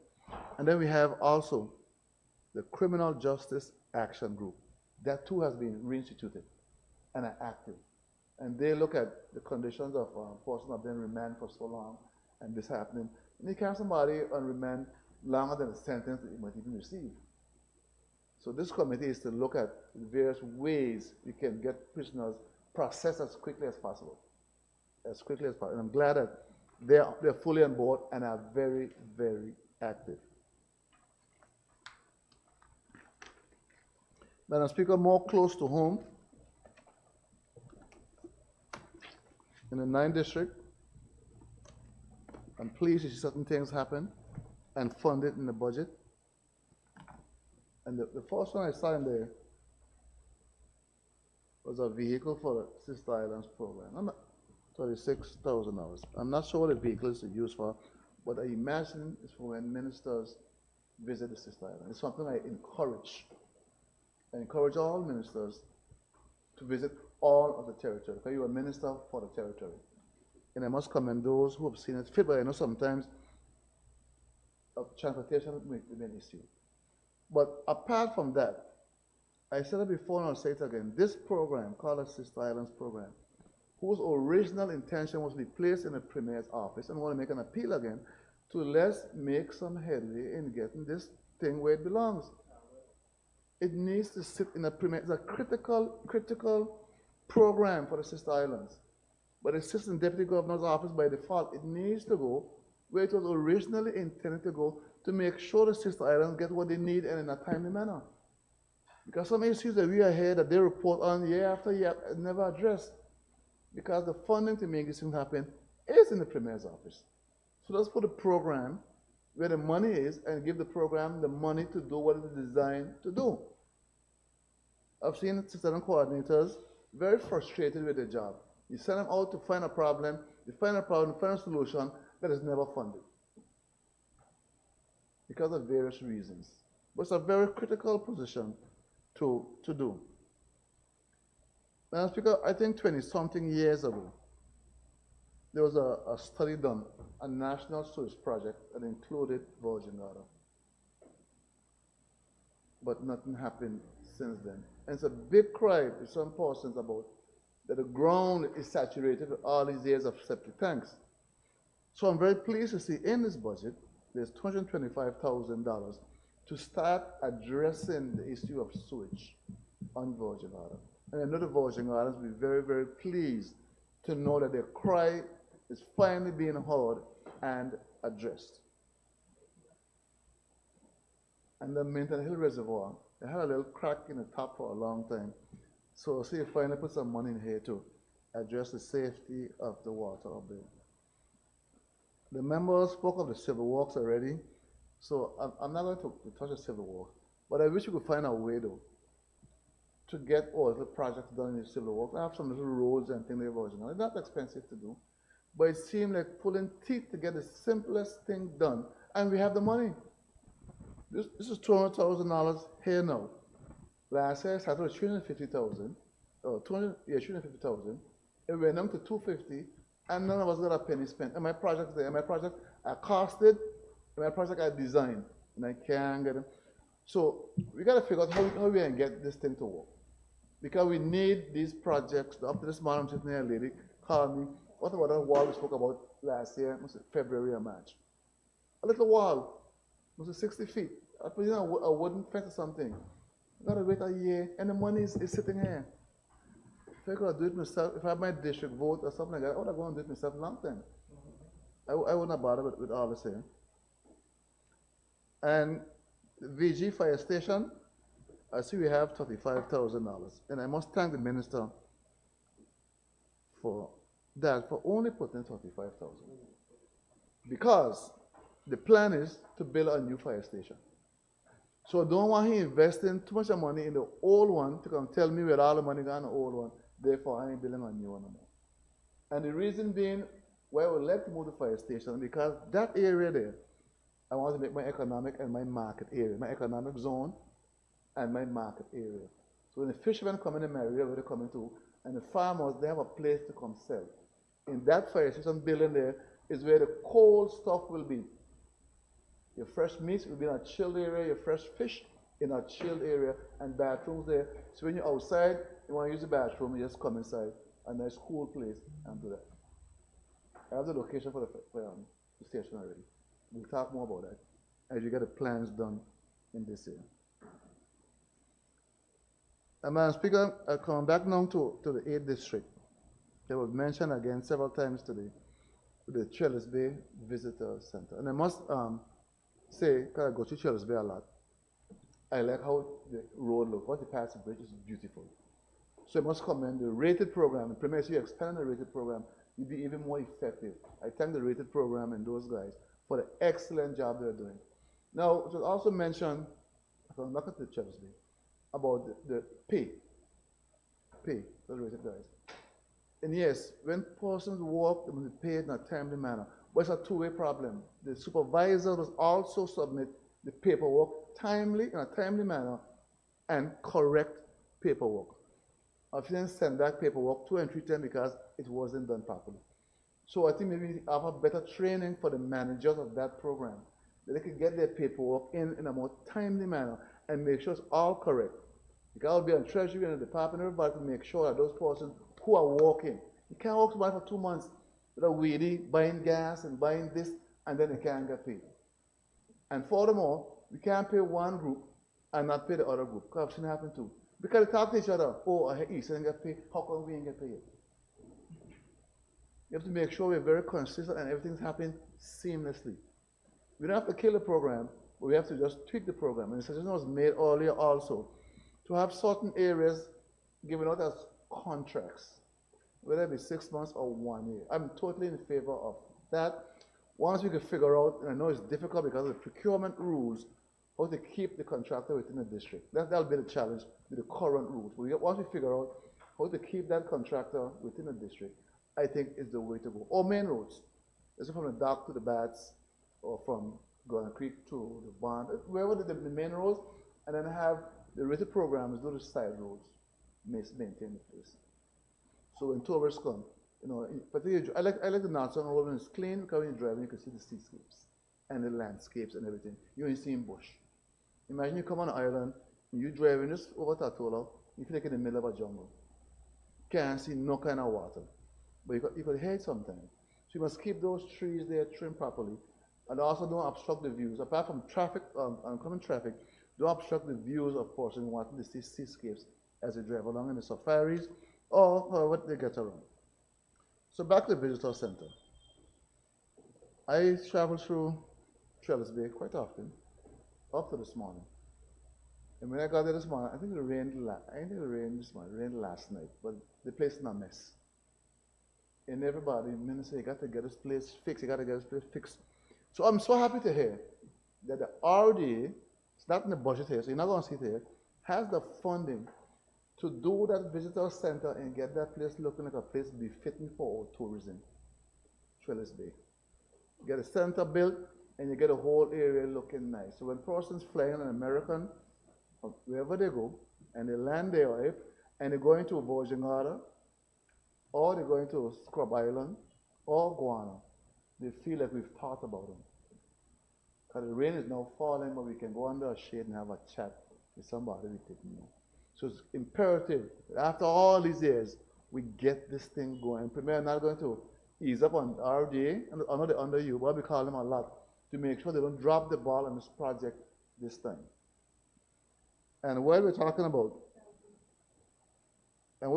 airport, like Mr. Vanderpool said his opening, get on with the airport, start somewhere. So Mr. Reimer, we have a lot of rocks, Virgin Islands, a lot. You could get them for free. Come and take them, let's start extending the airport. If you're going to remain competitive, down to Nevis is expanding the airport. Everybody's expanding the airport because they understand the importance of access to the territory in a timely manner. Minister, you have 10 minutes left. Impossible. But it's just that. Wow. Wow. Well, you give me half an hour. No, 10. Anyhow, so Minister, everybody's expanding because they understand the need for easy access to the territory. We have the flights coming to Virgin Islands, it's very good. You could be in New York in the morning and be in Virgin Islands in the afternoon, relaxing yourself, even calling to the board meeting from here. So access is important. We want to increase our access. We're going to remain competitive within the BVI. Now, this morning I was very pleased to hear the Labour Minister announce of a position in Virgin Islands being filled. I'm very pleased.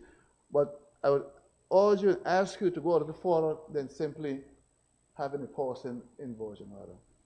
It is time, Deputy Premier, that persons don't have to leave Virgin Islands to come to Atola to change a check. Let's get a treasury over there. We have space somewhere in that building to stick in a cashier, to hold a bunch of checks and let them sign their name on a little electronic thing.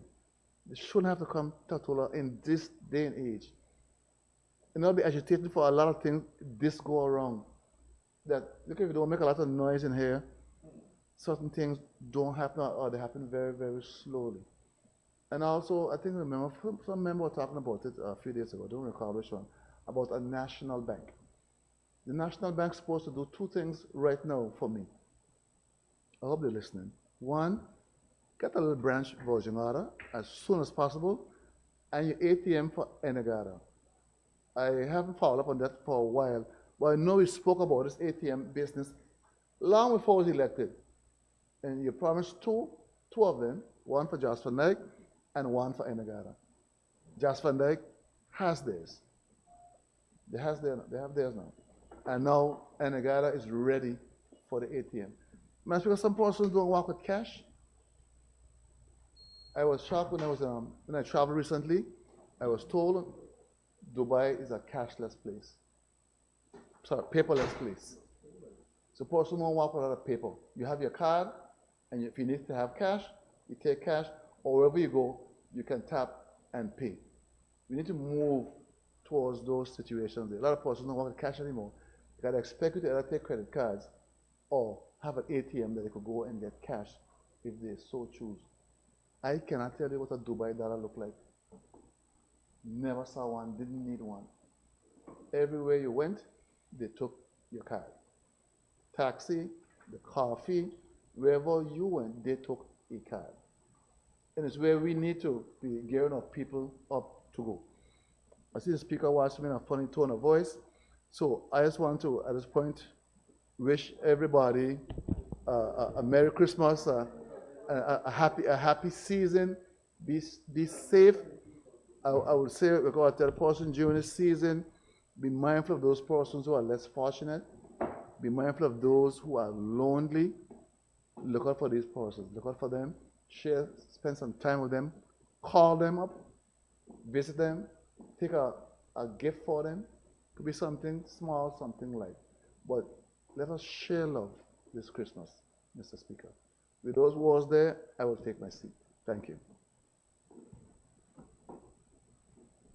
Thank you, Honorable Minister of Health and Social Development. I recognize the Minister of Communications and Works, 5th District Representative.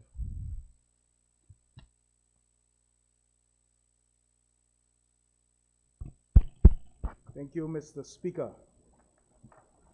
Mr. Speaker, first of all, I'd like to acknowledge my neighbors of the 5th District for giving me yet another opportunity to stand and speak on this 2024 budget debate. Madam Speaker, like the chorus of all the other members, I too would like to acknowledge the work done by the Speaker and the entire team at the House of Assembly. Madam Speaker, all have spoken about the report, the entire process. We acknowledge the acting clerk for the work she did. And I just think it's fit that we recognize her.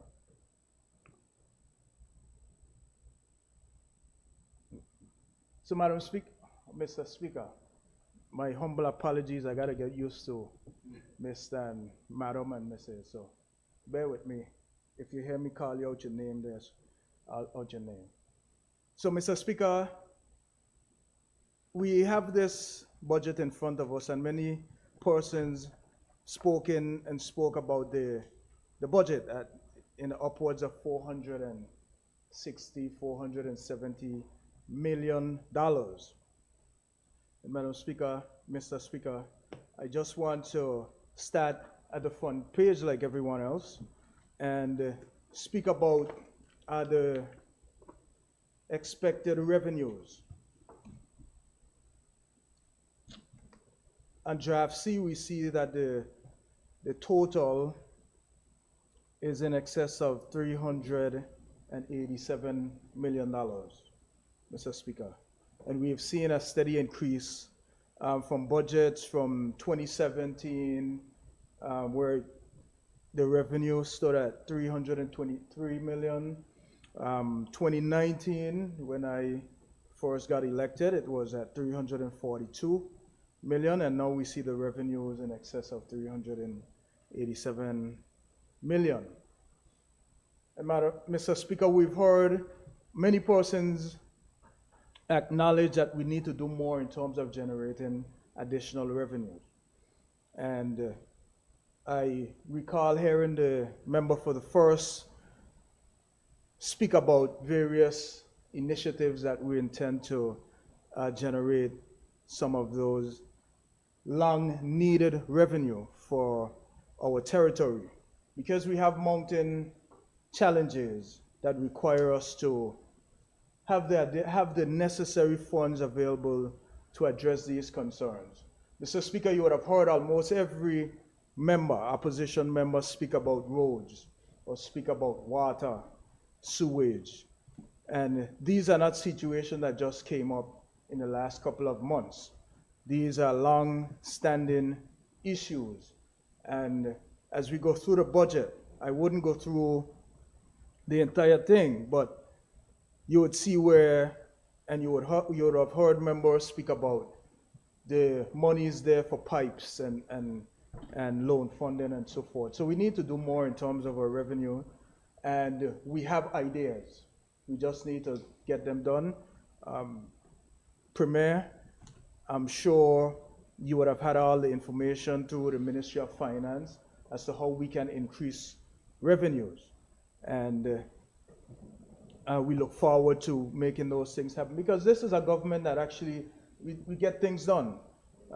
We have long-standing issues that we get addressed. And Mr. Speaker, I have all confidence that we would see some additional revenue. For my ministry, Mr. Speaker, we were generously given, I would say, because when you look at the capital development, we are upwards of 22, 23 million. We have 16% of this $400+ million for the budget. So when you hear members sometimes speak about, oh, we have a 400 and this million and we can't get this done, Mr. Speaker, the little percentage for anything in the ministry, and I say 16%, and I wouldn't even speak about what is there for development, because we have 54 million for recurrent. And for development projects, we have about $22.5 million. So everything needs to be done within that realm. So I just want to put it out there that, and for persons listening, because it would sound good hearing that you have $400 million and you can't get the roads done, or you can't get the sewage fixed. But I just want to make it clear that whatever is to be done must be done within this $22 million.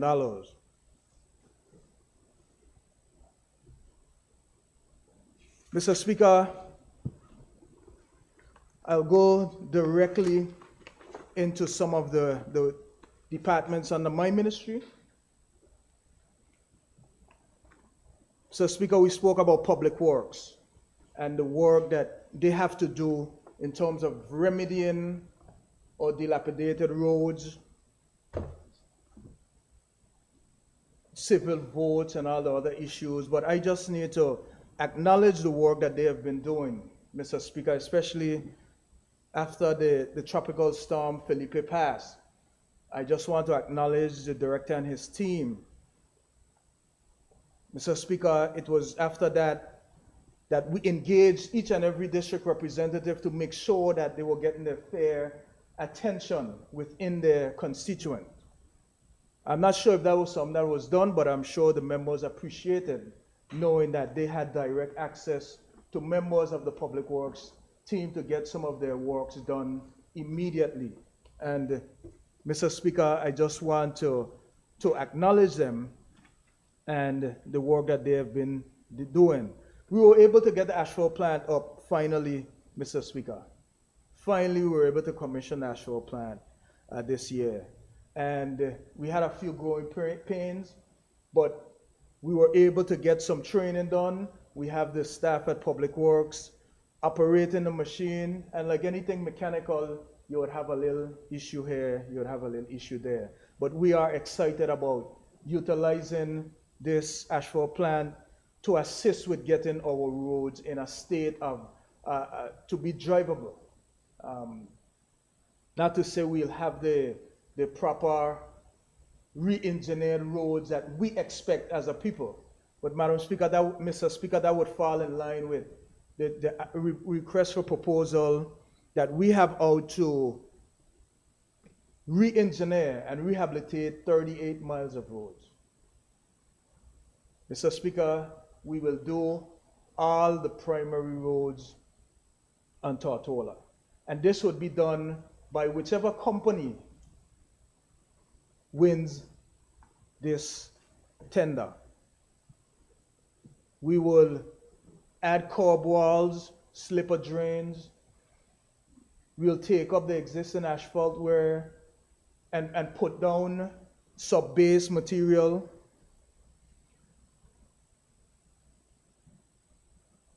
We will also finish the road with center line and end lines so that we can look like the BVI that we all want to see for this territory.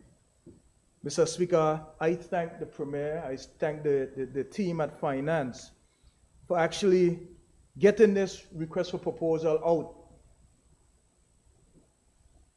And we have seen where there been quite a lot of interest. from companies who have shown interest in getting these works done. I mean, we'll also go on the sister islands. We'll be on Jos Van Dyke. We'll repair the roads. We'll do roads on Virgin Gorda. Anegada, we'll do concreting based on the surface. So that wouldn't fall in line with the asphalt works, but all that is in the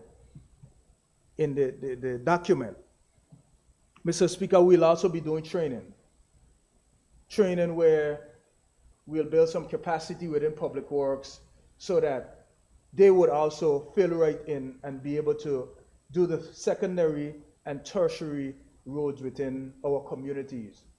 And this is something that we're hoping to see start in the first, at least the end of the first quarter 2024 into the second quarter. And I say that, and I'm saying this publicly because I want to make sure that, you know, the Premier and his team has committed to making sure that we get the proper funding. And he shakes his head, and I trust that he would make sure that the money is there to get this done. Mr. Speaker, when the company completes the 38 miles of road, they're expected to have a lab that would be testing the aggregate, testing the asphalt, testing the concrete. They would also leave a machine that would be able to mechanically get the slipper drains and the curb wall in as well. And those things are within the document, and I speak about, you know, capacity building. And those are things that we want to see completed once we get these 38 miles of road done within our territory. Mr. Speaker, water. Water has been the hottest topic, the lack thereof, and we, you know, I came in and met this situation, and members have said I have to take the blame for it. I'm not going to throw any blame or anything, Mr. Speaker. One member said I want to be a big boy, so I have to take whatever blows come my way. So I guess I have no choice. I know in 2019 or thereabout, we did a leak detection initiative in the 3rd district that we found quite a lot of leaks and some areas where persons were hooked up and probably not paying, but we were able to identify those areas and address those concerns. But Mr. Speaker, we know we have this aged old infrastructure. So unless we go in and we identify these areas and replace them, we would still be at this same juncture today in 2023. Mr. Speaker, it was at the last SAP where, you know, we have these dialogues all the time. These dialogues about how we would address these leaks and so forth. And we were able to get some funding because we always say we spend 27 upwards of $30 million for water. But we only collect 4 million, 5 million, 3 million.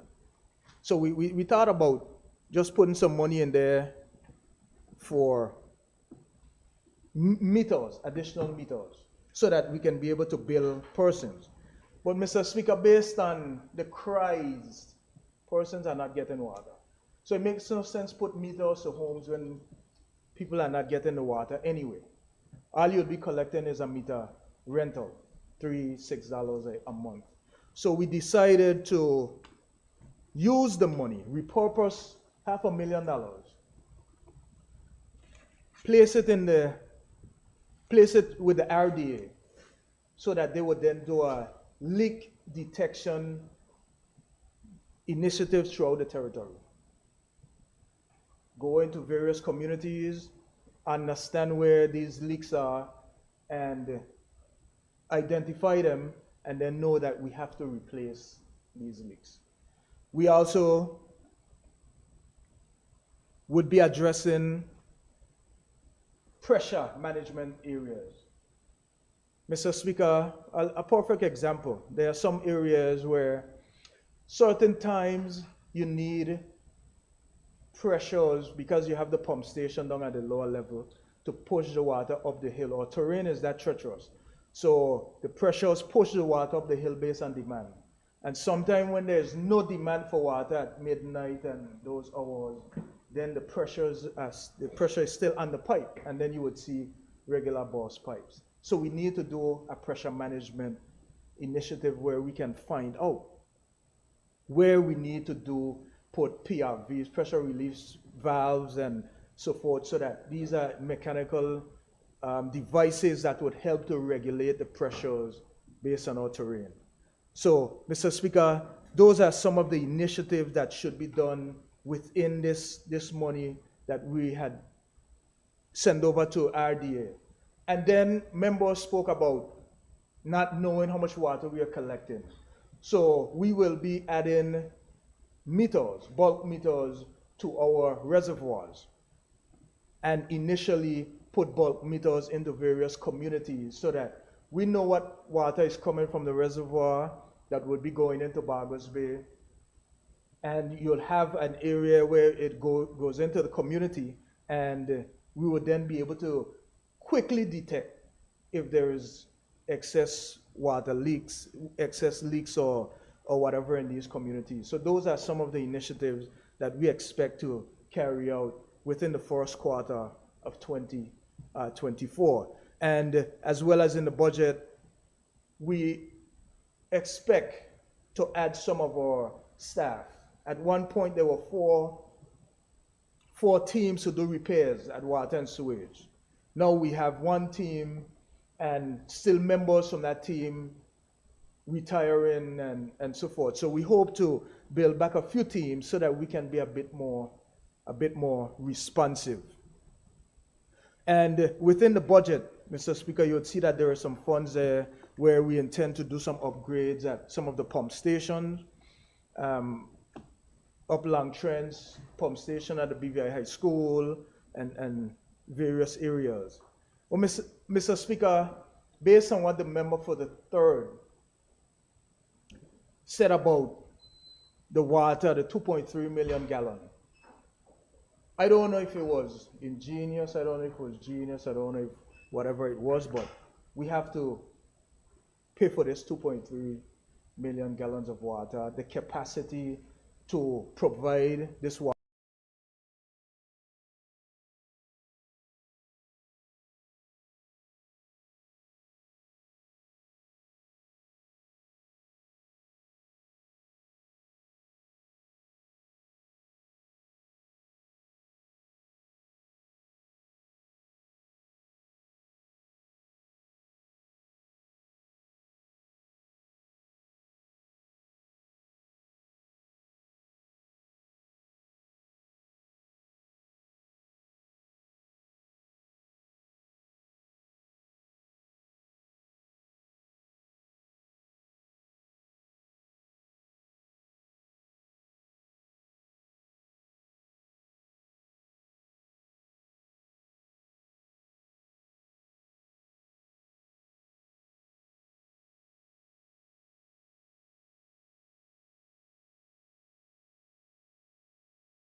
have a stable and a sustainable infrastructure that would be able to take the water from the plants into these communities.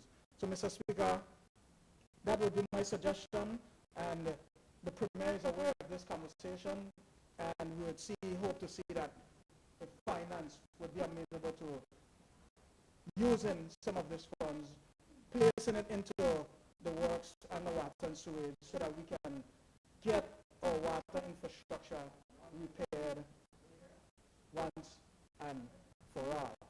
So, Mr. Speaker, that is the plan for water in terms of us getting some remedial work, along with what is in the budget to do the upgrades to the pump stations at Diamond, at Long Trench, at BVI High School, Elmer South High School, that area, so that we can get more water into the communities, have our reservoirs filled, as well as, Mr. Speaker, making sure that we have the water available as it's produced.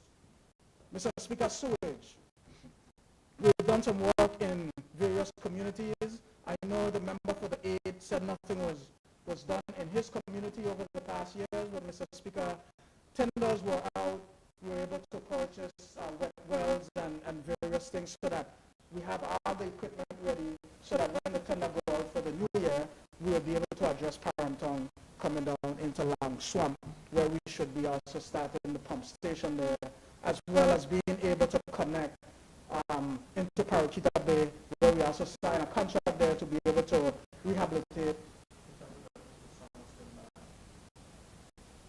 The song still back?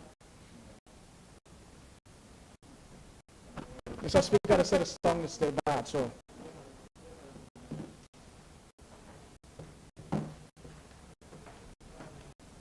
So,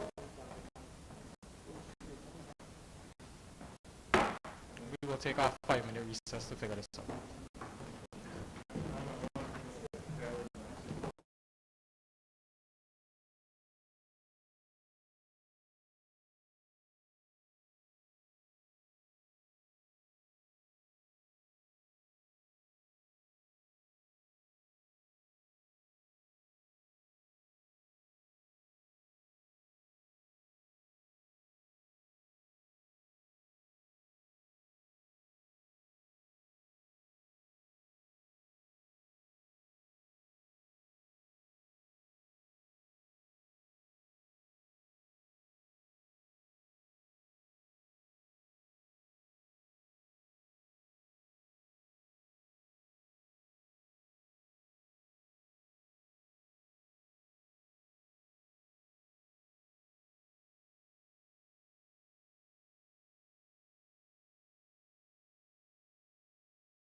I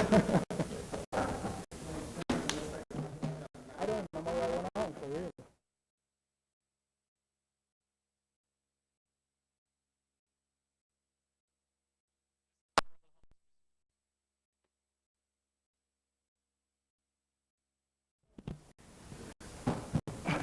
Thank you. Thank you, Madam. Thank you, Mr. Speaker. A little confused now. I don't can't, can't even remember where I was at the moment, at the time. Mr. Speaker, I think we're about wrapping up water and trying to see how we can utilize some of this money that is there to help with the infrastructure. And Mr. Speaker, it seemed like I'm not supposed to speak about that, so I'll just move right along because for some reason, like I got jumpy on this water that I don't want to be addressed today. But, Mr. Speaker, the question came up, I'll move right along into sewage, and also acknowledge the guys working in sewage. Just a small crew, all hours of the night, out there doing their best trying to make sure that they keep the sewage situation under control. And Mr. Speaker, we see where we're supposed to be commissioning the Broad Point sewage plant, and they're doing testing right now. I think they actually shut down the system so that they can actually do a changeover, and it seems like the system should be commissioned quite sharply, and I'm quite excited. It's excited about that. That station has been down since 2017, and we know the environmental impact that has been caused due to that pump station not functional. But we invested in it, Mr. Speaker, and we're hoping that, you know, it will bring some ease to our sewage situation. And the representative for the Fort mentioned the fact that, you know, we will also be moving to eliminate having the trucks do the dumping right in the heart of our town.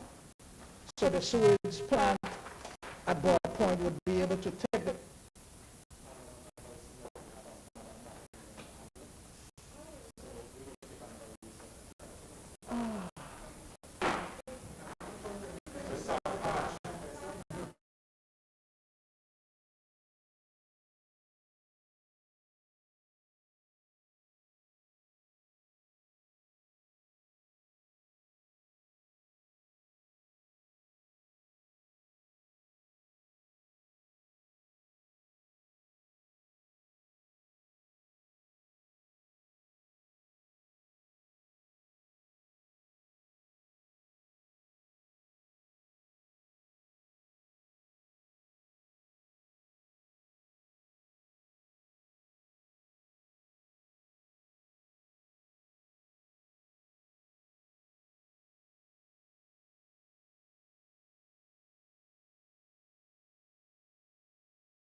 This honorable house resumes.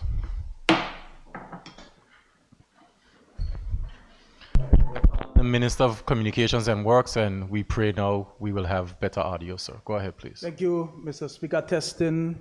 Mic check. 1 check. 1 2 1 2. The sounds good so far. Mr. Speaker, we were basically wrapping up on sewage and getting the board point plan up and running. I get the thumbs up, so it seems like we're good for now. and Mr. Speaker, as I just reiterate that this plan has been done since 2017, the passage of the hurricanes Irma and Maria, and we are happy to soon have it commissioned, Mr. Speaker. Mr. Speaker, as we wrap up with water and sewage, I just want to state briefly that we would be having an amnesty soon where Cabinet would be considering some of the high bills that the customers have endured based on internal leaks, based on various issues. We have some of that situation where we will soon be addressing once the policy comes forward, Mr. Speaker. Mr. Speaker, as I move on into another aspect of my ministry, fire and rescue services, Mr. Speaker, I am pleased in the budget to know that we have $500,000 there for an additional an appliance, and we know that those things are quite costly, and we are happy to have that fund available, Mr. Speaker. Mr. Speaker, I just want to acknowledge the work done by the team at Fire. I know a couple of weeks ago we had nearly a catastrophe on our hand where from the incinerator, it breached the wall and it went over into the electricity corporation. And I just want to acknowledge the quick response of the fire team, the chief and his team, and having equipment and be able to respond, Mr. Speaker. We are happy to have such a response, and happy for that nothing actually took place with the corporation. I don't want to even think about what could have happened if one of the workers didn't check and see that there was a fire looming outside, and eventually called and got that rectified. And Mr. Speaker, there's also, I think, $700,000+ in there for the improvement to the Rotown Fire Station, where we'll be working on the tender bay that has been in disrepair for quite some time, and I know the firemen would be happy to see that actually getting sorted out. The Minister for Health spoke about the works to be done on Virgin Gorda, and I am happy that he accepts just the fund there based on his big plans that he have for his community with his new economic zone and his new other initiatives within his community. So we're happy that he is happy, and the residents would also be happy. I know the chief fire officer, he's keen on having a new backyard burning policy, and we look forward to seeing that come forth in the upcoming year. Mr. Speaker, from the fire station, we have lifeguards within the fire department, and we are intending to do some recruitment so that we can have more of our beaches manned, especially with this high tourist season where we'll be seeing an influx or record number of guests coming to our territory. So we want to make sure that we have our beaches safe, and we'll be doing that through this recruitment process. Mr. Speaker, the Department of Motor Vehicles, that has been so dear to my heart, and I always quite happy to claim that is where I came from, Mr. Speaker. And in the budget, there is a little bit of money there for a new software system This would be the start of it. I know the commissioner came in to stand in finance, and he requests, I think, 5 times the amount, but with the dollars that is there now, we can start one aspect of the department in terms of modernizing it so that we'll have a more efficient process when you come to the department. And Mr. Speaker, the plan, as the commissioner stated, is that he wants to also be able to do online payment. That is something that has started within Water and Sewage, and I acknowledge the team at the Department of Information for actually using Water and Sewage as one of the pilot projects to get this online payment going so that we'll see a more efficient process where persons do not have to actually go into the office to make payments.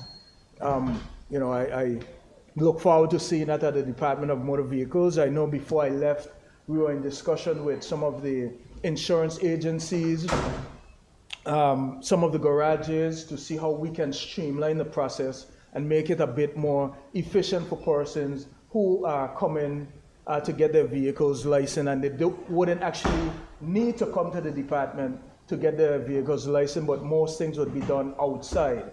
And I think we just needed the component of having a proper mailing system, or however the end result would be to get that sticker onto those vehicles. Mr. Speaker, we go directly into taxi and livery and the role that they have been playing within the community, especially with regulating the taxis and making sure that the right fares are being charged and making sure that the taxis do what is lawful. And I acknowledge the team there. Facilities management, they would continue with the shuttle services and the mail services throughout the government services, and we acknowledge what they have been doing.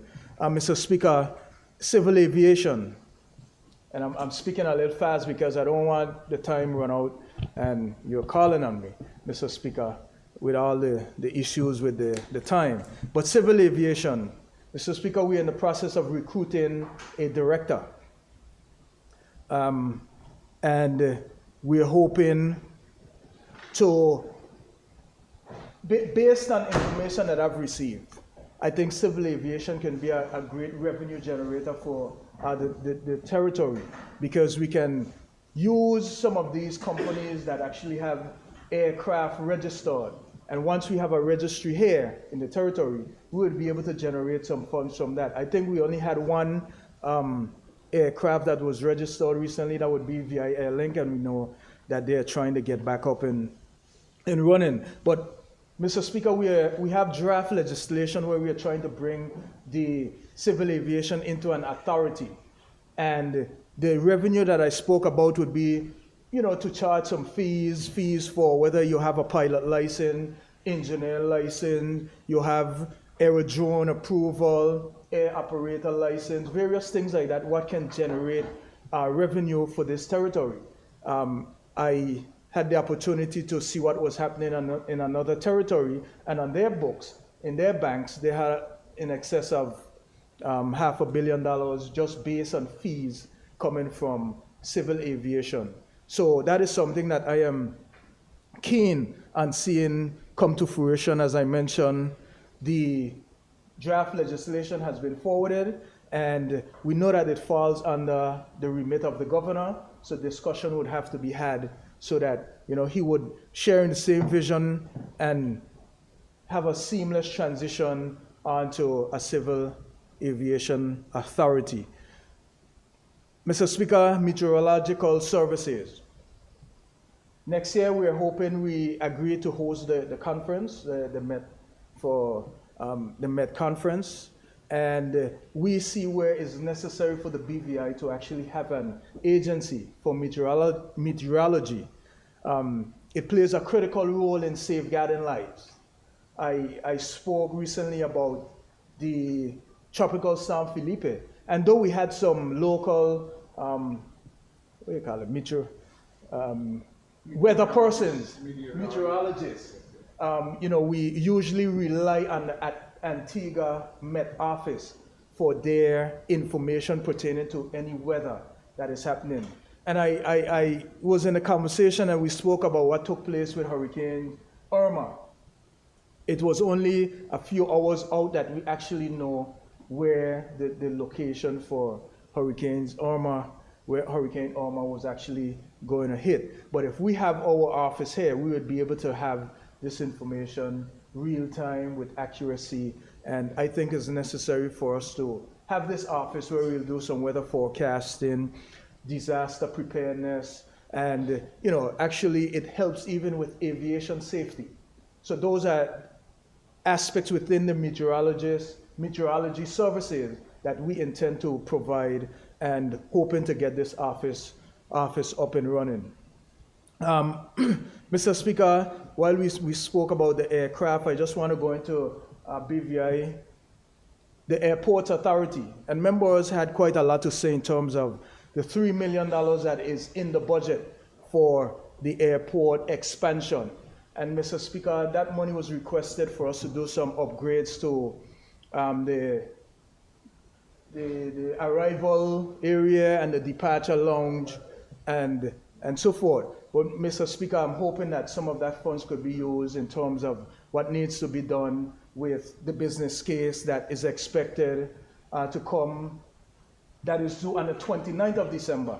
And I heard a member, I think the member for the 6th was asking what was expected, and he wants to be able to scrutinize this report. But it's not really a report, it's just a business case that is due for the 29th of December. And Mr. Speaker, the Airport Authority, I must applaud them. I must applaud them for the work that they have been doing since I've been in office, even when I've taken over the department. We have the MD and his team. Mr. Speaker, I can recall it was May 5th that I got the portfolio. And in speaking with the director and understanding what the direction is for the Airports Authority, he's quite capable and understand what he's doing there at the airport. Mr. Speaker, we have seen where, and before I go into that, I know, Mr. Speaker, we are expecting 2 fire appliances for the airports. We know that we had an issue just a couple of weeks ago where we had to move an appliance coming from Anegada so that we could have continuous service on Virgin Gorda. Because during that time, Virgin Gorda, they were expecting 8 flights on that day. And, persons were paying money to get that direct service from San Juan into Virgin Gorda. And on the Sunday, they had in excess of 16 flights. So we thought it was necessary to move the appliance there to Virgin Gorda while it was being repaired. We anticipated that it would have been repaired by Wednesday, but those guys worked tirelessly and it was repaired on the Tuesday and it actually returned a day ahead of schedule.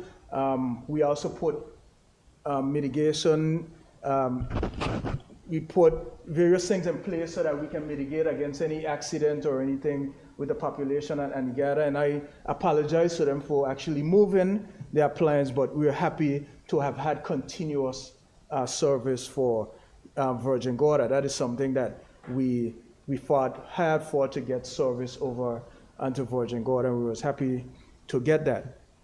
But Mr. Speaker, the monies that is there for the airport, I know the airport actually wants to do quite a lot of work. At one point, they spoke about needing $42 million. They want to expand the apron, want to be able to build some hangars, want to be able to put some renewable energy into the airport so that they can help with the fuel consumption. So, Mr. Speaker, they were able to get this $3 million that I would add in the note for us to be able to do a little more with the $3 million, because we are doing this business case now, Mr. Speaker, and this business case is expected to tell us, because this business case will be the roadmap for the development of the airport. It's in 5 stages, and Mr. Speaker, I went to the UK with a team to speak about the airport extension. because the Premier gave me the mandate that we need to extend this runway. And I took the team there, and we sat with the FCDO, and they said that we need to have updated documents.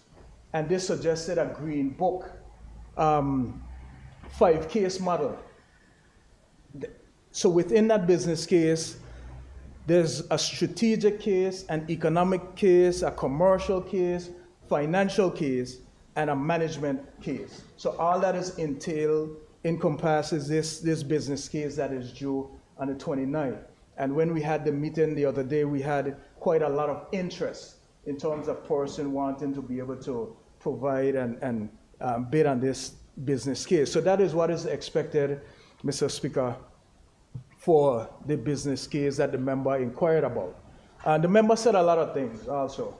I took copious notes as well, Mr. Speaker. Mr. Speaker, he took it back to even 2019 when we were campaigning.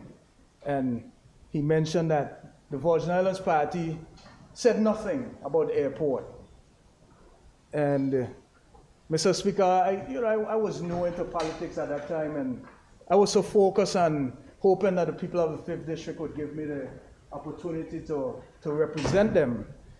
I didn't pay too much attention as to what was being said nationally, but I know there was one conversation consistent during that time that the campaign rhetoric at that time, Mr. Speaker, was this $7.2 million, and stating that there was no plane, no money, no flight, but I think there was one flight that went out, so I don't think that was an accurate statement. But Mr. Speaker, the Virgin Islands Party, we weren't afraid, because in our manifesto at the time, we spoke about having direct flights from the Eastern Seaboard to BVI. In the manifesto, it also talked about a flagship plane. I don't know if we were trying to mimic the intent of BVI Airways, but maybe it was a good idea, maybe it wasn't, but we have really just a rhetoric of $7.2 million. Well, Mr. Speaker, I ain't gonna stand up here and feel bad about what was achieved with our non-stop flight.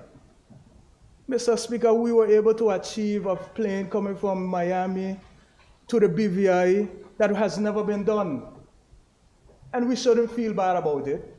I really don't care what the members say about it. I'm happy that the flight is here. This is a benefit to us as a territory. And we shouldn't be in here because one government did it, another didn't do it. We could stand here and talk about what wasn't done. Man, we're gonna celebrate. Every time a new flight come in and the guy do a water salute, we're gonna be up there taking pictures, because this is great for our BVI. So, Mr. Speaker, American is here. We had to pay them a quart. I got an email yesterday. The email is saying that in March, American is going to be offering 3 flights a day. And on Saturdays, they'll be offering 4 flights. I don't know if y'all hear me, but I think that is big news for us as a territory. Mr. Speaker, the member also mentioned a report, Caribbean Journal. I went and I did a little research as well, and talk about the numbers in the USVI. Mr. Speaker, I also read an article in the consortium just the other day, and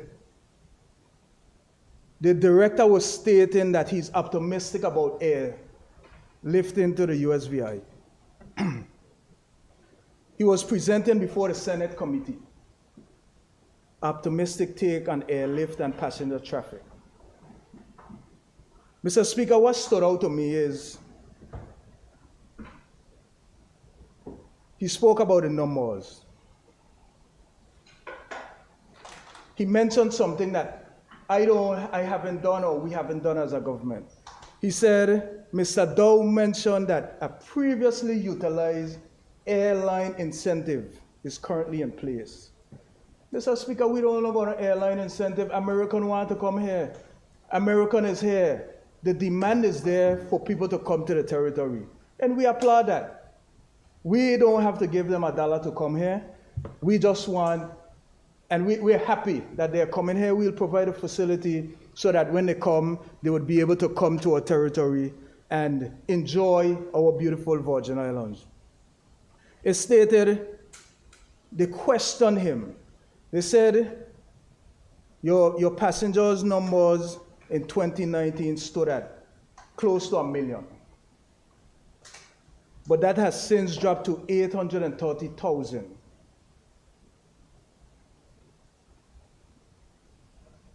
And this current fiscal year is 604,000 to St. Thomas and 209 to St. Croix. Ms. Fred Gregory said, these numbers are very concerning. Mr. Speaker, this article was on the 29th of August, 2023. So when members make it seem like we should feel bad, the rest of the world going to leave us, the this, the that, Mr. Speaker, we ain't doing too bad. We still need to appreciate what God has been blessing us with and stop trying to just dung any good thing that is happening within our territory. Something good is happening. And I feel good to be a part of an increased airlift within our BVI. Because, Mr. Speaker, we expect, we see Winair brought the new plane, Inter-Caribbean is adding flights. We have conversation with other airlines, and we are making plans to do more, but I don't want to say too much more. I just hope that, we could get a little more money in there so we could do a little more at the airport. And I know members said it's time that the airports stand on their own. Mr. Speaker, the USVI, St. Thomas, they signed. They got so much federal funds on there, I don't think they could get our money spent. We have nobody to rely on. We got to do it on our own. So why not give the airport the assistance that they need? We don't have an uncle, somebody to call to say we need any additional funds. We need to utilize and help where necessary, because we talk about the tourism product, so we need to have the proper facilities in place to be able to address that. Mr. Speaker, I go on to BVI Ports Authority. BVI Ports Authority, I acknowledge the new managing director, Mr. Akeem Pickering. I know he have a heavy task ahead, and he have some big plans in order to repair some port facilities, all the port facilities that were damaged.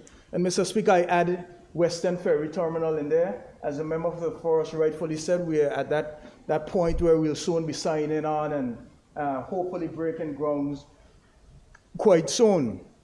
And that is another project that we are quite excited about.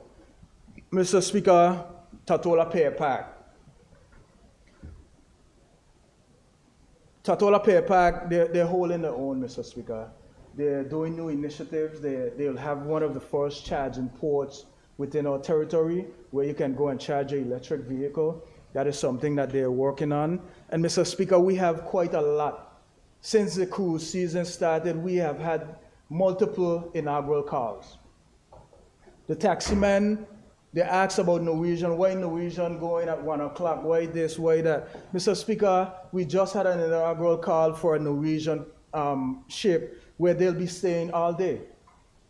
And they'll be coming weekly based on their commitment to the BVI Ports Authority. So those are things that we expect, and we're expecting to see actual, some of our highest cruise passenger numbers this year.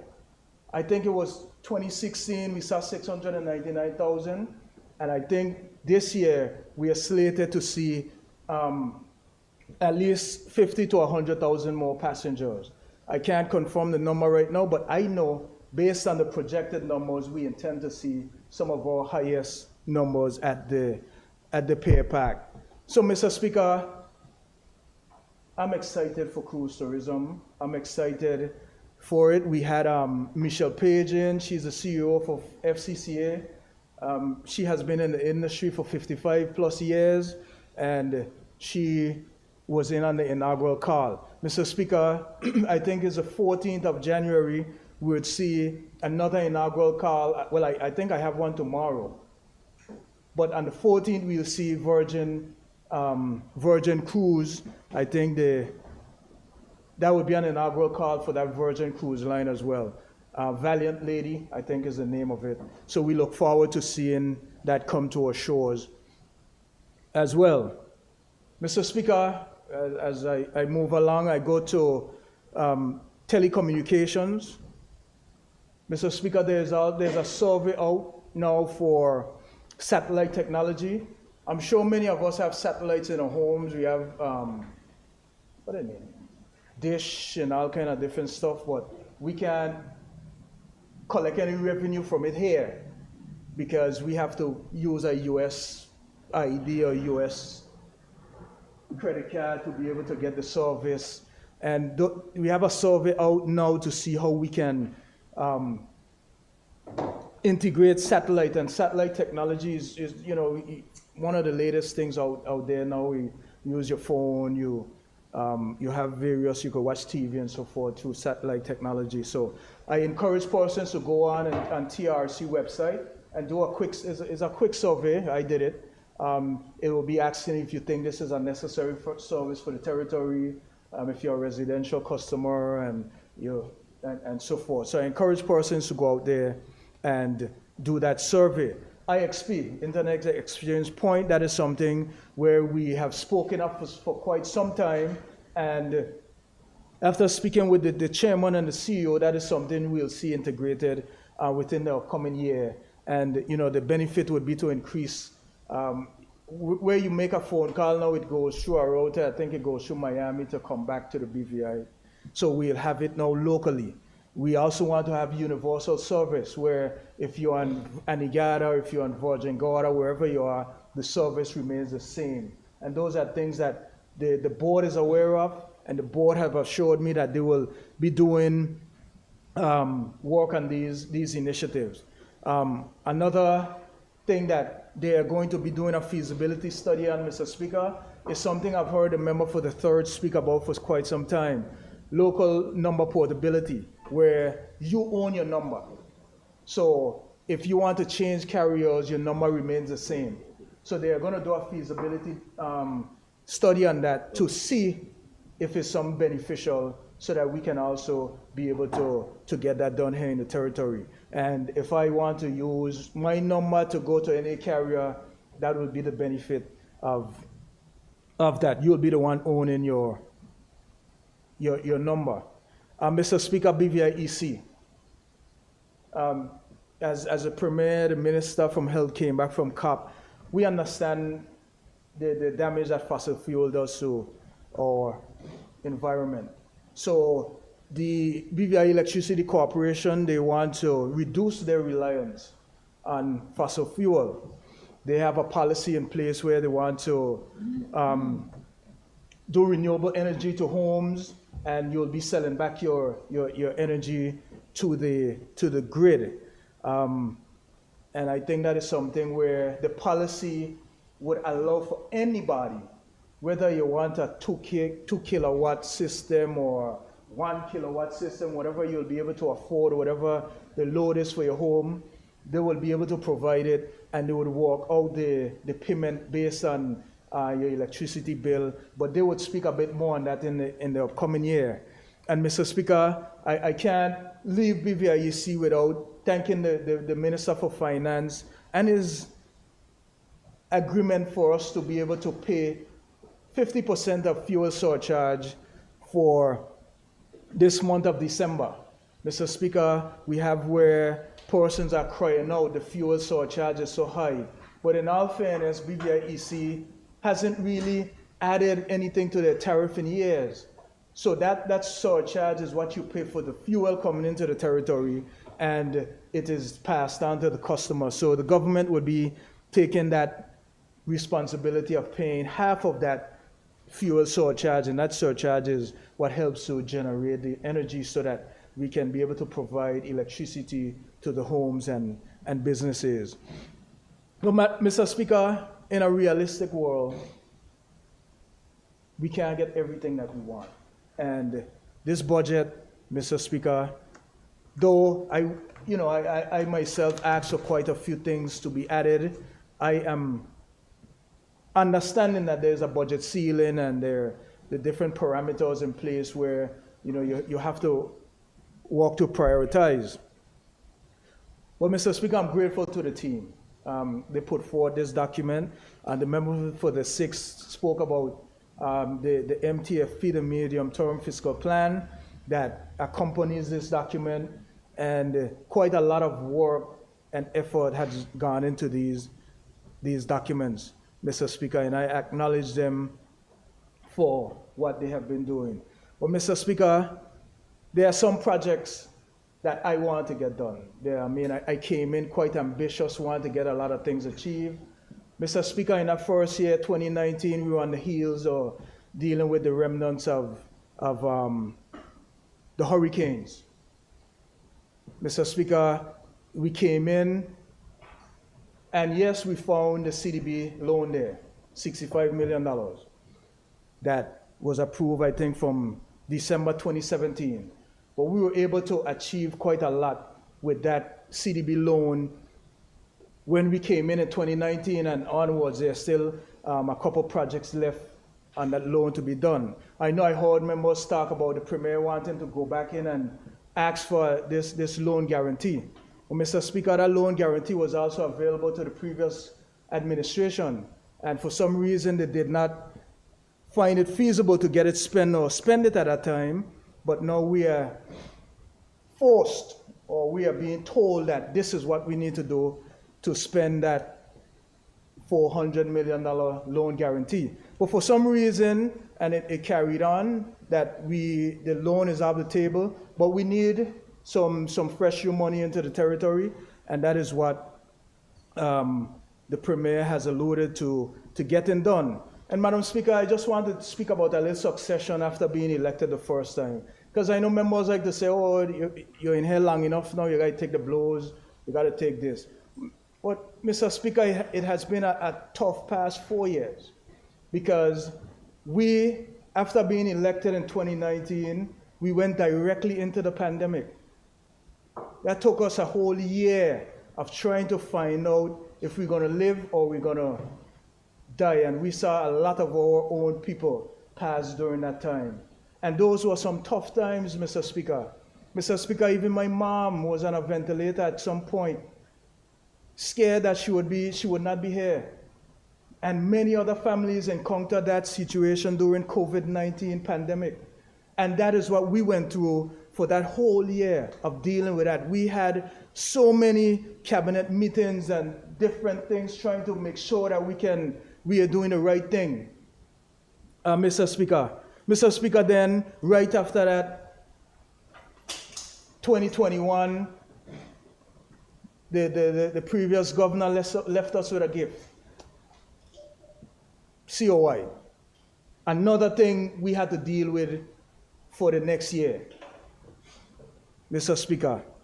Speaker, while still trying to balance lives and livelihood, trying to do projects, trying to run the government, trying to do various things, I applaud leadership because it wasn't easy during those times. Mr. Speaker, right after that, April 28th happened. Another chaos. And all of that during that 4-year cycle of being elected. April 28th happened, Mr. Speaker. A new government came in on May 5th, 2022, with some stringent things to get done. With the reforms from the COI recommendation. Mr. Speaker, the focus had to go right into that. So you could imagine just going through the motions for that last 4 years, going through that entire process. And Mr. Speaker, then the order in council, sitting right there over us. Had to deal with that. And then, Mr. Speaker, the election of 2023. Which part missing? So, Mr. Speaker, I just want to thank God for the opportunity to be here. Thank the people of the 5th District for placing that confidence in me to also be here again to represent them, Mr. Speaker.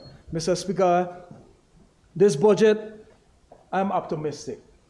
I think we would be able to get a lot achieved during this budget, Mr. Speaker, and this budget should be for the people. The people should be the beneficiary of this budget.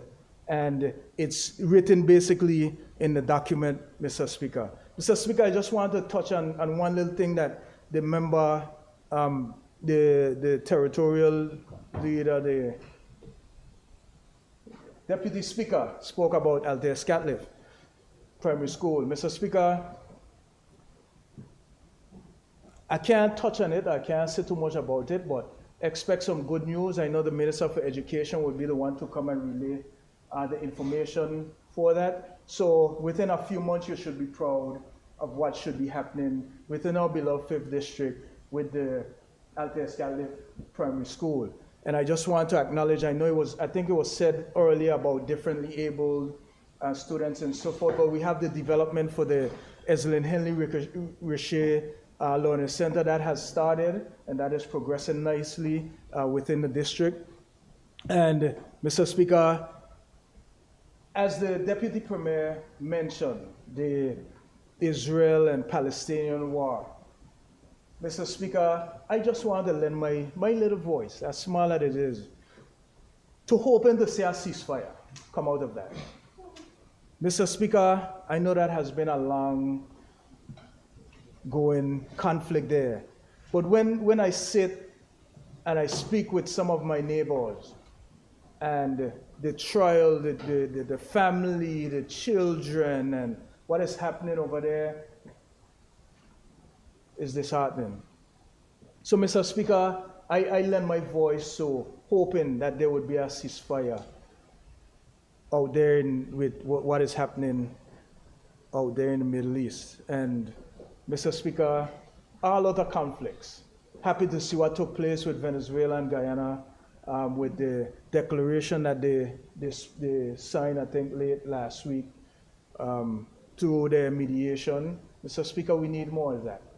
We need more of that. And right here in this House, Mr. Speaker, right here in the House of Assembly, we need to seem like we are working in harmony for our people.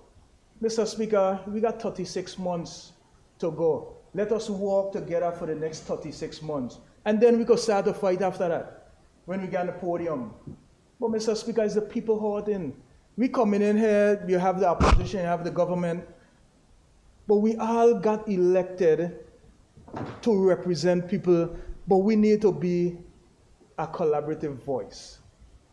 On that side, Mr. Speaker, a lot of experience. One member, 16 budget debate, another one, 11, 9.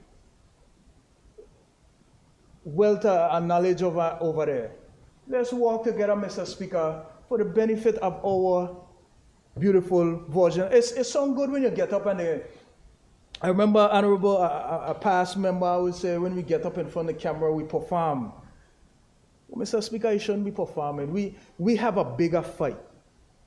I asked the Premier to reach over there. I asked the leader of the opposition, the other members. We have a lot of things to address. Let's work together.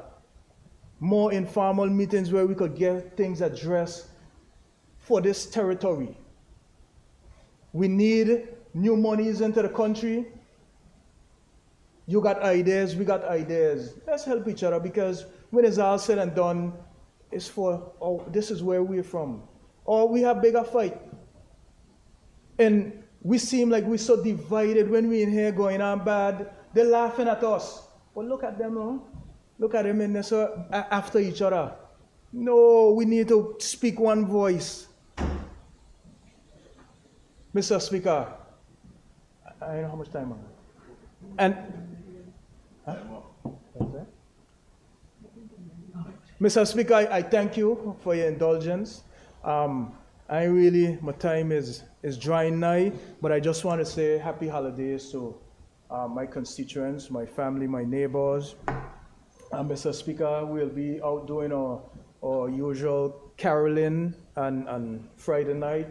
We'll also be blessing some children in the district with toys and various things, Mr. Speaker. Mr. Speaker, we also have a business expo for us over for the 5th district, where small businesses would come together and provide unique items and so forth for persons within the community. Small businesses where it happens, and we are there to support them, Mr. Speaker. And I just want to say again, I wish everybody a Merry Christmas, prosperous 2024. And Mr. Speaker, for those in my community and all the communities that are sick, that are shut in, let us pray for them. Let us go and look for them. And, let us show them that we love them and we care for them, Mr. Speaker. I know the Deputy Premier spoke a little bit on crime. And Mr. Speaker, I don't know what is happening with this petition against the Chief of Police. I haven't heard anything. But Mr. Speaker, I think those voices need to be heard, and we need to also hear what the direction is for them in terms of this petition. But Mr. Speaker, crime is something that we definitely need to address within our community. We all should lend our voice to that and, hope to curb crime in our beautiful Virgin Islands. Mr. Speaker, I thank you for the opportunity, and I thank my neighbors of the 5th District for the opportunity to be here. Thank you. Thank you, Honorable Member. I call on the Premier to wrap up this debate. Thank you, Mr. Speaker. And let me just thank all my honorable colleagues, including yourself, Mr. Speaker, for your contributions during this budget debate. Of course, on the theme of planning, priorities, and progress, building a sustainable nation. And let me say, Mr. Speaker, that I listened with interest to the various contributions. And during my response, I don't think I'll be too long. During my response, I'll primarily respond to some areas brought up from members of the opposition. Of course, you have 6 opposition members who each spoke for an hour, and 1 or 2 instances more than an hour. And I don't have that much time, so of course I can't go into any great detail in response to the opposition members, Mr. Speaker. But I'll just touch on some kind of key themes that came up. And let me say, Mr. Speaker, I understand politics, but even in the midst of the politics, I believe that there were areas of substance that were brought up, areas that deserve, of course, the House's attention, the government's attention, the public services attention. And even though, of course, some of the contributions were very spicy, that's all a part of what the Minister for Communications and Work says. When the lights come on and the lights, camera, action, we get a bit spicy. And obviously, sometimes, Mr. Speaker, my blood gets hot. And I want to respond. And I'm grateful I had an opportunity last night to just sleep and pray. Just pray for wisdom and insight Sometimes I jump on the radio and I start firing back punches. Obviously because I feel perhaps maybe something was said was unfair, and I can always remember I have some of the elders who call me and say, man, that's not you. That's not you. You know, it doesn't have to be an eye and an eye for an eye, a tooth for a tooth. You know, don't let anybody pull you out of character or who you are. So I will respond as such. Of course, some of the areas that I believe are fair, I would say they're fair, and some of the areas where we have to set the record straight, I'll set the record straight. And Mr. Speaker, we have to be careful of politics, or what politics has become. Because politics will make you minimize the good and maximize the bad. It will make you minimize strengths and exacerbate what you see as deficiencies. Politics will allow you to, people who are otherwise honest, sometimes be disingenuous. You know, politics will allow persons who are friends and family to otherwise be, you know, harmful to each other. And in the critical period of time that we're in right now, we can't allow politics to destroy us.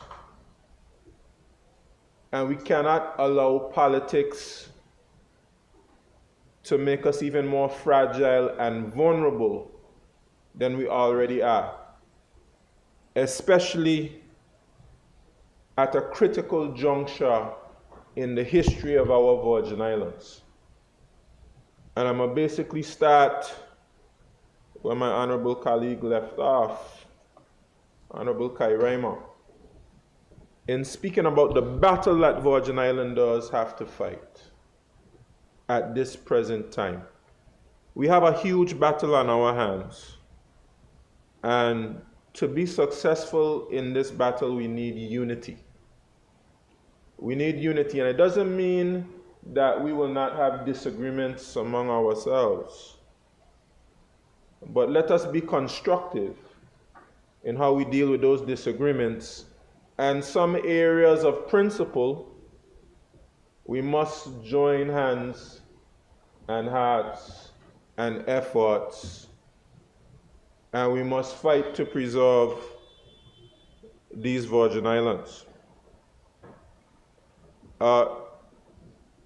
Mr. Speaker, you, in your contribution, brought up the Commission of Inquiry and the response to that Commission of Inquiry.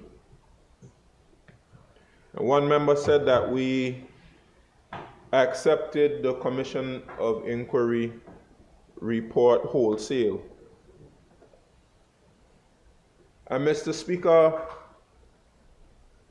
the whole Commission of Inquiry process was done under, at least after the report was published, it was done under duress. Everything was done under duress.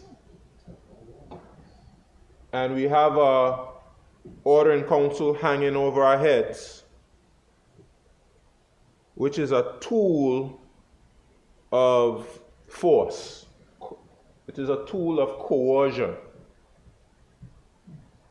And despite that, we have been working and doing our best to improve governance in the Virgin Islands, because I recognize, Mr. Speaker, that there are areas that need to be strengthened. In fact, we have suffered for too long with a lack of policy.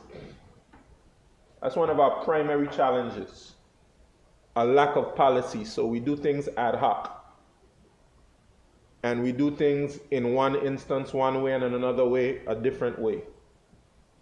And that leads to accusations that we are being subject to nepotism. And whether it's political influence or self-influence, it may be that way or it may not be that way.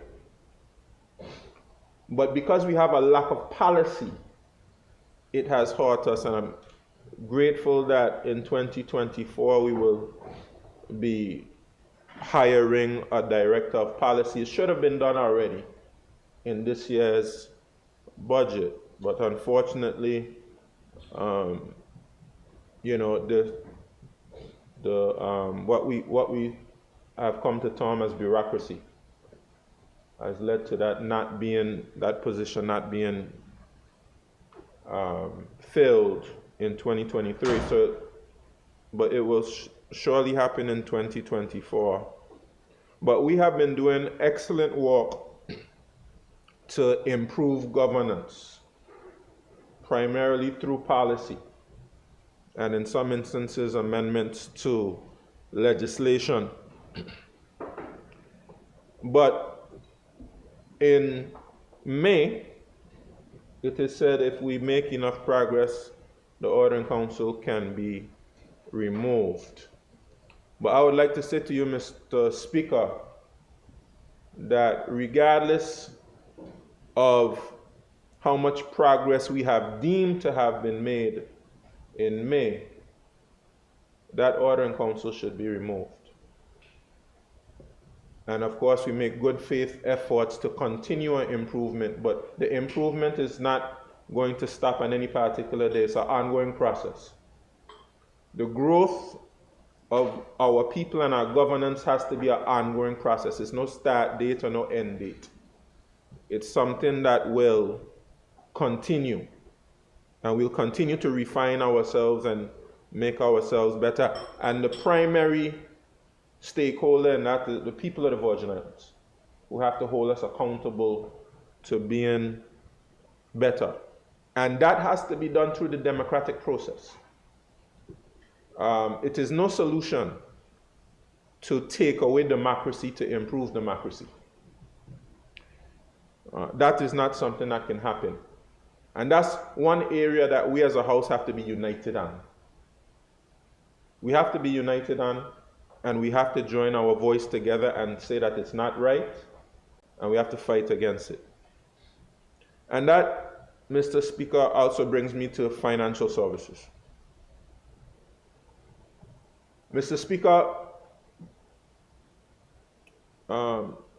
one member spoke about the impending danger in financial services, about saturation of the product, and about some of the external pressures which the financial services industry is subject to. And again, this is an area where we have to fight together. We can't afford to one side blame the other. Because this battle that we're in, we have to recognize and acknowledge it is very unfair to the people of the Virgin Islands. And we should applaud the efforts of the Deputy Premier and her team.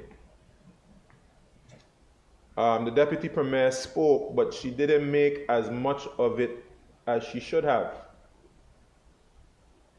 December 2023, it's an Ordering Council that was supposed to be imposed on the people of the Virgin Islands. An Ordering Council which no doubt would have had a tremendously detrimental impact on the financial services industry, and would have led, and we have the data to support it, it would have led to a real challenge. The budget that we have here today, we would not have had that budget. The monies that the financial services industry produced, had that order been imposed in the way that it had been imposed, we would not be where we are today right now. We would be in crisis management. But we have held the line. We have held the line. That's why that order has not been imposed. This month, it was supposed to be imposed. And we have held the line. Why? Because we have made it very clear to the United Kingdom government that we cannot impose public registers in such a way that violates the privacy and the right to have our clients' data protected. And we have been successful in persuading them that we could not impose it under those conditions. That is a victory. And we did that after flying up to the United Kingdom. And we must not encourage persons that these trips are just some sightseeing trips. I've been to the United Kingdom several times. I don't need to go up there in the cold to sightsee. Go up there, your lip get chapped up, you run, your nose running. I prefer to be home here in the Virgin Islands. Let me just say that to you. We take these trips because we are fighting on behalf of the people of the Virgin Islands. And as a result of that fight, Mr. Speaker, we have held off impending danger of this order being imposed on us that was supposed to be imposed this month. And you had to fly to do it. So, Mr. Speaker, politics makes us speak about the government's travel. And over in the opposition, we have several members who are ministers. I think maybe with the exception of you, Speaker, everybody was a minister and everybody traveled. Everybody traveled. In fact, even as a member of the opposition, persons are traveling.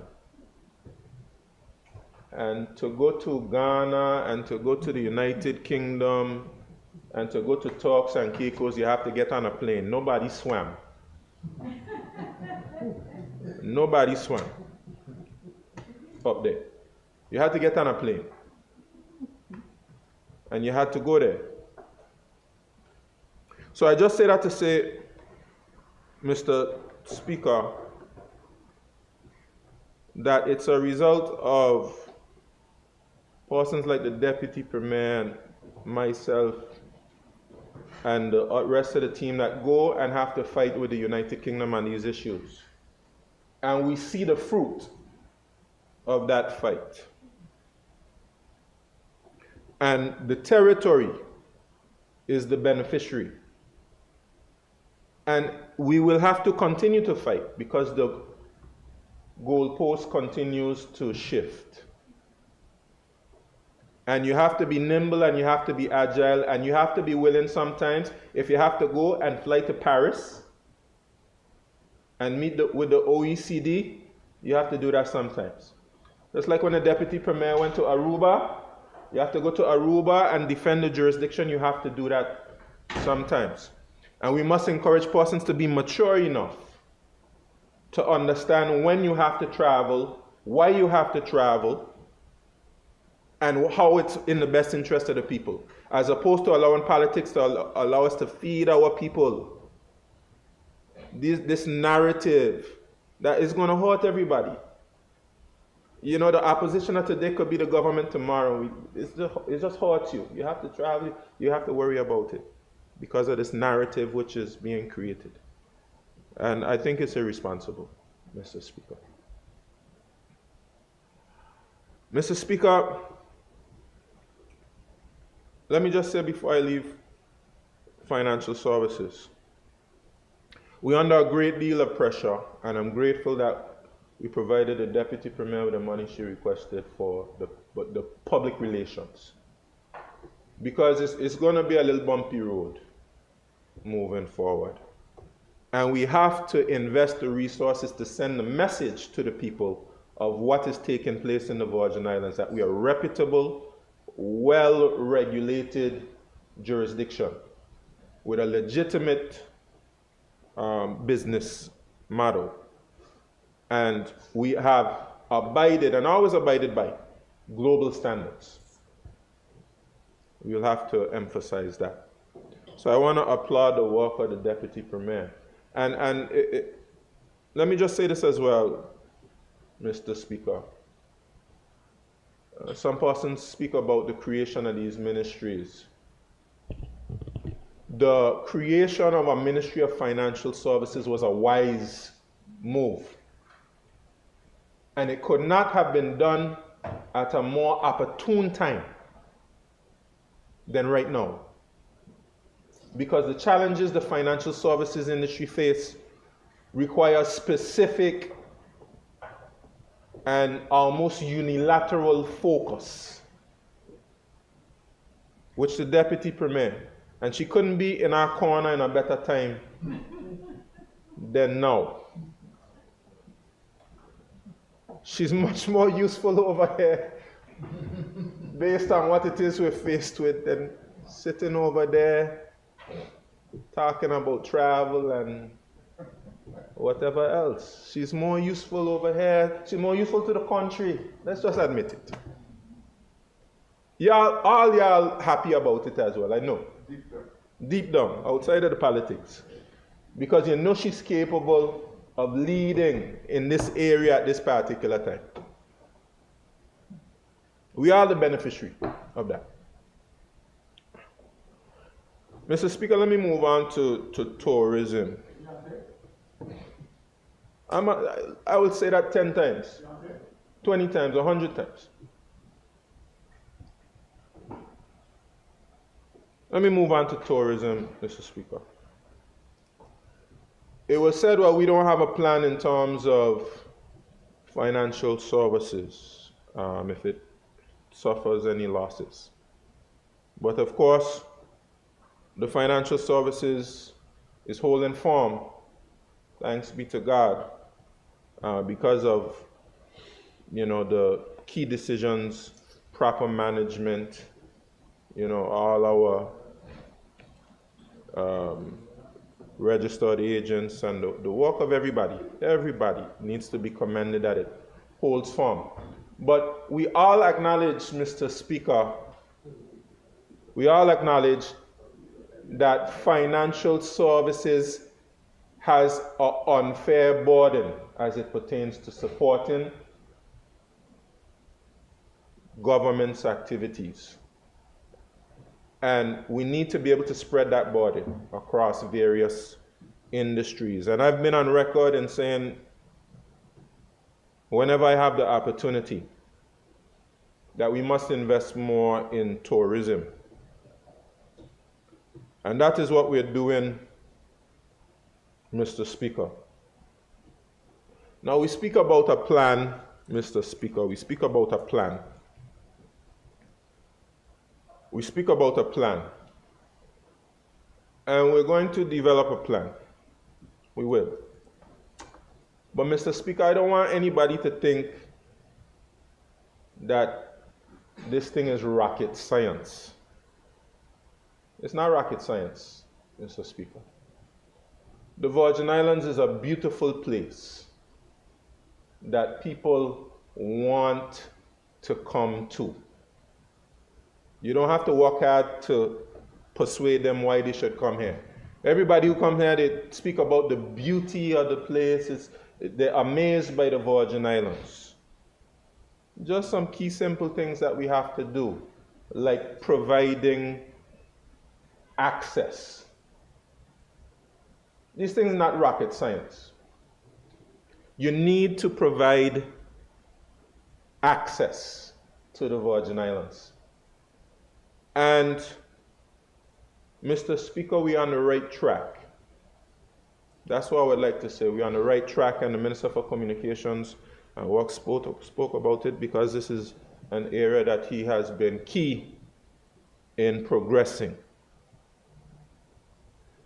We have the most significant occurrence in our tourism product happening with the flight from Miami. And politics will make you ignore such facts. And we can't allow politics to blind us to the reality. American Airlines pulled out of Puerto Rico, and from that point we had a challenge with airlift. And the most significant thing that has happened since then is the introduction of that flight from Miami. And we are not stopping there.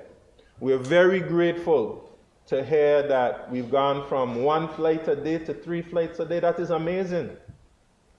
One problem I have with my government is that we do things and just be so casual about it. We just allow it to pass without speaking about it and allow persons to tell us we're not doing well. From one, I could talk about that too, don't worry. If you're anxious to get to that, I'll get to it soon. Yeah. So we got from 1 flight to 3 flights. And I'm told, Mr. Speaker, that among the jurisdictions where American Airlines flies, it's almost unheard of that you see a progression from 1 flight to multiple flights so quickly. And then not just 3 flights, you go to 4 flights on the weekend. And this is resulting in the airport authority becoming increasingly financially viable. It's had a dramatic impact on the revenues of the airport authority. And the airport authority is telling us soon we won't need a subvention at all. That shows you that we're going in the right direction. We're doing well. West End Ferry.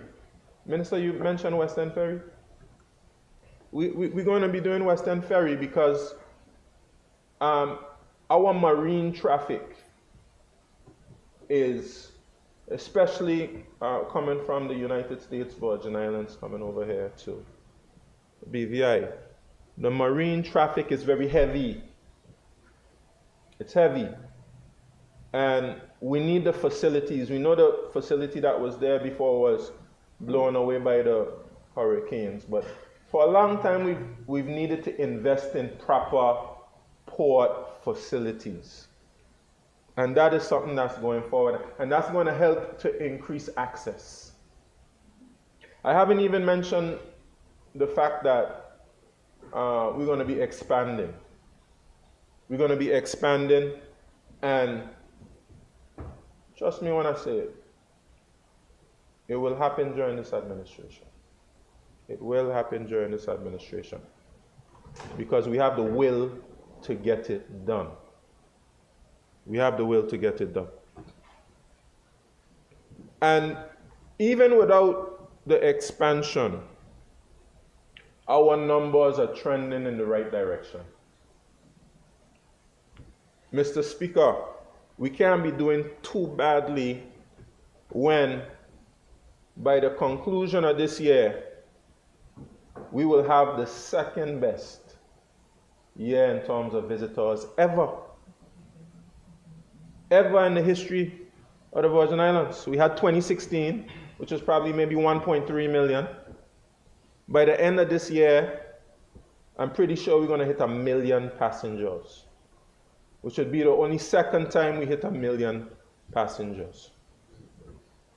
Sorry, visitors.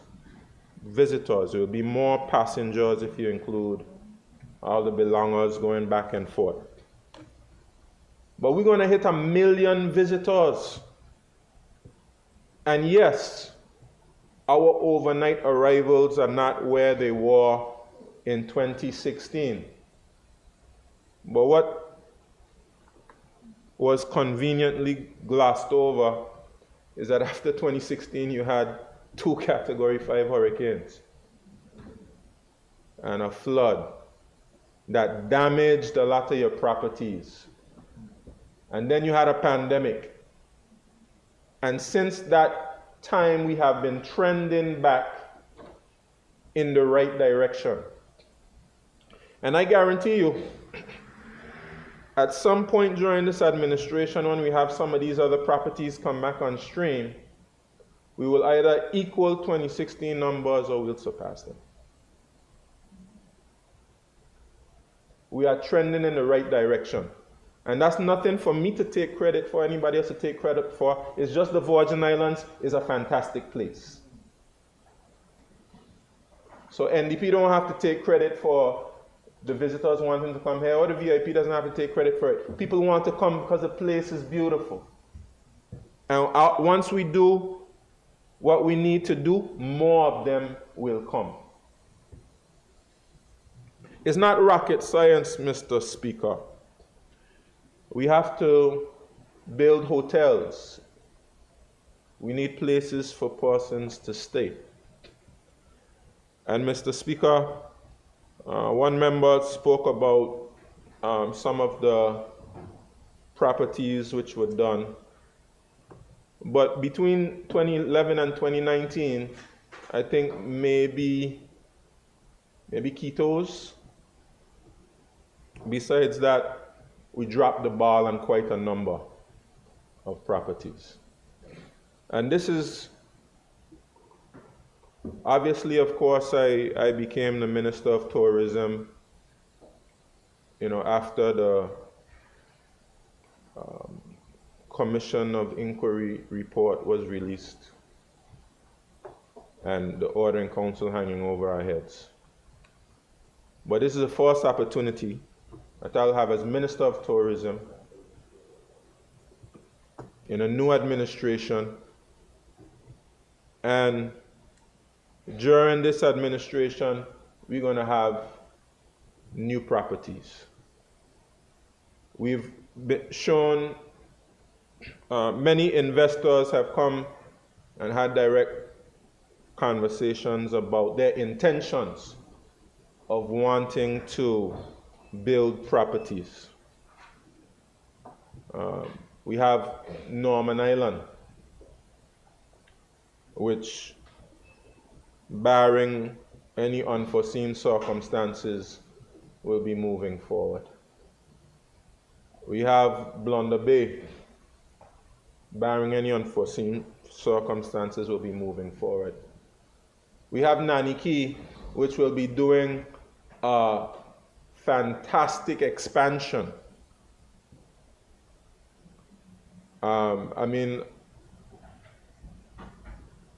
We're told that what is going to be done there, and I've seen the plans myself, will dwarf what you see even in places like Monaco. And it's going to be fantastic in Nanny Key. Lambert expanding. We have, we're in talks with the owners of Beef Island, and they are ready to move forward. So we can say now, because we're at the beginning of this administration, the first budget of this administration, well, it's nothing, but we at the beginning. So if we get to the end of this administration and you don't see any activity, well, I will certainly accept that criticism and that responsibility. Prospect Reef. We are about to get the board to cabinet. And the member is right, we mentioned it last year. And of course, I'm not happy that it's taken so long to get the board reconstituted. But these are some of the obstacles and the challenges you have to do in government. These are the type of things you have to walk through to get progress done. And you have to show determination, stick-to-itiveness. Mr. Speaker, it's not rocket science. You have to provide activities for people to do. Yes, activities like what took place on the field. The vision that I have put forth is that we have to have a stronger relationship between culture and tourism. You have to have a stronger relationship between those persons who are in the performing arts, those persons who are your visual artists, those persons who are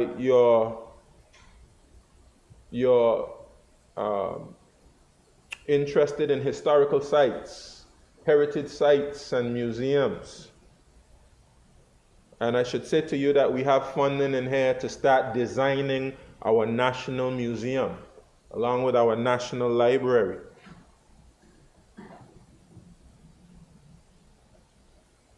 So that these persons who come to your island, they have something to do. That they're exposed to the culture of the Virgin Islands.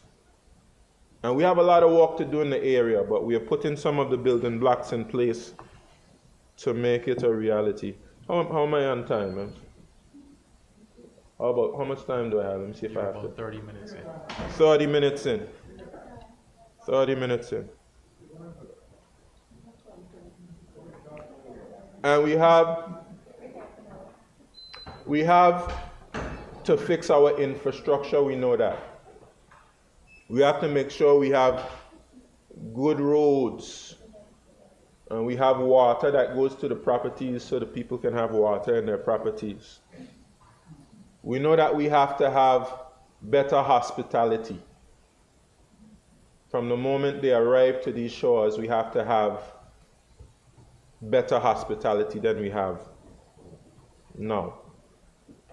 And that's something that we're going to be working with, especially our immigration and custom officers on. And while I'm on the topic of immigration and customs, 2024, Mr. Speaker, we're going to be making some strides to create a border agency. We're going to combine immigration and customs. What that's going to allow us to do is to increase the manpower. And Mr. Speaker, you brought up in your presentation investing in customs. And I should say to you that I met with some very enthusiastic men and women from customs department about some of what they have wanted to see in customs: training, equipment, better salaries, more positions. And I've asked the financial secretary to facilitate those requests. And some of those requests have been fulfilled in the last SAP that we had, and some in this budget. But I agree, Mr. Speaker, we have to do more for customs. We have to make sure that we give customs all the support we need. And this border agency will allow us to do that, because we'll combine the resources of immigration and customs. We'll combine the available manpower and the resources. And that will go a long way in showing the type of balance needed among our law enforcement agencies. And hopefully, when you go to a port like Jas Van Dyke, you can have an officer that has the power, customs powers and immigration powers, as opposed to trying to get two separate individuals to do that. And that should help us to be able to provide better coverage and better service to the people coming to those ports. Mr. Speaker, has been mentioned before, it's not rocket science. We need to keep the place clean. And so that's going to be something that we're going to continue to work with the rated program, and I'll say a little bit more about the rated program in a minute, on helping along with solid waste, along with, of course, removing the derelict vehicles. We'll have to see how we can make those processes more efficient. But I'm grateful to the Minister of Health, who has gotten the badge here to offload the derelicts, because that's part of the problem, where you put the derelicts. So we have to solve that challenge for more permanently in terms of where we put the derelicts. But we're going to also have to take some more stringent measures to make sure that the derelicts don't end up there in the first place. Some of those things we've spoken about before, taxes on vehicles of a certain age, etc. Mr. Speaker, it's not rocket science. We need to have better facilities for our cruise passengers. And it was mentioned about bathrooms, Mr. Speaker. The irony there is this administration has done more to advance that area than others have. Long Bay, for instance, we went to Long Bay, there's a minister right there, he built a bathroom in Long Bay. And we built a bathroom at Bruce Bay. And Mr. Speaker, I notice we generally don't say thank you. That's what politics does. Politics won't allow you to say thank you. Politics won't allow you to say thank you. Politics will say, well, here, why? Got this problem, I have that problem. So, and then the bathroom at Josiah's Bay, the ministry is in discussions of how to move forward there because, of course, right now, it's in a difficult location in Josiah's Bay.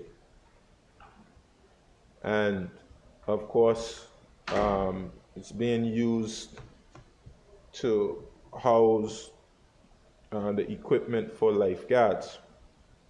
So in discussions of how we deal with that particular situation, but we're grateful that you have businesses there who allow individuals to be able to use the restroom there, including Mr. Skelton's business, who we're grateful for. Also, Brandywine Bay. One thing we have to do is stop building these facilities and leaving them to languish. So we're going to put in place, we're going to repair this year we're going to repair Brandywine Bay bathroom, and we'll have a contract in place to manage that facility so it doesn't get into a state of disrepair. Mr. Speaker, I'll move on from tourism, and I'll move on to agriculture and fisheries. Mr. Speaker, I'm glad to see that that Red Bay, that we've been able to bring that project to the place where it is, and I agree with the member for the 8 that we have to once and for all resolve the situation as it pertains to the land there. And we aim to do that in 2024. And just to say, Mr. Speaker, that the facility in Paraquita Bay, I still don't think it's well understood what that is. So whenever I have an opportunity, I'll remind persons. Or persons have spoken about the location being a poor location. I'm not sure persons understand the concept. We're going to have landing sites. Red Bay is a proposed area. You also have Carrot Bay, you have landing sites in Virgin Gorda, Anegada, Jas Van Dyke. The intention is to put sites there where fisher folk can land their catch. Nobody is expected to land their catch at Paraquita Bay. I think this is part of the confusion. Nobody is expected to land their catch at Paraquita Bay. Paraquita Bay will almost be like a central depot, where once it's landed at these fish landing sites, it'll be taken to a place where you have proper space, where you have storage, and you have even a little storefront. That would be almost like a little farmer's market. So, and we needed new facilities for our abattoir. And for those persons worried about cross-contamination, we'll have the fish in a whole different area than the meat and the crops. And we also want to be able to provide a service to the farmers of being a reseller of agricultural produce. And once certain farmers meet the standards, almost providing a guaranteed market for them, for their produce, which will have a dramatic impact on the ability of farmers to sell their produce. And of course, you have, you need water when you're farming. You need water. And we're building a reservoir on the hill, and we're going to solve the problem of water at Paraquita Bay once and for all. Remember the member for the 3rd District, and in 2019 I started speaking about this, he laughed at me because he understood what was awaiting me. And I understand a little bit what he was laughing about, Mr. Speaker, because it's the progress in agriculture and fisheries has been slower than it should have been. It's almost some level of passive resistance. But because we have the will, we're going to get it done. We're going to get it done. But it's not for lack of effort. It's going much too slowly. But we see some good momentum building now because we're going to break ground on these projects in 2024, and we'll see them to fruition, Mr. Speaker. Mr. Speaker, I want to also speak about the green agenda. We have to assist the Minister of Health because the situation at the incinerator is not good, and I'm grateful we were able to get some monies in the budget to deal with that. In fact, I signed a contract not too long ago on the incinerator, repairs to the incinerator. We're going to get that situation sorted, but what we really need to do is we need to sort our waste. And I'm grateful also that we have money for different recycling centers. That is going to have a tremendously dramatic impact on the waste stream going to Parkwood Pond. And government has to do its part, as the Minister for Health and Social Development stated. So we're going to have to wean ourselves off our obsession with plastic. And we're going to have to, on our digitization agenda, I know we like the paper, on our digitization agenda, we're going to have to decrease the use of paper. And we're going to have to do some other things which is going to help us on our green agenda. I'm excited about an initiative we're going to be moving forward with the Electricity Corporation. What we're going to do is we're going to make solar panels available to homeowners. One of the biggest challenges we have with persons going solar are the upfront costs are too much, it's too high. So through the Electricity Corporation, we're going to provide these solar panels, and they're going to pay back through their electricity bill over time. And we're going to go to the Climate Change Trust Fund Board to seek some resources to start. We're also going to go to the Climate Change Trust Fund Board, and you wouldn't see these monies represented in the budget because these monies go straight to the Climate Change Trust Fund Board's account, and then from that account to whoever will be the agencies or the bodies delivering the projects. So we're going to seek for Climate Change Trust Fund Board to provide monies to remove derelict vessels, which I agree with the members of the opposition as well as the members of my own team who've been even more persistent about it, that these vessels should be removed with immediacy. And of course, we listened to the suggestions which were given about um, sunken reefs. And that is perhaps something that I'll ask about and see whether that's something which is viable. I want to speak a little bit about land and housing, Mr. Speaker. Land and housing. I'm very excited that very soon in Cabinet, either on Wednesday or next week, either on Thursday or sometime next week, we're going to be making decisions on, I believe, maybe about 170 persons in Anegada. We're going to make the decision for them to get their deeds. And that is something that will have a dramatic impact on their ability to be able to develop homes and businesses and build villas and whatever else. And you're going to see activity, a lot of activity starting to take place on the island of Anegada. Watch me walk.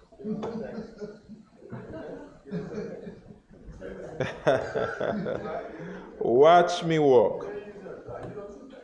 So, what you all always say, government is a continuum. So anyway, we're gonna give those out. And Anegada is the place that has some of the most economic potential in the Virgin Islands because the availability of flat land and all the space. And we have some projects we want to do over there in Anegada. We want to do a poultry project. You wouldn't see it represented in the budget because we have to do a certain level of planning to get it budget ready. But we want to do some poultry houses. We want to do some greenhouses over there in Anegada. So we're going to be getting that. We're going to see all types of things happen in Anegada, hotels, all types of different things. We're also going to be doing the same for places like Bojingwada and various places in Tortola, providing land.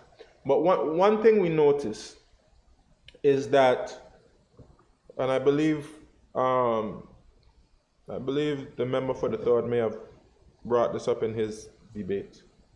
When persons get land, a lot of times the persons can't do anything with their land. A lot of times persons can't do anything with their land. And this is why, Mr. Speaker, government has to put some solutions in place. So one solution is to help persons to develop the property. And instead of giving them land, giving them a kind of finished turnkey solution. And that's going to take a little while to flesh out the policy. And I invite all members of the House to be a part of that process and that exchange of developing the policy of not just giving persons land, but helping them in building homes. And certain people may need different types of help. You have some people who, as the member for the 8 said, all you have to do is cut the road, put the infrastructure in place, and they'll handle the rest. But there's another group of people who they would benefit if you actually built something for them. Now, of course, that won't be for everybody because somebody wants to design their own home and they want all the bells and whistles. And you let them have that, but you have another solution for another group of people. And that brings me to the Joes Hill Manor, Mr. Speaker. It is not a strange thing, Mr. Speaker. It is not a strange thing for the government to either have a department or an agency dealing with helping persons to have housing. It happens in the United States. It happens in Europe. It happens in the United Kingdom. It's a government responsibility. to ensure that persons have access to housing. It shouldn't be looked at as something that is frivolous or outside of government's responsibility. It is something firmly within the remit of government to ensure that persons have access to housing. Now, what do? We spend upwards of $300,000 to build a house for one person. No loan, just give, and we've done it multiple. How many times have we done it? I gotta be 30, 40. I'm not sure. So why is it that we are so afraid to do something for people who are making salaries of $40,000, $50,000? And you don't have to do as much for them. You might just have to help them qualify.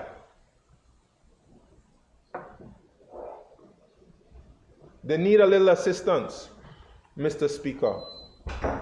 If you can help some of these persons get out of rent, I'm not talking about persons who are making $6 an hour. I'm talking about persons who make a salary that they can pay. Help provide a solution for them. Those individuals, Mr. Speaker, I'm going to represent their interests. I'm going to seek to help those individuals. If anybody else doesn't see that group as a group worthy of getting some assistance or some attention or some support, that's fine. But I am going to represent those individuals and to make sure that we can help them in achieving their ambition and their goal of becoming a home owner. And it's not like you're giving it away for free. They're going to have to pay, Mr. Speaker. So, Mr. Speaker, the type of partnership that we have with Social Security and that is one that can be replicated in the future. But we'll just learn from the mistakes we made in this one. Obviously, you have to pre-qualify persons before you build. So we learn from that mistake, but it can be something that can be replicated in the future. Social Security invests abroad.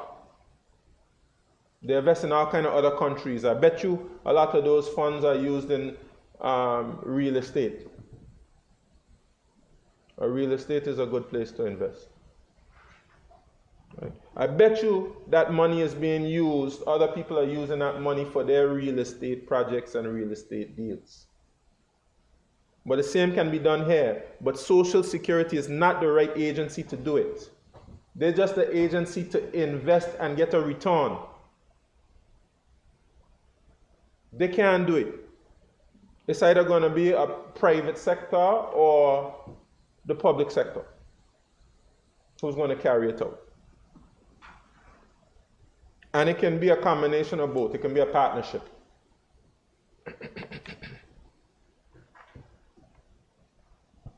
Mr. Speaker, let me say a little bit about rated.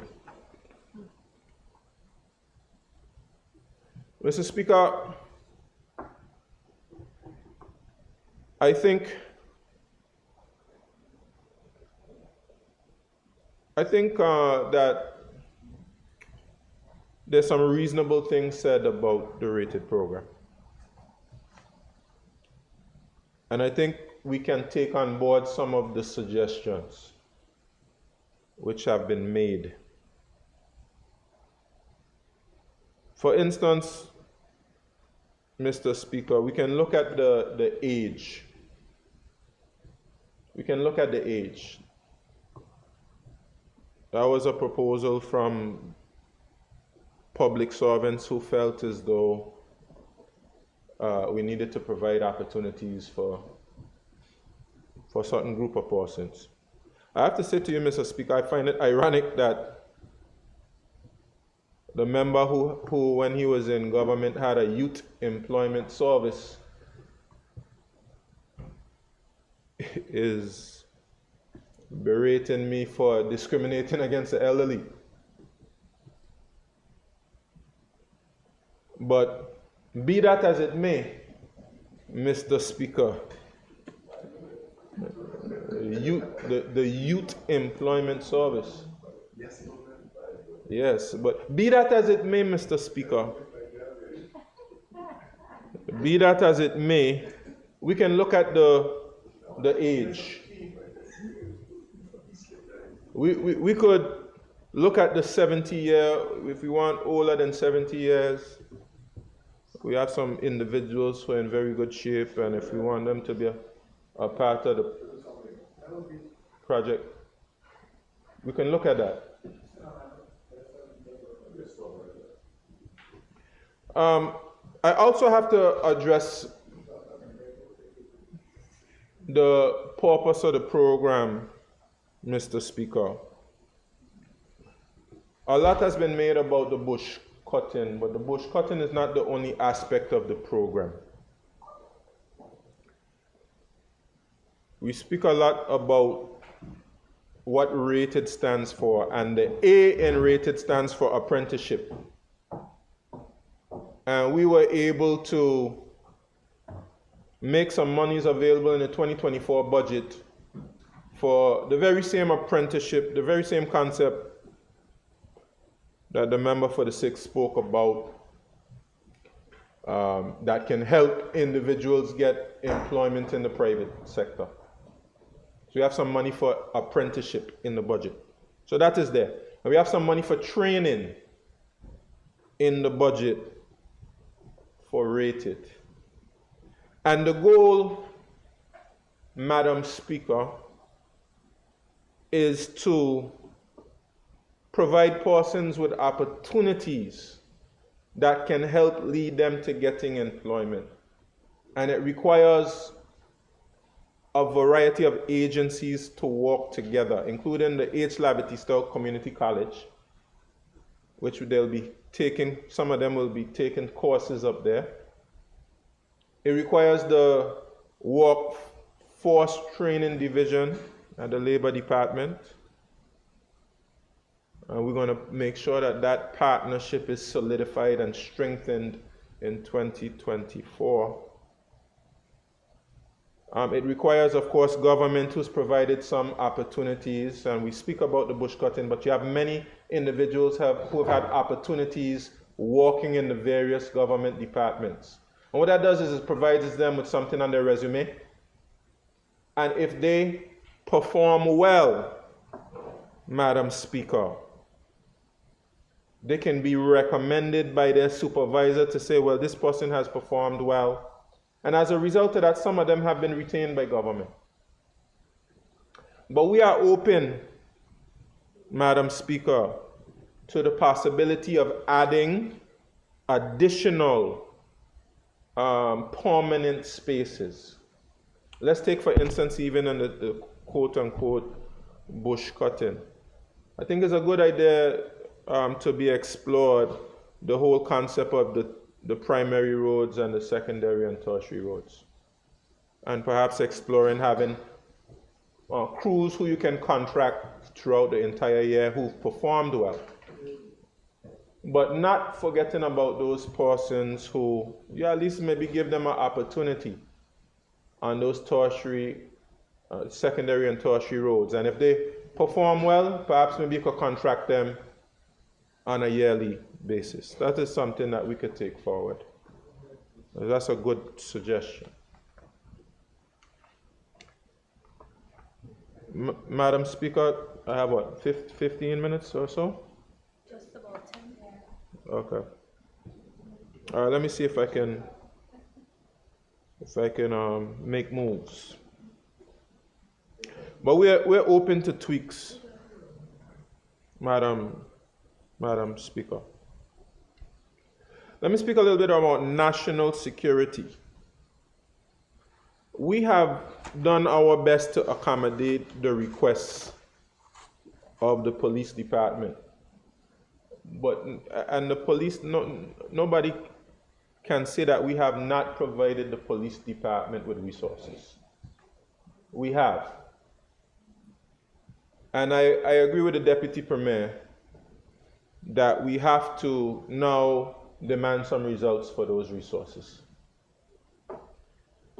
And let me just say, I do acknowledge some of the successes which the police department have had. But, Madam Speaker, we're not used to this level of crime. We're not used to it. The Virgin Islands, I must say, is still one of the safest places in the world. But we're not satisfied with saying we only have 6 or 7 murders. We don't want any at all. That's our standard here in the Virgin Islands. That's what we used to. We used to having that level of peace and security, and we're not going to compromise on that. So certainly, I certainly, as a member of the National Security Council, will be working with the governor, who is responsible for security, and the police commissioner to try to see how we can get this crime situation under control. But certainly, we'll certainly be holding them accountable. Let me say something about education, Madam Speaker. The Deputy Speaker spoke about donation, and of course I wasn't there when those questions were being asked. But just to say, Madam Speaker, that the Minister of Education has skillfully piloted a donation policy through Cabinet. And I certainly won't steal her thunder, but she will announce big news when the time is appropriate of very significant contributions of donation that will assist us in the education sector. And I also will say, Madam Speaker, that STEAM is more than just a clever phrase or theme. But I've seen some real energy and excitement of the program of persons focusing on science, technology, engineering. I believe the A stands for the arts, and mathematics. And there's a consistency across the programs taking place in education. And I salute the Minister of Education.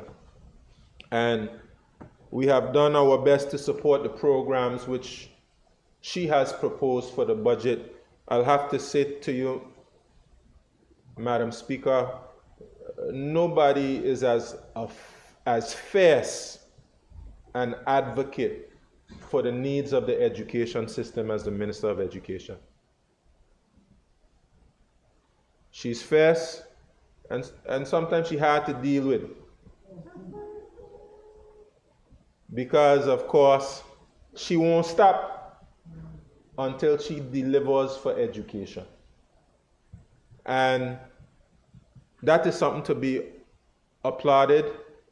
And I believe that the teachers and the principals can feel secure in having a minister who fights the way that she fights for education.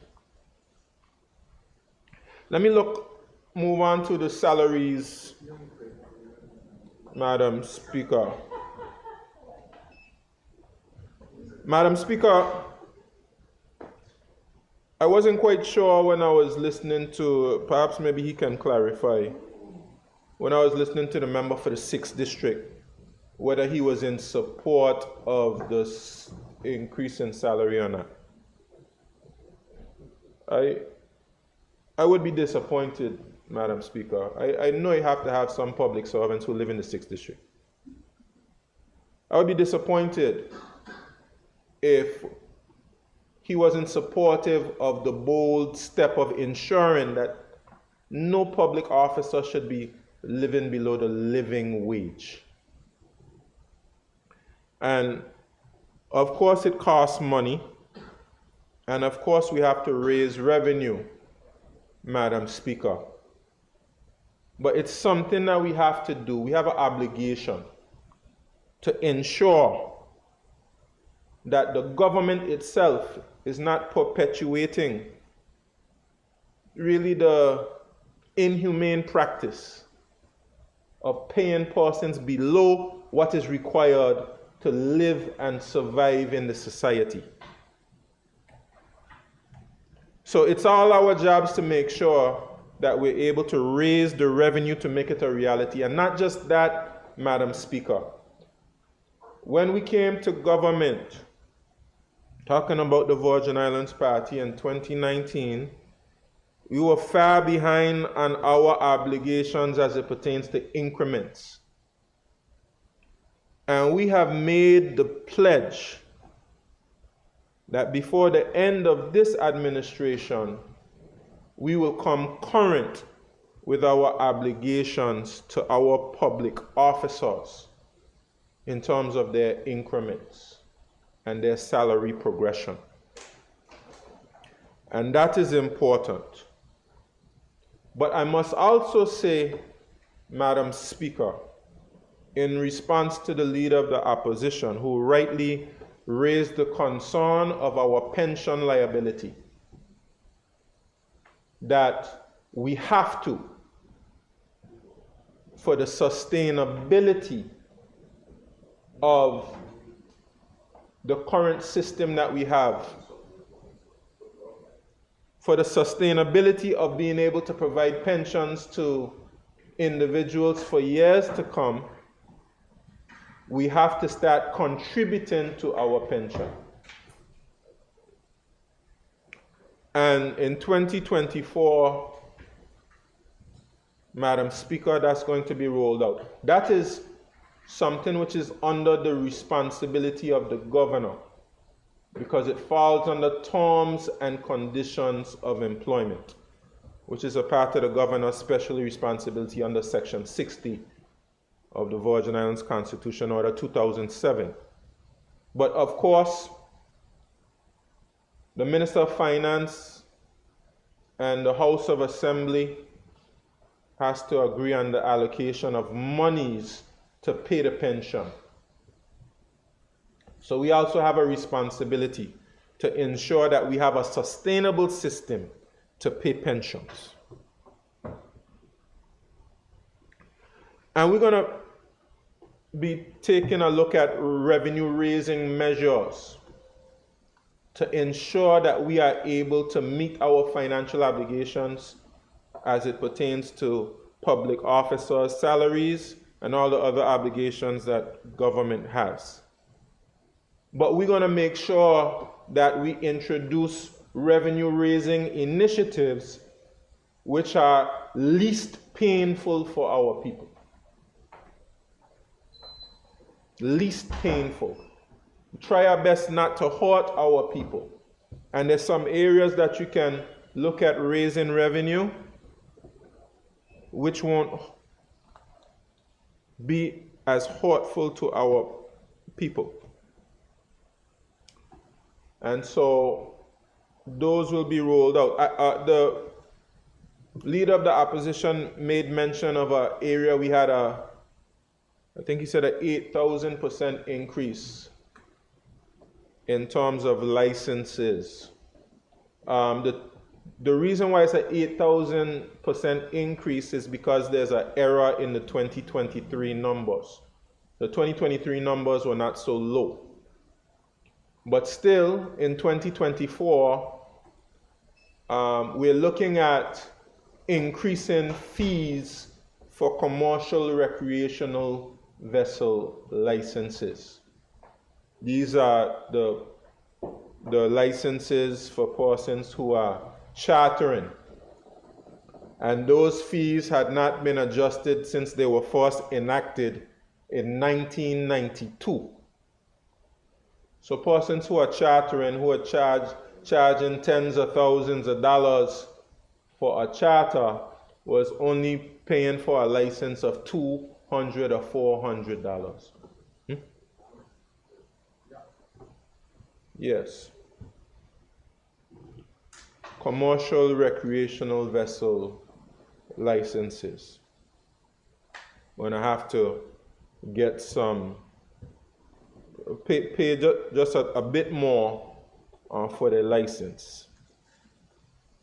And that's going to raise us some additional revenue. Madam Speaker, I'll close off just speaking about water and roads, and then I'll give my closing remarks.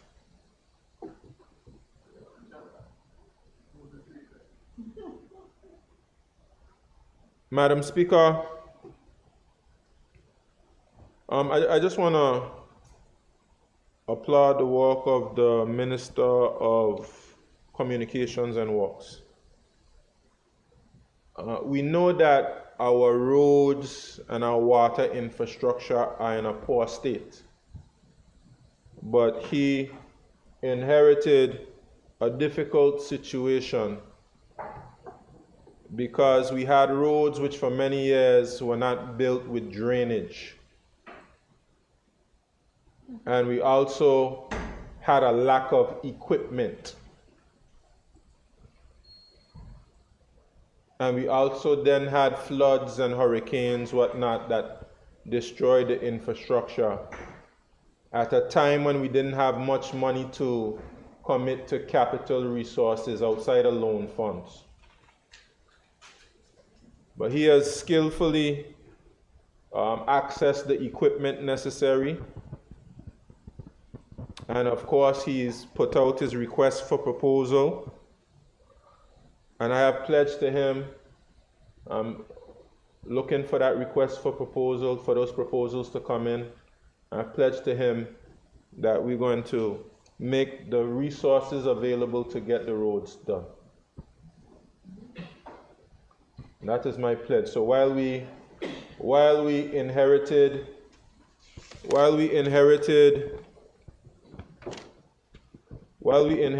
a difficult situation, we're making the resources available, and we have the plan available to improve on our infrastructure. Madam Speaker, I see that my time has come to an end, so let me go ahead and wrap up. I want to say thank you to the people of the 7th District who allowed me the opportunity to be here to serve them and to serve the people of the territory. Obviously, of course, being in the position that we are in, it's difficult, it's a lot of work, but I thank those persons who have been praying for me and who have given me positive and encouraging words. No doubt about it, it is very difficult leading in these times of adversity. But I'm grateful for the support of my family, my supporters, and the members of my community. I also want to acknowledge all those who have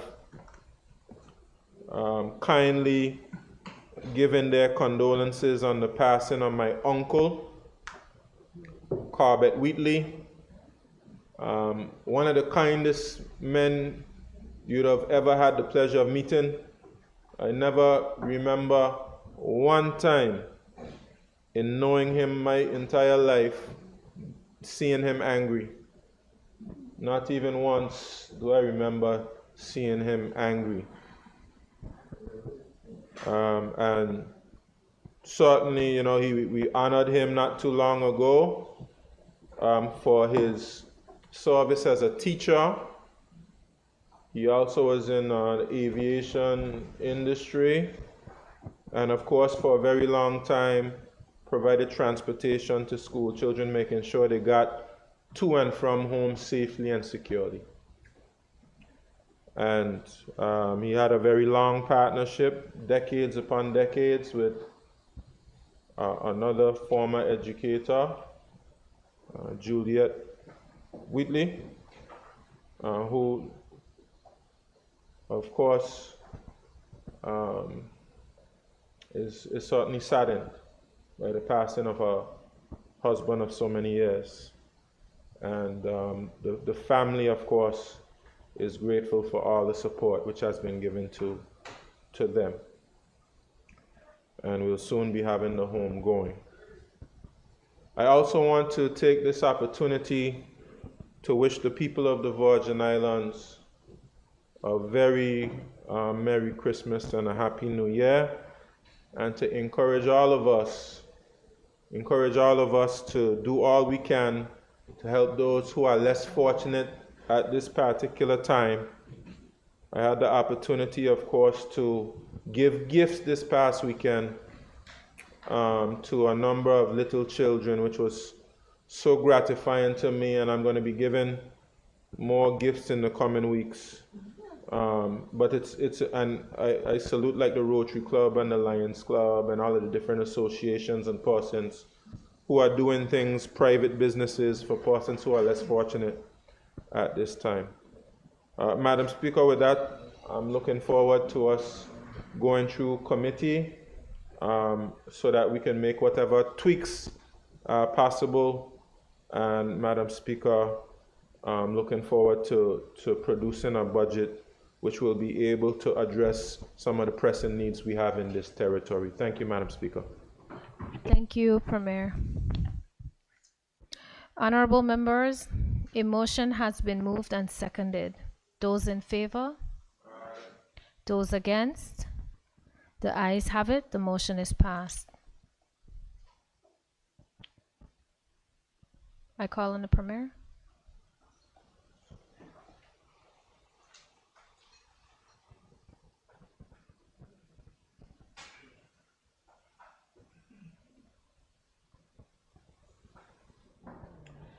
Thank you, Madam Speaker. I move that the House do resolve itself into a committee of the whole House to consider the draft estimates of revenue and expenditure for the year 2024.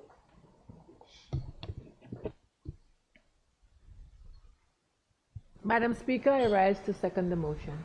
Thank you, Honorable.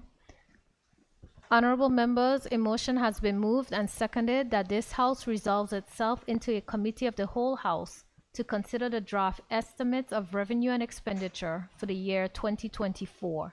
Those in favor? Aye. Those against? The ayes have it. The motion is passed. House is now in committee.